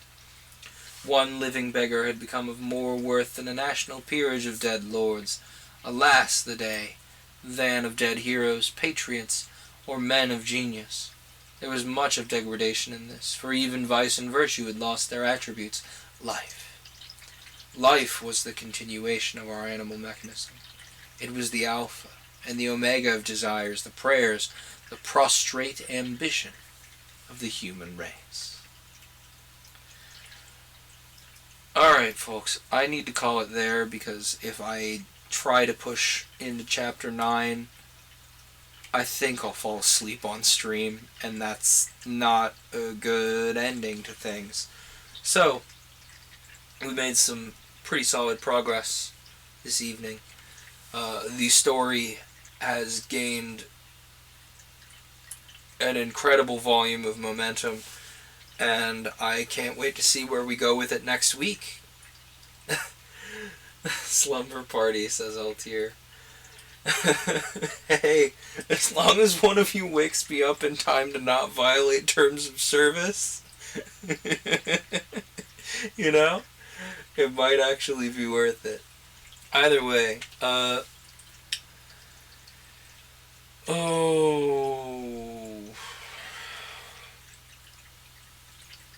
Either way, I think I need to call it for the night. And I'm very curious to find out where we go next week. On that note, this has been Paper Cuts, and I hope it didn't sting.